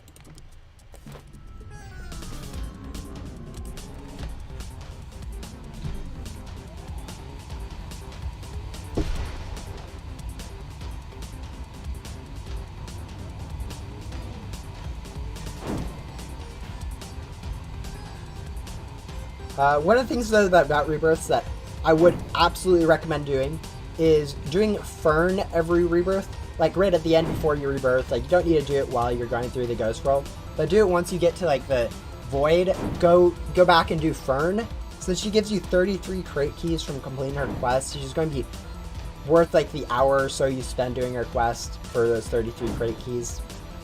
It's just so much value from that.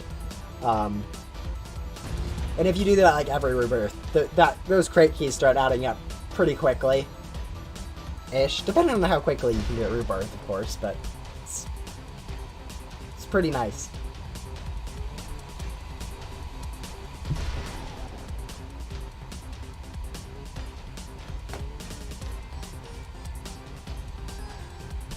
I think we have now around, we'd be able to get up to 900 million gems with the amount of Ecto tokens I have currently, which goes to show how close we are to finishing it up. When grinding bosses, should you get heavy armor? Yeah, I would say so. I mean, it depends how long you're going to be grinding bosses. Like, obviously, like, 1 or 2 bosses for, like, Yoko or, like, the 30 bosses. Probably not if you're just going to rebirth right afterwards. But if you've, like, for me, I haven't rebirthed in, like, 6-7 months. So, I've done 3 full events worth of mega bosses. I've done a ton of boss grinding for myself. I'm doing this stream, so it was worthwhile to get it, but it really depends on how long you are taking to, like, grind bosses, per se, since if you only are doing it for, like, 2 hours even, maybe not worth doing Leo for an hour to do 2 hours worth of bosses, when you can easily just go ahead and spend a little bit of active time playing the bosses to grab all that you need. People are much faster at that event gum than I am. Alright, I think after this though, there should be a mini king spawn, so we'll go ahead and grab that. Oop. Oh well, we get 3rd place then.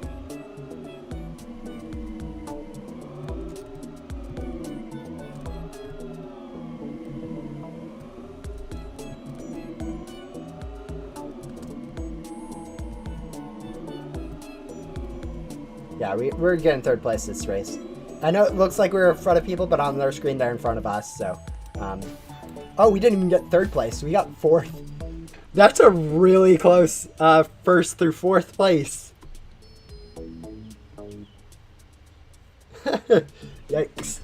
Oh well. We still do get a race for that, so that's nice. We'll go find Mini King now. I think it should be over at Junkyard. Since I think... Looks like someone else is here, so I'm going to take that as a good sign that I was correct.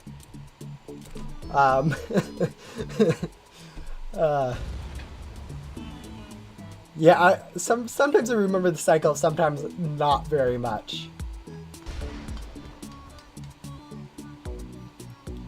Tell Ghostly Vision pets? I think you're better off grinding for lucky loot bags, since they're much easier to get than any of the ones from there, and they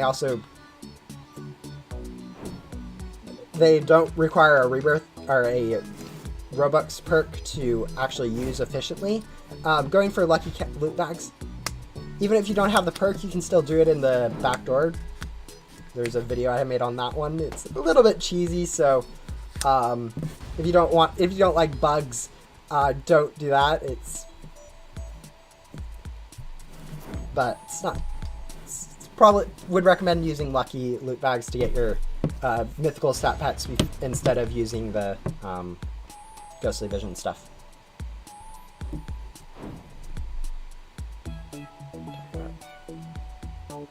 Ghostly vision, loot bags and stuff. Ooh, I should. Alright, we're going to open 2 second place loot bags just so that we have this nice gradient of loot bags, 60, 40, and 20.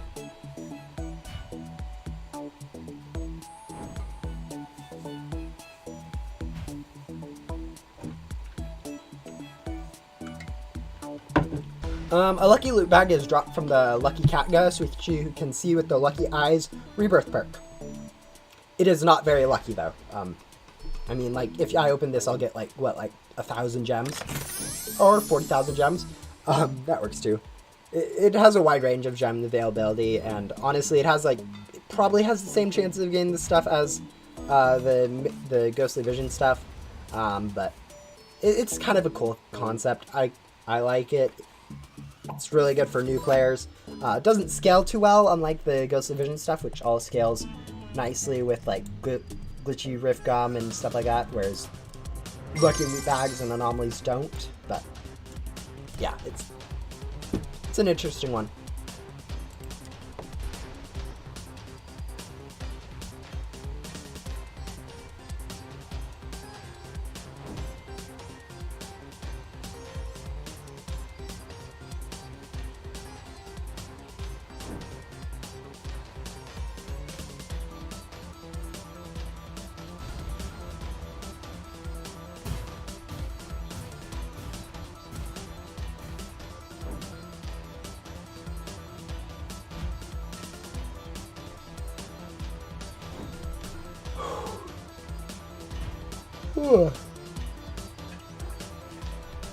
Man, this stream's been going on for a while.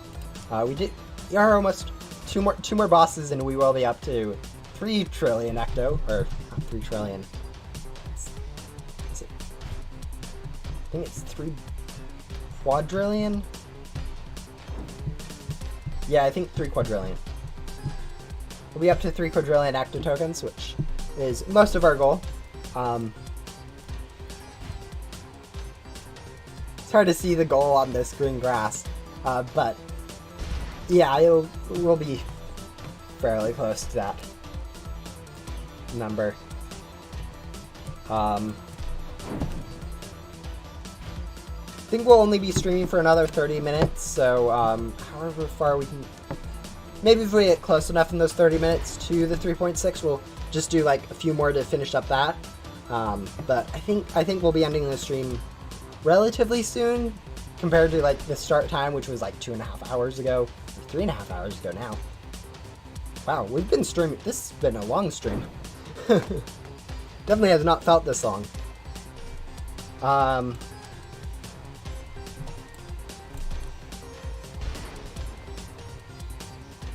Is there any good way to get a lot of gum from the back door? Grinding in the last 4 areas using loot gum is the best way to get gum from there, which is going to take a little bit of time to do. It's not too bad.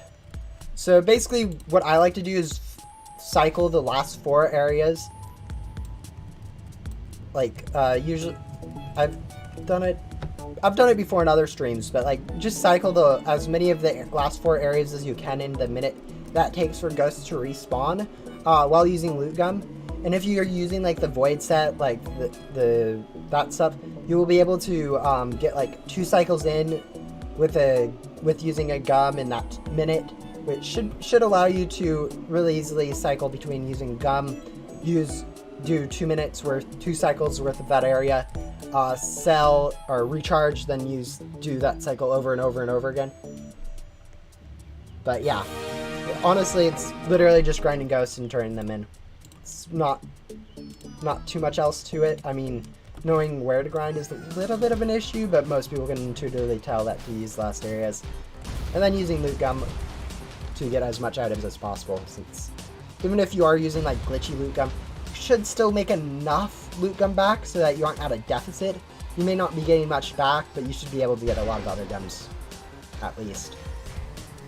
If possible, buy the double items, since that Game Pass is currently so overpowered. I would say it's broken. But yeah, other than that, though, it's pretty much what you would expect.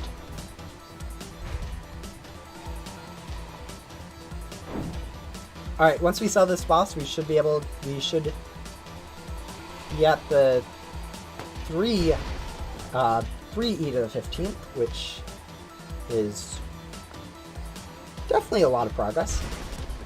It would mean that we've done 2.2 E to the 15th in the day. I probably should just call that quadrillion, since I think E to the 15th is quadrillion. Although I could be wrong. Let me see. Quadrillion has... Let's see. So 2 would just be E to the 0. 20 is E to the 1. 200 is E to the 2. 3,000 is E to 3. 3 million is E to the 6. 3 billions E to the 9. 3 trillions E to the 12. Yeah, 3 quadrillion. We'll be at 3 quadrillion. Just wanted to make sure I wasn't spouting out random numbers. I was wrong, since I'm known to do that before. I've said in previous streams that stuff is additive when it's multiplicative, or multiplicative when it's additive. I thought for the longest time that glitchy lucky gum was 2.5 instead of 2.75. I make errors all the times in my videos, so just be aware of that, so that sometimes when I say stuff it's wrong, so try fact checking yourself if at all possible. Anyways, we should be able to now sell, and I think one more, maybe not. I'll check really quickly for a king and then go ahead and use a boss fate, I guess.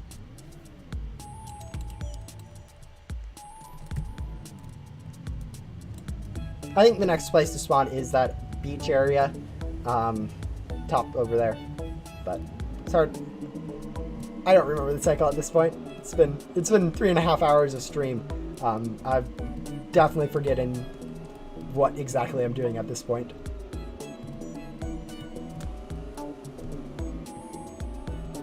Oop, there we go. Got a loud spike, so we slowed down a lot.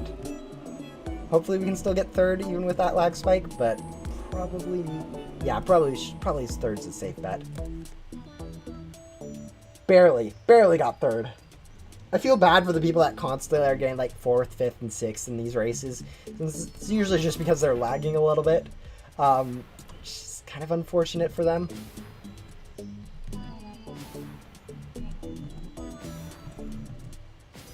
Yeah, that was what we were doing. Thank you for the reminder that there is a king that I need to go grab.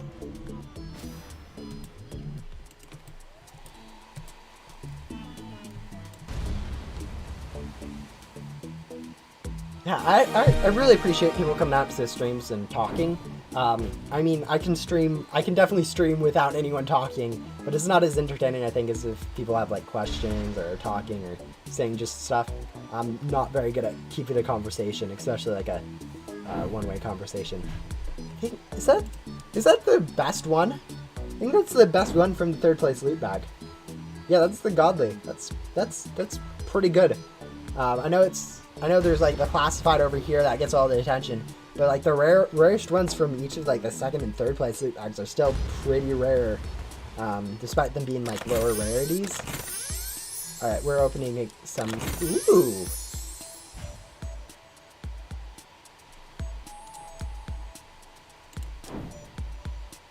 I think that's a new one for me. Let's go find that and unlock that really quick. I think that's a new one.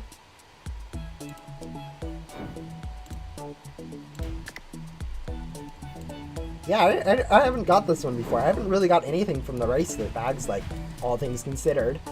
So it's cool to get something. Don't even think I have the legendary yet from that one.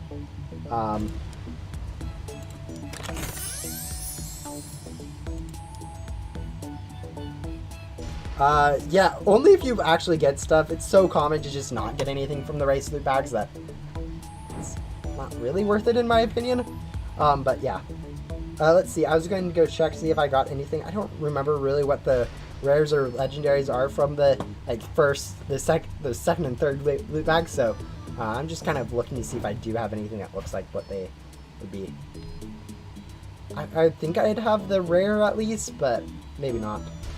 Maybe that is the first thing I ever got from a race loot bag. I haven't really opened too many of them, so maybe. Alright, let's go find our event bait before someone else does.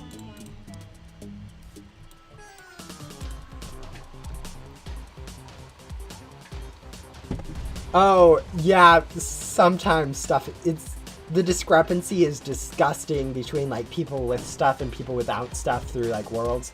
Like, Backdoor for me, the first time I was going through Backdoor, no perks, like, no nothing, since I was free to play for the most part of my way through Ghost Simulator. I was, like, it took me, like, 8-10 hours just to finish up, like, the Billy area. So I was, like, at 30 hours just to get through the first area of, or get through all of Backdoor in total. Now I can go through Backdoor in, like, less than an hour. And that just discrepancy is huge.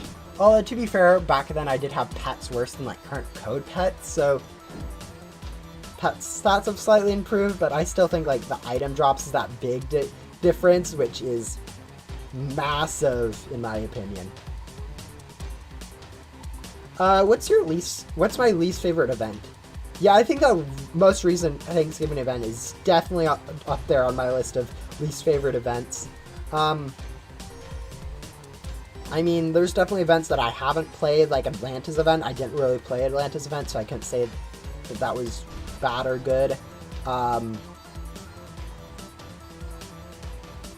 think in general, though, like, favorite event is Halloween every year for me. It's really good. I played the first one. Tried grinding for Darkwing. I failed that one miserably. But, like, others, I think, like, yeah, Thanksgiving, the most recent one in particular. The other ones were pretty good. But this one was just too easy in my opinion and made the game a little bit hard to actually play anything with. But yeah, honestly though, most of the events are pretty good.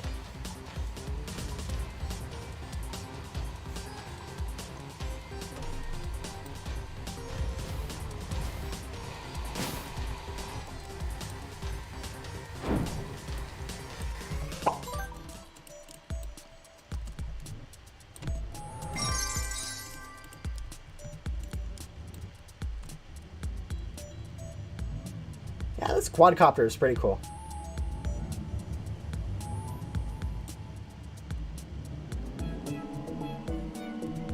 Hopefully the bigger hitbox doesn't, like, mess up the race too much. I know sometimes when they do have these wide hitboxes, you end up hitting a lot more stuff than you normally would. So we'll try our best not to get slowed down by hitting random stuff, but can't say for certain that we will.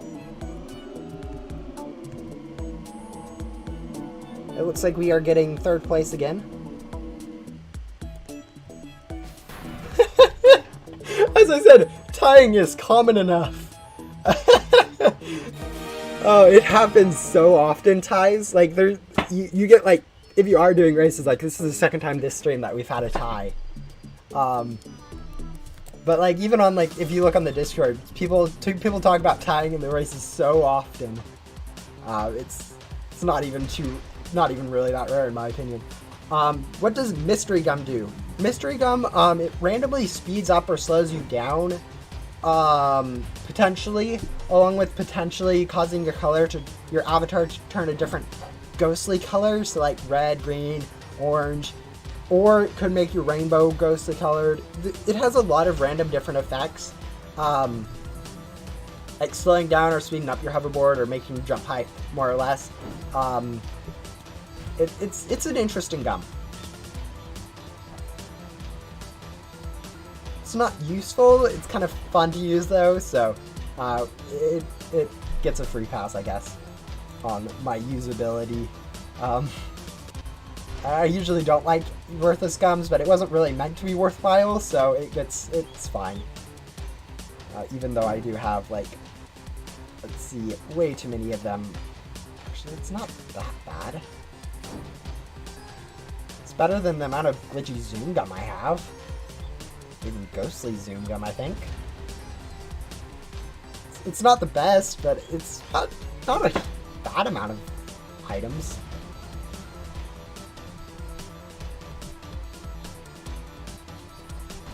Yeah, it can affect your hoverboard speed or your normal walk speed or both or neither, or it's random.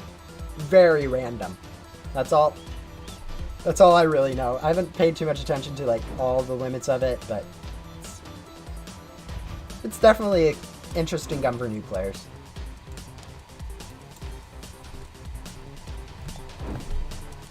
After this, I think one more race or is Mini King spawned. Spawning over there, so I think one more race and then I'll spawn.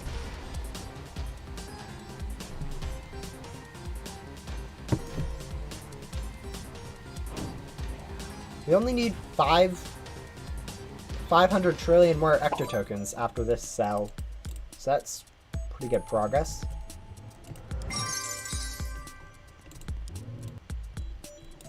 Alright, let's go equip a different hoverboard, hopefully. Nope.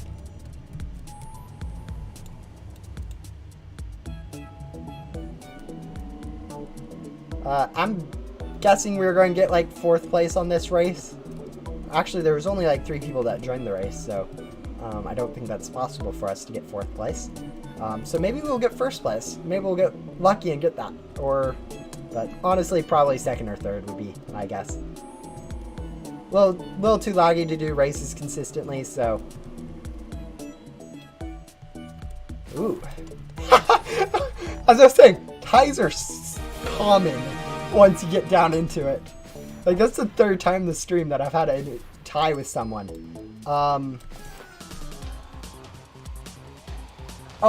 Do you say grinding final boss for corrupted pets is a good idea? I'd say not anymore, especially if you don't have like game passes and gum to grind the final boss with. You're going to be better off grinding for lucky cats, or ghostly vision bosses or whatever. But yeah, it's probably best to go for lucky cats since they're higher stats and easier to get in my opinion. Especially if you don't have like game passes or gum, like boss gum to use on the fight.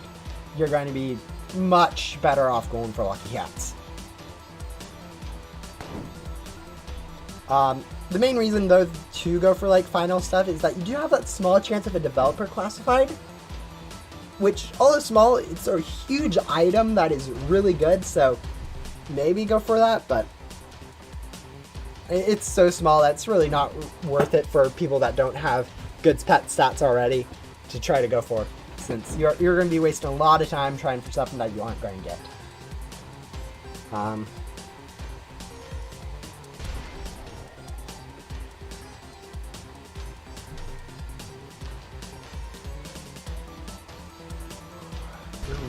We're really close to the amount of Ecto tokens I need. I think we're going to be able to manage it in this stream, finish up all the Ecto tokens I need. I won't be able to convert it, since as I said, it'll take me like 3 hours to convert all these Ecto tokens. But we will have them. My first 3 times fighting final, I got 3 corrupteds.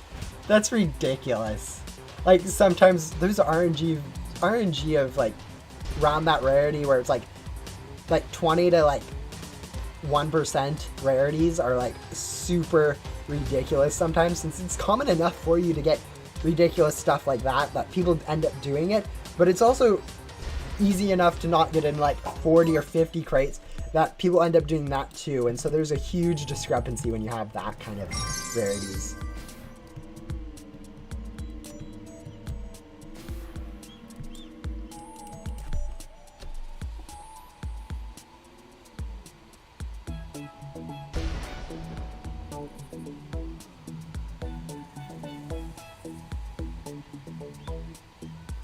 Goodbye. Thank you for coming, though. It's really nice to see people come out to every single stream, or as many as they can. It's good to see people like my content.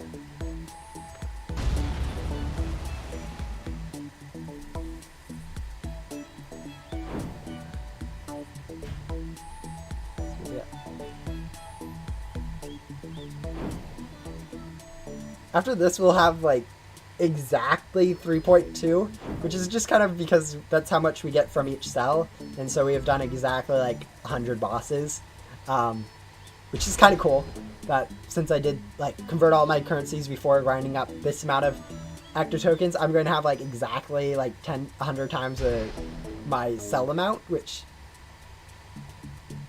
or at least in 2 more cells we'll have that. But that's I kind of like how that works out.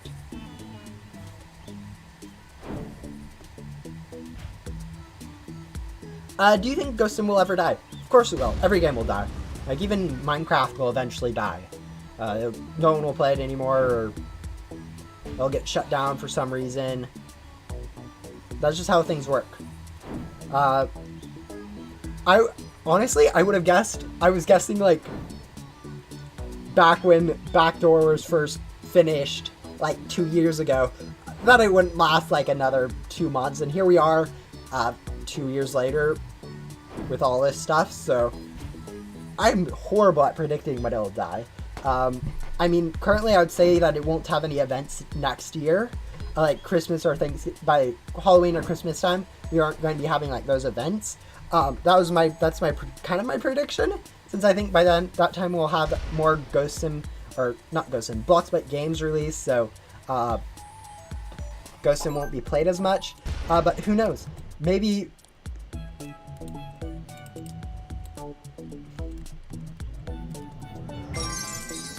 Cool.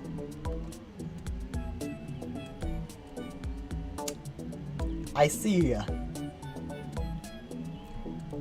Yeah, okay, so apparently the sell button works after you teleport to race.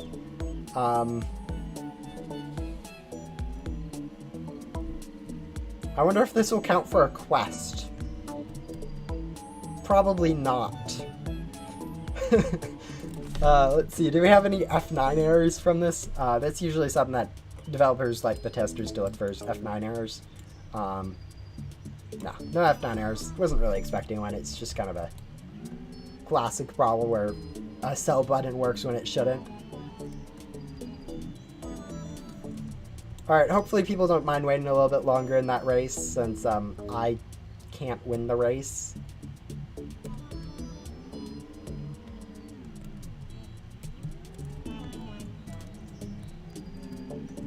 Yeah, finishing Finsley is really nice for those additional streams. Alright, there we go. We're done with that now. Phew.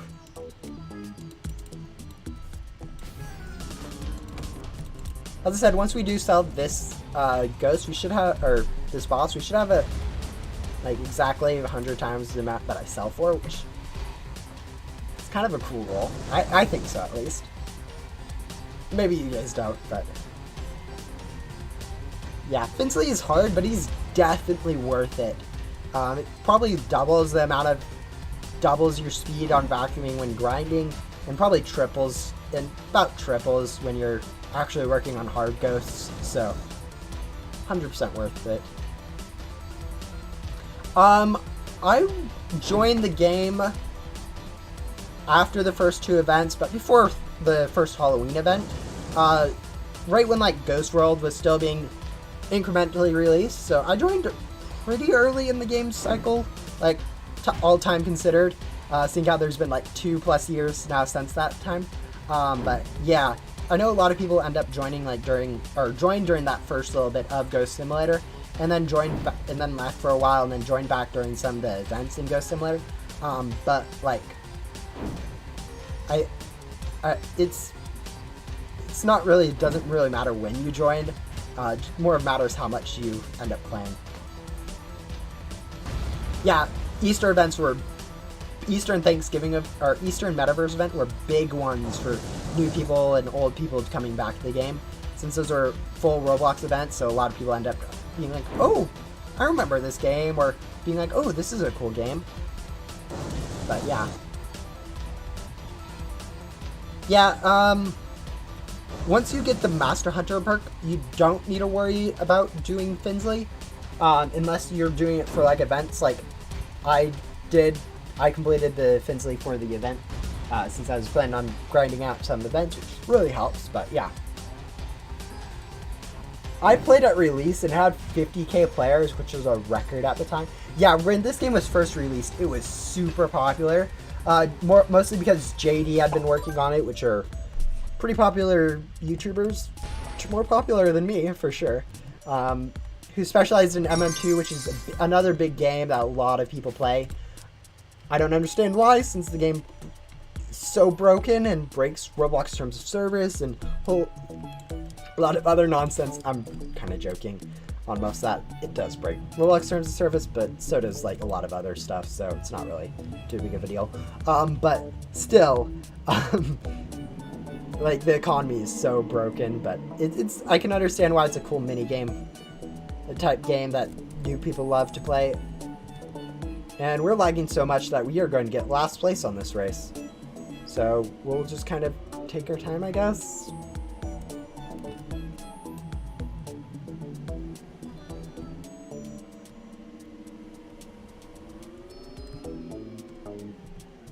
Sorry, people that are going to have to wait for me. I'm lagging. So is this person, it looks like.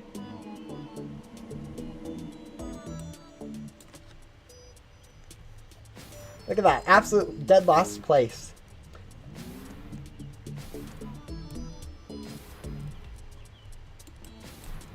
I don't know where Dino would be spawned. I don't think Dino spawned yet. Or maybe I'm wrong.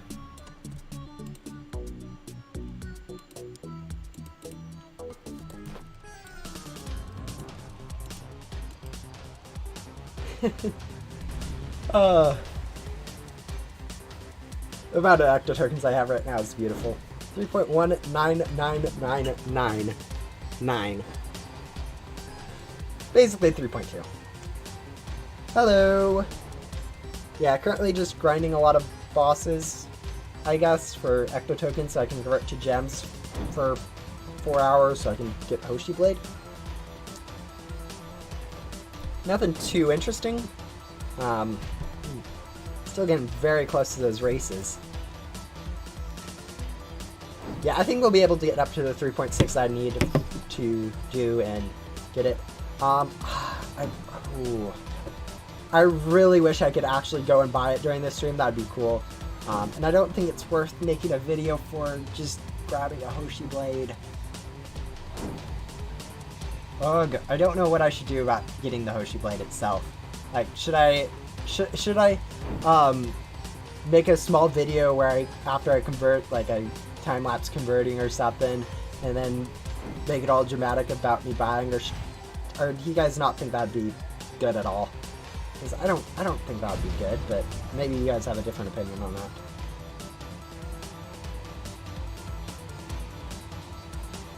Yeah, the server is likely going to be full since everyone's trying to join off my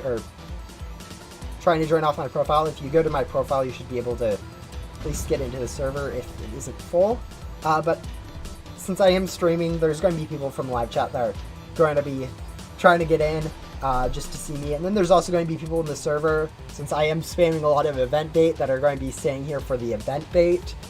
So it's most likely going to be pretty full.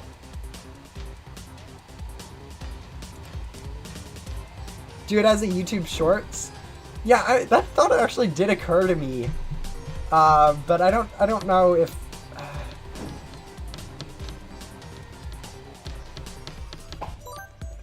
It would take a bit of time to get used to that and actually structure it so it works as a YouTube Short. I haven't had any experience in that, so I think it would work in that format pretty good, but. Again, I don't know. I haven't done YouTube Shorts before, so it'd be new.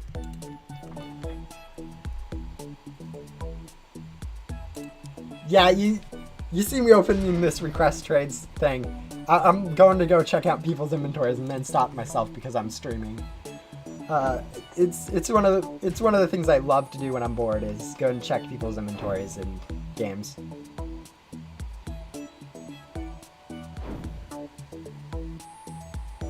No, I'm going to be using event bait, and I don't think anyone would really leave if I stopped. Since, like, let's be honest, they're more of enjoying it more passively, and they have other stuff that they're doing in the server anyways.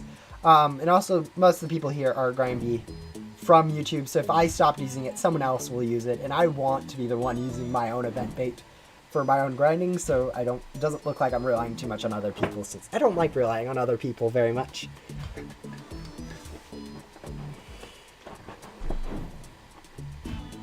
Sometimes it's annoying, though, how long these bosses take. Like, it's like 2.5 minutes about for each boss, and that is kind of short, but at the same time, it's also a little bit more time than you'd really like. Actually, now that I think about it, I want to see how many bosses does it say I've defeated? I've defeated a decent amount of bosses. I mean, I know there's probably people with a lot more, but 1,000 bosses is not bad. Also gotten a decent amount of ectoplasm.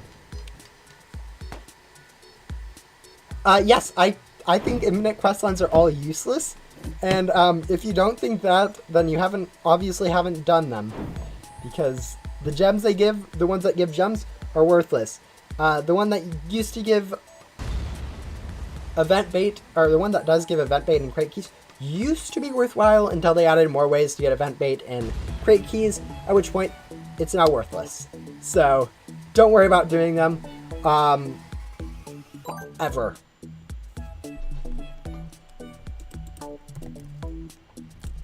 Alright, we'll go ahead and change our hoverboard, hopefully. I want to switch over to something else. Ooh, Ghostly's a good one. I like Ghostly.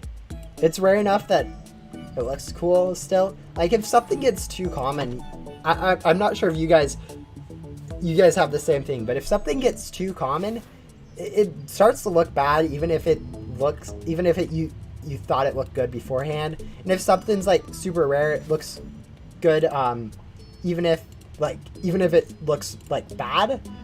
So like having a little bit of rarity is kind of nice for items. Makes them look a little better, in my opinion. Yeah, honestly, all you can really do is keep trying to join, and eventually you'll end up getting in. Kind of the only way to get in.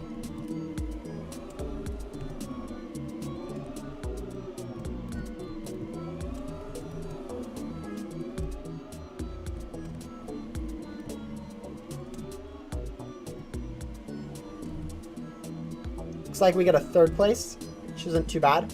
Maybe a 4th. Yeah, 3rd place. Pretty securely.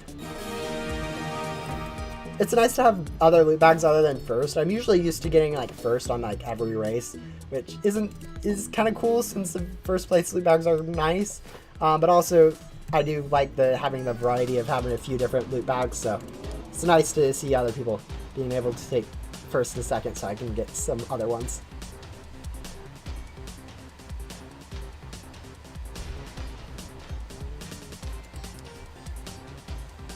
Yeah, nice job. I know sometimes can be a bit difficult to get in, but most of the time, well, you don't need to wait too long since I'm still pretty small YouTube-wise. Yeah, lag seems to be a small problem in Ghost Sim servers for some reason. I mean, there is a lot going on. It feels like it's a little too much lag than makes sense, especially like during bosses.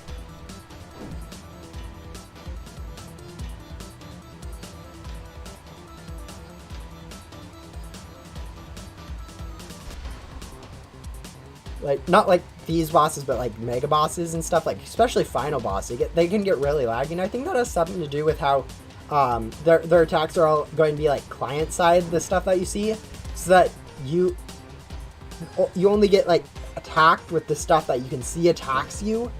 Like that's the thing about having it client side. People can always see what they're getting attacked by, and so it's a lot fairer to people if they can see what they're getting attacked by. Whereas if you have it like server side, you can get hit by something without noticing without your screen being hit by it. But the problem with having it client side is that's a lot more lag on like the clients. They're having to process all that stuff. So it's a little bit of a trade-off.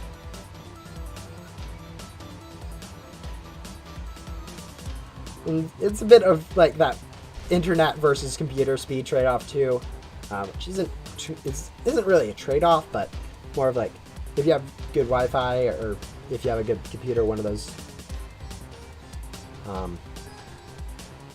better than the others in some circumstances. But yeah.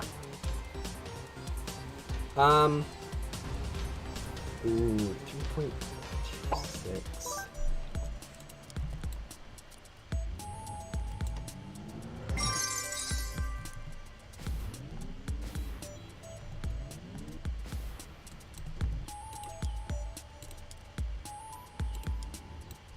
Yeah, I don't know what I'm saying either at this point, so usually around 3 hours into the stream, my train of thought just goes all over the place, so can't really blame you for not understanding what I'm trying to say. I kind of know what I'm trying to say, but I also don't know how to phrase it to make it understandable, so we'll just stick with whatever I just said. Yeah, looks like we'll be getting second place on this unless we get like giant lag spiked right at the end. It's always possible, but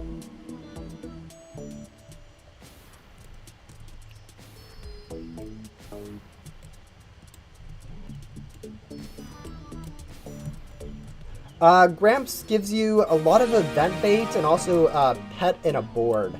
Book-wise, I think, and also other stuff. One of the things that you can do, though, is go look it up on the wiki. The wiki will have all like that nice stuff, like what quests you need to do and what rewards you get. So that's probably the better place to look than asking here for like specific quests. But yeah, it's pet and a board and a lot of event bait, which is the big one. There's a puzzle in main hub for it. You have to find all of the mini pets scattered around the map. There's like there's like 45 total, and then figure out a small puzzle with some switches and stuff. There's a guide on the wiki. There's also guides on other videos. I have a small guide on my Archie's video where I cover his lore. But basically, you go find 45 pets. You enter a binary code for 45. You get a key that can unlock that area. It's not too difficult, but kind of interesting. And it's a quest for Archie where it gives you a pet and a board, I think. Maybe just a pet. He gives you one of those two things and gives you some lore for your second arc. It was basically the first quest for second arc and a cool thing that they decided to add into the game, puzzle-wise. Since they like adding puzzles to the game, since people can take time doing them and get quite a bit of progress like that. So we're about 4 hours into the stream now, and we are almost done with all the ecto tokens we need to do. Probably once I get the ecto tokens, I'll take like 10 minutes just to AFK click on stream so you guys can see the pain of having to convert them all, since that is not a simple task. But yeah.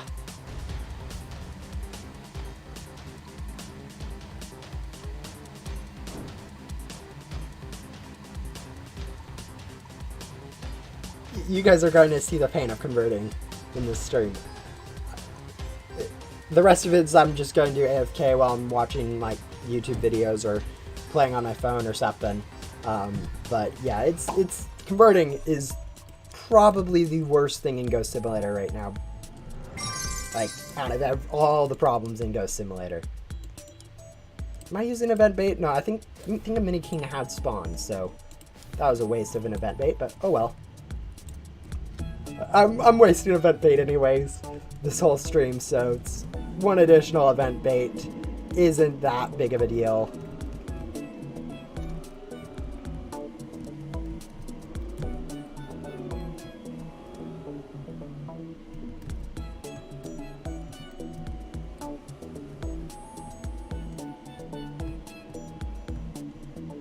I think we missed that one.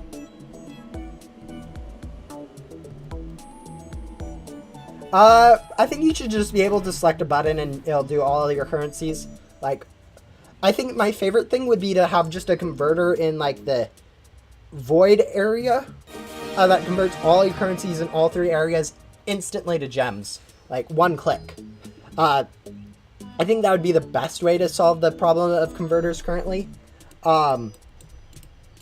Rather than like changing how the converters work in each area, so that you have that same kind of thing, but you also have but it also makes it easier for both Rebirth, and it makes sense in the theme of the Void, since the Void is kind of a gem themed area where you get only gem drops from ghosts and you sell for gems. I think just having an area there where you can convert all your currencies to gems with like one click of a button would make a lot of sense and fit with like add some new area thing to the Void and make, as I said, Rebirths easier.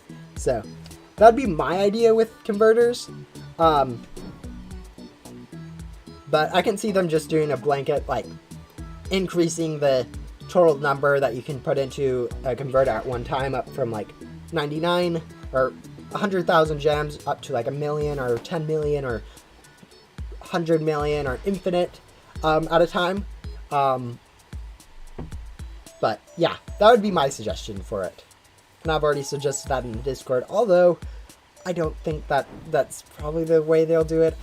I'd hope it'd be the way they do it, but probably not.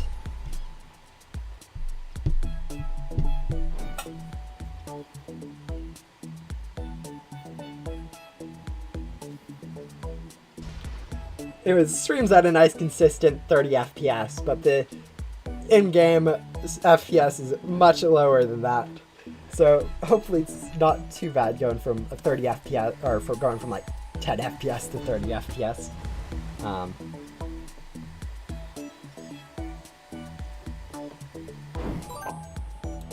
Yeah, not having boss armor is so weird sometimes. Alright, we didn't lose too much time since someone else was doing it while we were doing races, which was really nice, honestly. It saves us actually time in the long run, I guess, but yeah.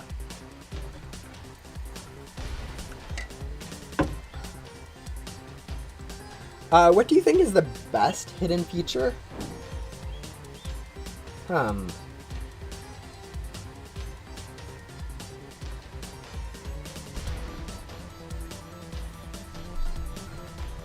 Hidden feature.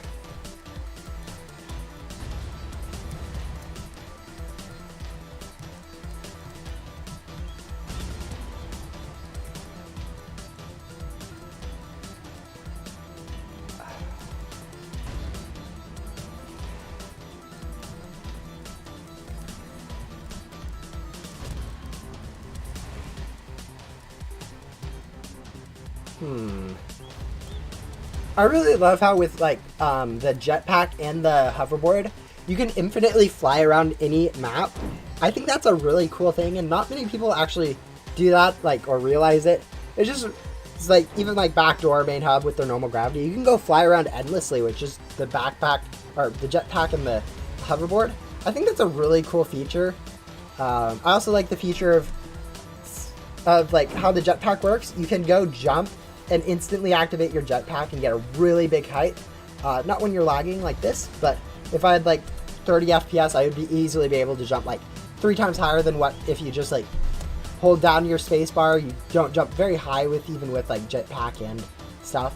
But if you like take a pre-jump and then jump at the same time you activate your stuff, you get a lot of height.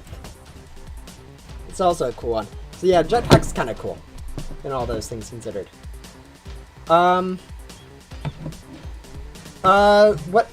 What would you do for your second one?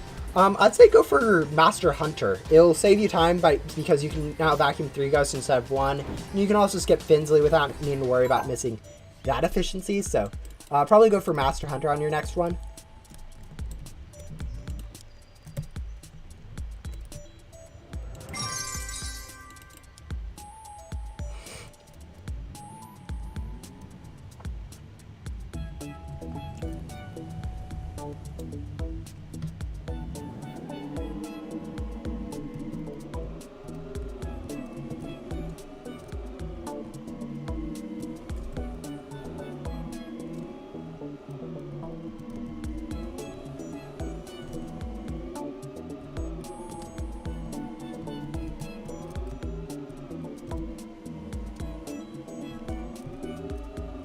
I think we get third place on this one.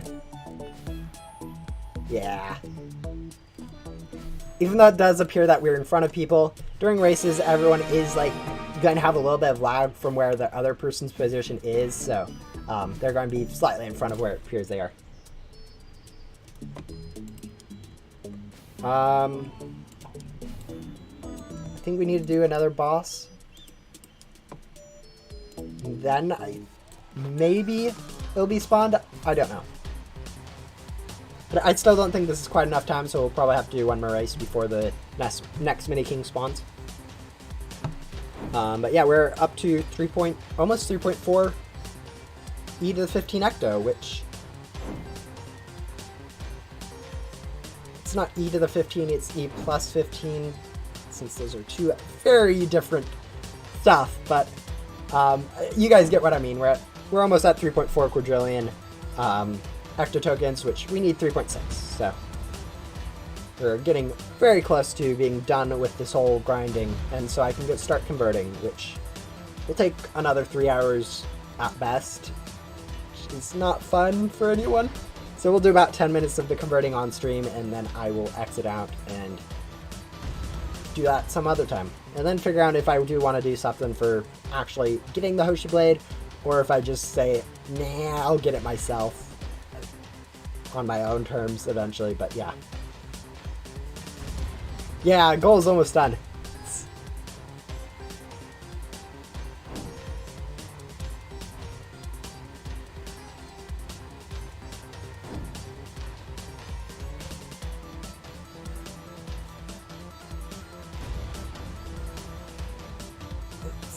It's kind of exciting. I'll soon have, let me check. I'll soon have like one of the rarest badges, and actually one of the last badges for me to get. If we go take a look at my journal for badges, yeah, badges are over here.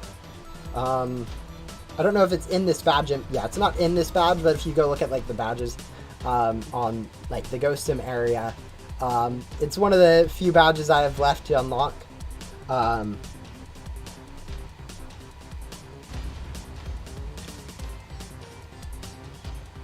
This one I technically haven't done, but there's a weird glitch that I was testing out in the testing server, which apparently counts when you unbox a classified in the testing server for the main game. So I have that badge, although I technically haven't unboxed a classified pet yet. So,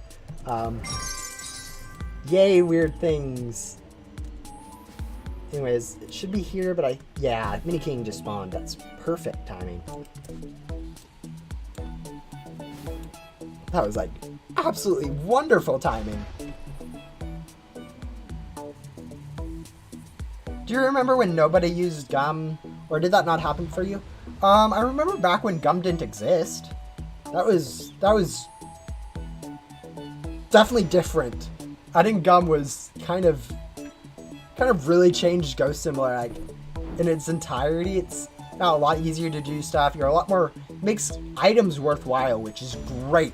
I love how gum makes items worthwhile. Before gum was added, items were worthless. Utterly worthless. By the time you unlock the incinerator, they didn't convert for enough for you to even use the incinerator. So adding gum was great for that. I still think they should buff the incinerator a little bit by changing it so that items convert directly into gems, and then adjust those gem amounts so they're proportionate to what items you're converting. I think that'd be much fairer, better. It'd make more sense, in my opinion, and be at least good. Not as good as converting for gum. Gum is still going to be much better in all respects, but making the incinerator useful isn't too bad. Do you remember when events were not holiday themed? I mean, I played the Atlantis event a little bit. Honestly, they just haven't really had time to design non-holiday related events. They've been busy with updates and other stuff other games that they're designing, which apparently 2 or 3 or 1 or 2 of those games are going to be coming out this year, so be prepared for Bloxbyte to release another game.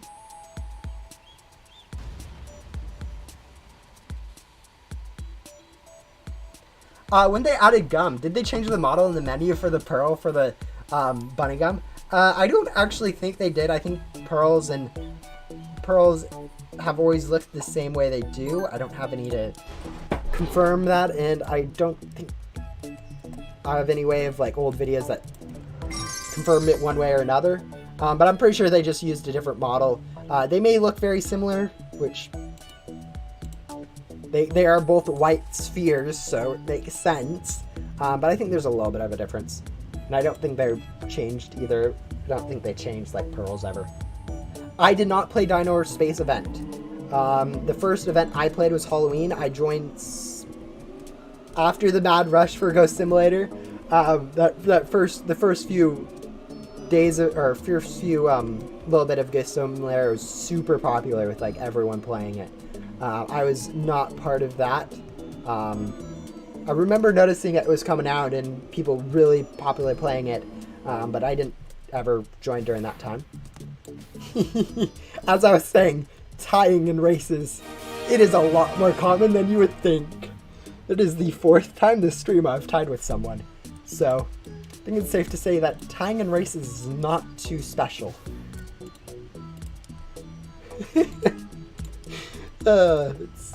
It's kind of funny. Even with like races being easy to tie, I think 4 races tied in this stream is still above average. What's my favorite hoverboard in the game? I think I would go to Santa Sleigh, like easily. I think Santa Sleigh it's rare, it's cool, you can glitch out of areas with it, which is really not what developers like you doing. I've had it for a while. I mean, there's obviously other cool ones like the purple ones like Glismata or Ghost Surfer, which are really cool themselves, and Riley's Ride, which is nice and purple. Ghost Surfer would probably be a close second on my favorites list. Like, all things considered, this is basically a purple variant of the YouTuber board, which I think you can see why I would like that quite a bit. Glismata is a nice purple dragon type board, which really good. I like dragons. Yeah, Darkwing, one of the first, I tried getting that during its event. It's really rare, it's really valuable. Maybe not good looking, but it's cool, at least. But yeah. Do you think 2020's Christmas event, that it was weird and that the snow piles weren't in any quests? I kind of like the tower theme and bringing back so many random bosses into it. It was kind of cool in my opinion. Snow piles are kind of just a remnant from the first event in Ghost Simulator, or first Christmas event in Ghost Simulator. I really like the snowpile ghosts, or whatever you want to call them. They're really cool to see in the game, just because they're unique and special and stuff like that. I think it's weird that they weren't any quests, but it's not too big of a deal.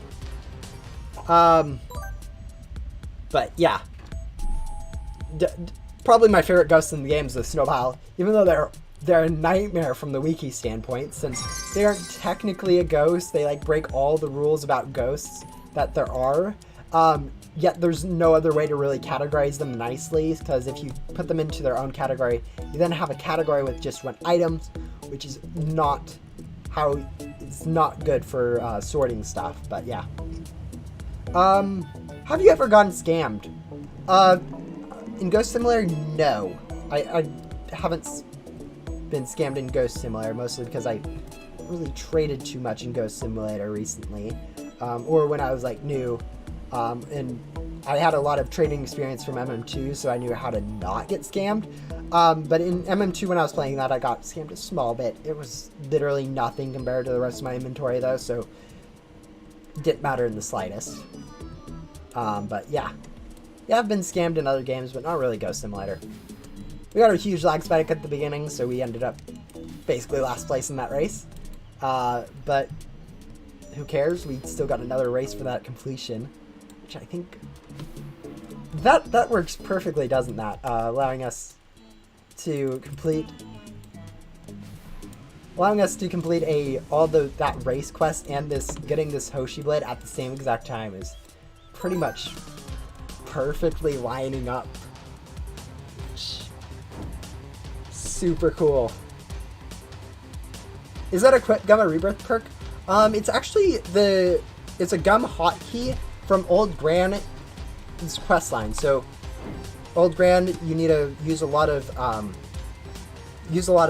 gum to do your quests and gum related quests similar to Yu and other stuff. And she gives you a gum hotkey, which is really helpful for grinding.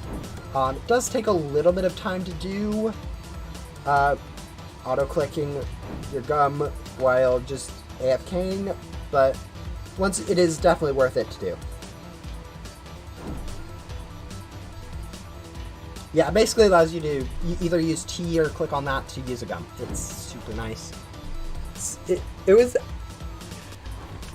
I can't say it was originally my idea, but it was definitely pretty close. I was definitely one of the people pushing for this gum hotkey type of thing. And it basically... it's basically exactly what I requested suggestion-wise, so seeing it introduced is super cool. As I said, it's not... I don't know if I was the first person to suggest it. I was definitely one of the first and one of the most prominent people requesting it. But yeah, it's cool. How do you get bow gum? I'm confused. It's an event gum from the Metaverse event. So it's no longer obtainable. It was only out during that event. It's kind of interesting how that works, but that's it. So also similar to that, like pumpkin gum and headless gum are from the Halloween event, and so you can't get those anymore. But yeah, that's I think that's all the event gum that there is. So, and they aren't really too useful. They're all just cosmetics, so don't need to really worry about them too much since they don't do anything. But yeah. If you had to choose one perk, what would it be? I'm assuming that means that something that you'd have, if you could only have one perk in the game, what would it be? And I think it would definitely be the hoverboard, just because this is super, speeds up the game so much having this hoverboard. Like, I can't overstate this enough. This hoverboard's a huge, and having it right at the beginning makes the game so much funner. Adds so much more depth to it. What was the first perk that I chose? The first perk I chose in Ghost Demo was Ghostly Vision. I would recommend people choosing Master Hunter, but I chose the Ghostly Vision because that was new content and that was kind of fun. And I'm going to be doing a lot anyways, so it doesn't matter too much.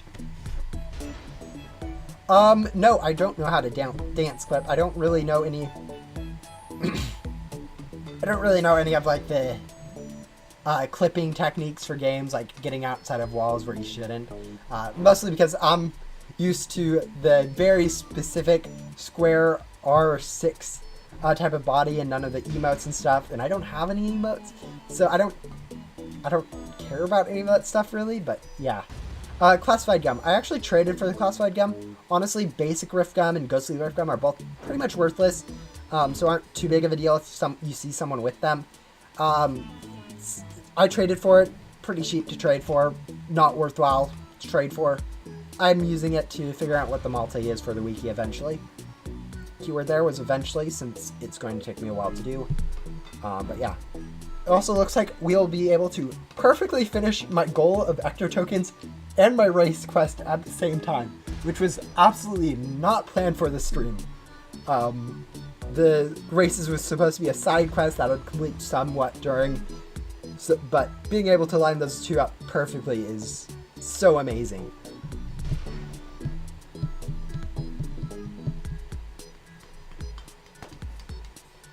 Yeah, Ghostly Vision's a good first perk, especially if you aren't going Rebirth many times. If you are going Rebirth many times, going for Master Hunter first will save you so much time in the long run that going for that first would be my suggestion. But if you don't have that, Ghostly Vision's a great one. Lucky Eyes, great one. Divine Set, maybe. But yeah, we'll go ahead, do that, and then it was literally just spamming 4 more event bait. And then we'll be done with this. Not done with the stream. I still have a bit more I want to do in the stream. Firstly, is complete this quest, turn it in. Then I'll be converting for like 10 minutes. And then I want to finish up the stream by going over and getting the last, or the other hoverboard that I need. The tubby from the backdoor currencies, which shouldn't take too long. I think that's going to be like 1x gun, like 2 minutes. Like, literally, I could go overcharge and probably get it. But yeah.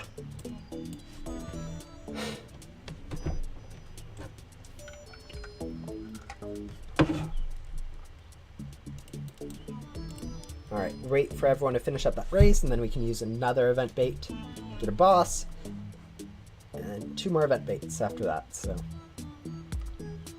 Yeah, sometimes people will join during the last part of a race, and it's kind of annoying, since you have to wait for them to get teleported back or something, and so you have to wait that full minute, but yeah. Are you going to check people's inventories? I'm trying to avoid checking people's inventories on stream.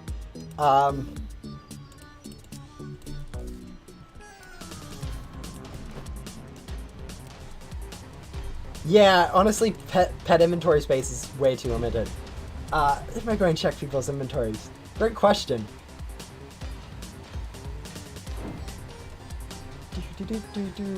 I shouldn't, but yeah. Maybe when I'm going for doing other stuff, like... You know what, let's take a quick look through everyone's inventory, see if there's any egg drops mainly. Egg drop is usually the main thing I'm looking for people's inventories for. Oh, it's kind of cool. They have a refractal. I know that's a... It's not too rare, but it's at least cool. A pretty typical inventory. Doesn't look like they have any egg drops. Let's see. Any egg drops over here? Good stat pets. This person does have. Nothing else, really. Probably no egg drops. Yeah, no egg drops. Egg drops is one of the main things I look through people's inventories for, because egg drops are cool. Ooh.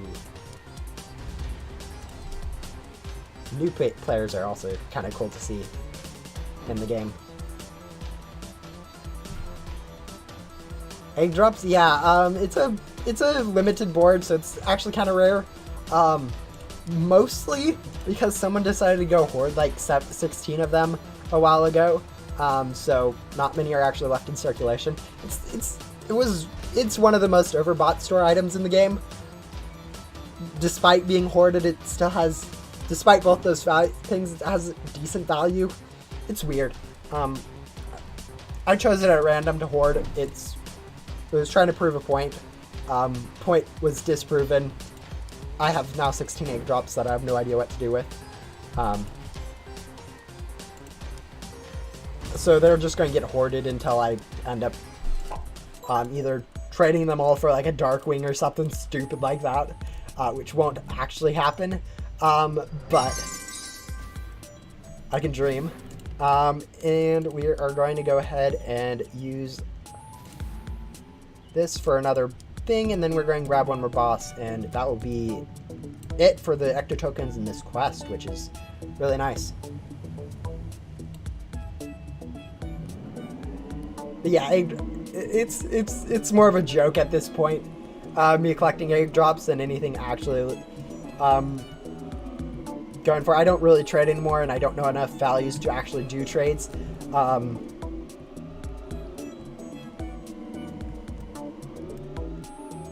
Looks like we're getting 3rd place again, which I am, as I said, I'm fine with getting these 3rd place. Actually, we may not have got 3rd place. Yeah, we got beat slightly out, but we got 4th place, which is still counts for completing this quest. So that's nice. And then we'll be able to complete Yuwu, which is a lot quicker than I definitely went through her previous quest. Apparently spamming event bait gets through races faster. Who would have guessed? But yeah, it's really surprising how those two things lined up like perfectly. I did not plan that ahead of this time. I'd love to admit that I did, but that's a lot more math than I was willing to do. So we managed to get Onyx. Let's see. I complete 75 races. Let's see. Is that... It was we'll go ahead and lock that and also equip it really quick. So since I do want to see what that is, since it did look purple, and purple stuff is cool. Yeah, that's a cool looking board. All right, let's go ahead and use another event bait. It's like, yeah, no, we're using another event bait, and this is the last one. Why is this a legendary? This definitely looks like godly rarity to me, like minimum. That would be what I would put this at, is like a godly minimum, maybe even a mythical. It looks super cool. The gradient purple. Favorite boss. My favorite boss was the original Headless Hollows. Just because first boss I did, pretty hard. Took a lot of skill. Nice dungeon type thing, but always the first stuff you get to in games is usually your favorite. Hello. Yeah, we're nearing the end of the stream. This is actually literally the last boss we're doing, and then I'll go ahead and convert for like 10 minutes so you guys can all see my pain of how long it will take me to convert all like 3.6 quadrillion nectar tokens I just got. But yeah, what do you think the worst perk is? I'm assuming you're talking about like all perks in the game. I mean, obviously Ectobit currently is broken for like Rebirth perk wise, so it's pretty bad. Like some of the Rebirth perks, like auto unbox is worse than useless. Like people have asked me, how do you delete this Robux perk? Like literally, it's happened before. But like in game, obviously Billy is probably the worst quest line to do. So Billy, Ectobit because it's broken. If not Ectobit, then it would be either, you guys get to choose which one is worthless. Either Pet Evo or Accelerated Parts. One of those two is worthless. And then also the auto unbox is also worthless for PC users. For like mobile and Xbox users, auto unbox is going to be pretty good. But for PC users, it is detrimental. So we'll go ahead and sell, and this is the last time we have to sell. And now we can just go head over to the converting and then convert for about 10 minutes. And then we'll head over to the back door and finish up the other one that I need to do, and that'll be the stream. So we're getting pretty close to the end of the stream. Yeah, I'm not going to do all of my converting right now. I'll probably actually, once I end this stream, log off of Ghost Simulator for a while. I am going to go eat lunch after this, but I should probably leave it auto converting since it is going to take so long.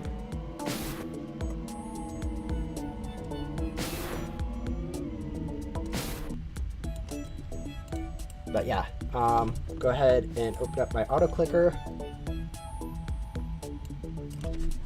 Boop.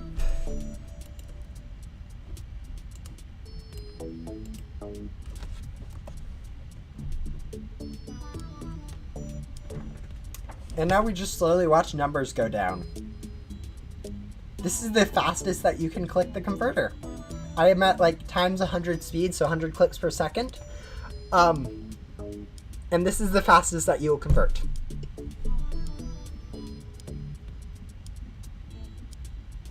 Yeah, it takes a while. So we're going to sit here for 10 minutes, see how much actually gets done. Let's see.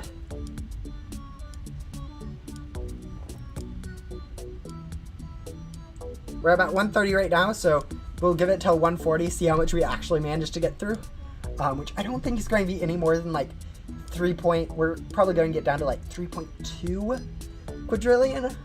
So, which would mean another like 100 minutes, 2 hours worth of converting I need to do, which is horrible when you think about it.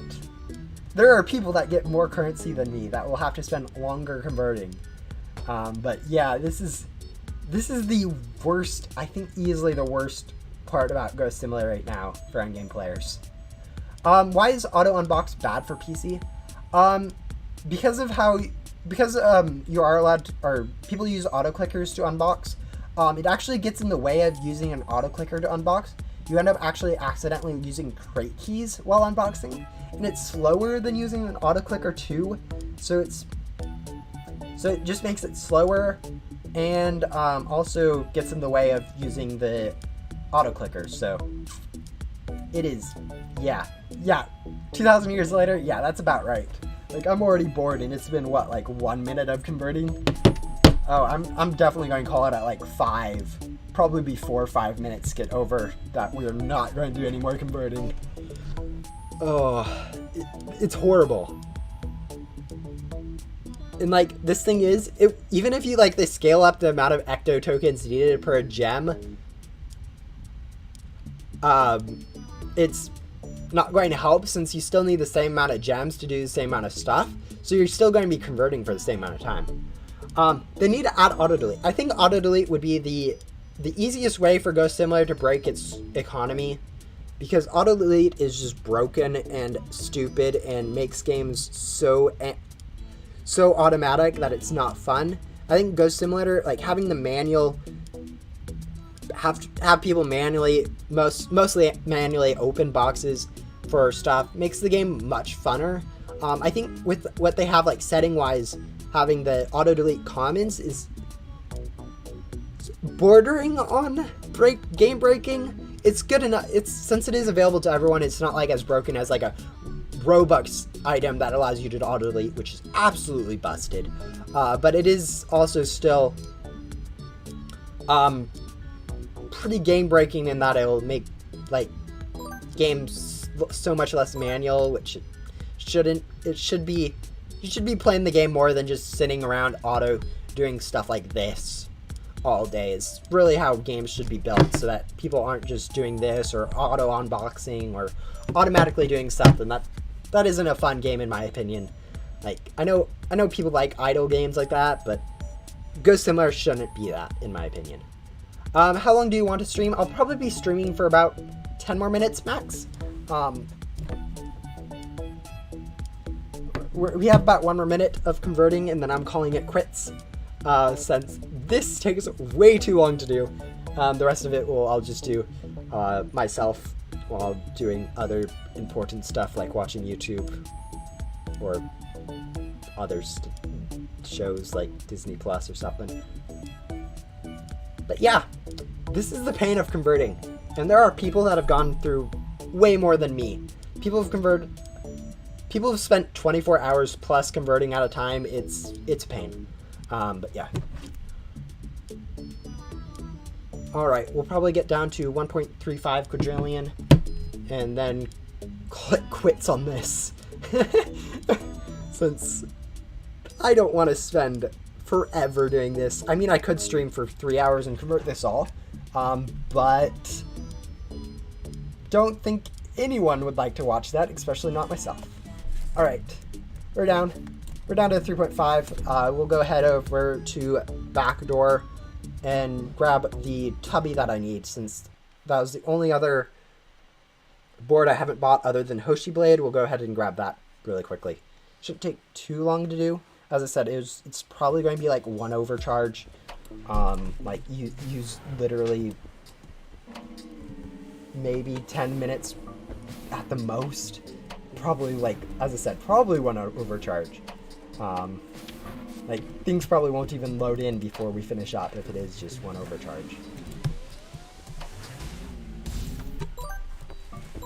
Alright, let's check that out.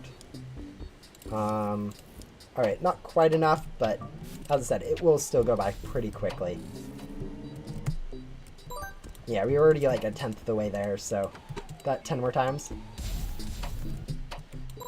Or less than 10 more times, depending on how many ghosts I actually managed to hit with that overcharge.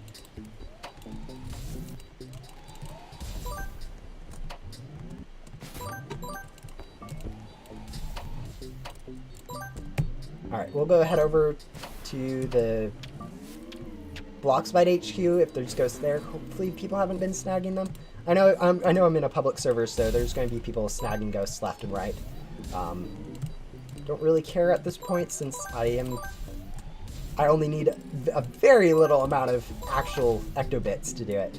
Like, we're already halfway there, and I've barely used half this X-Gum.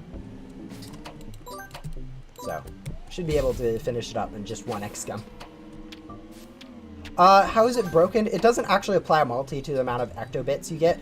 So, like, the pretty typical thing of broken as in it just doesn't work. So, don't go for it. They'll probably patch it soon. Probably give it a month or two and it'll probably be patched. But still, it's not worth picking now. Especially when you can just pick another one. Tycoon that actually does work. But it would probably be the best one to pick if it did work. So, if you aren't going to be doing too many rebirths, and you have picked all like the permanent ones, maybe go for it in the anticipation of it getting fixed would be a good idea. I won't say pick it, but it's definitely a good option if you want to wait until it gets patched. Alright, we didn't quite finish it up in 1x scum, which would have been probably the best. But we also don't need too much more ectobits to finish up the rest of it, so.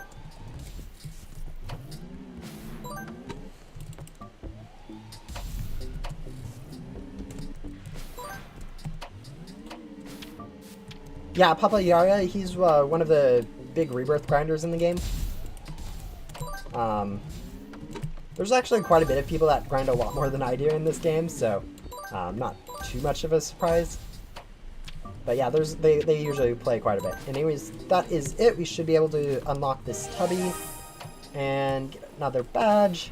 And now all we have left is Hoshi Blade, which we do have enough Ecto tokens to get enough gems to buy it, but I don't want to do that in this stream, so that will be the end of this stream. So thank you all for coming. I really hope you guys enjoyed the stream. It was actually not too bad to make.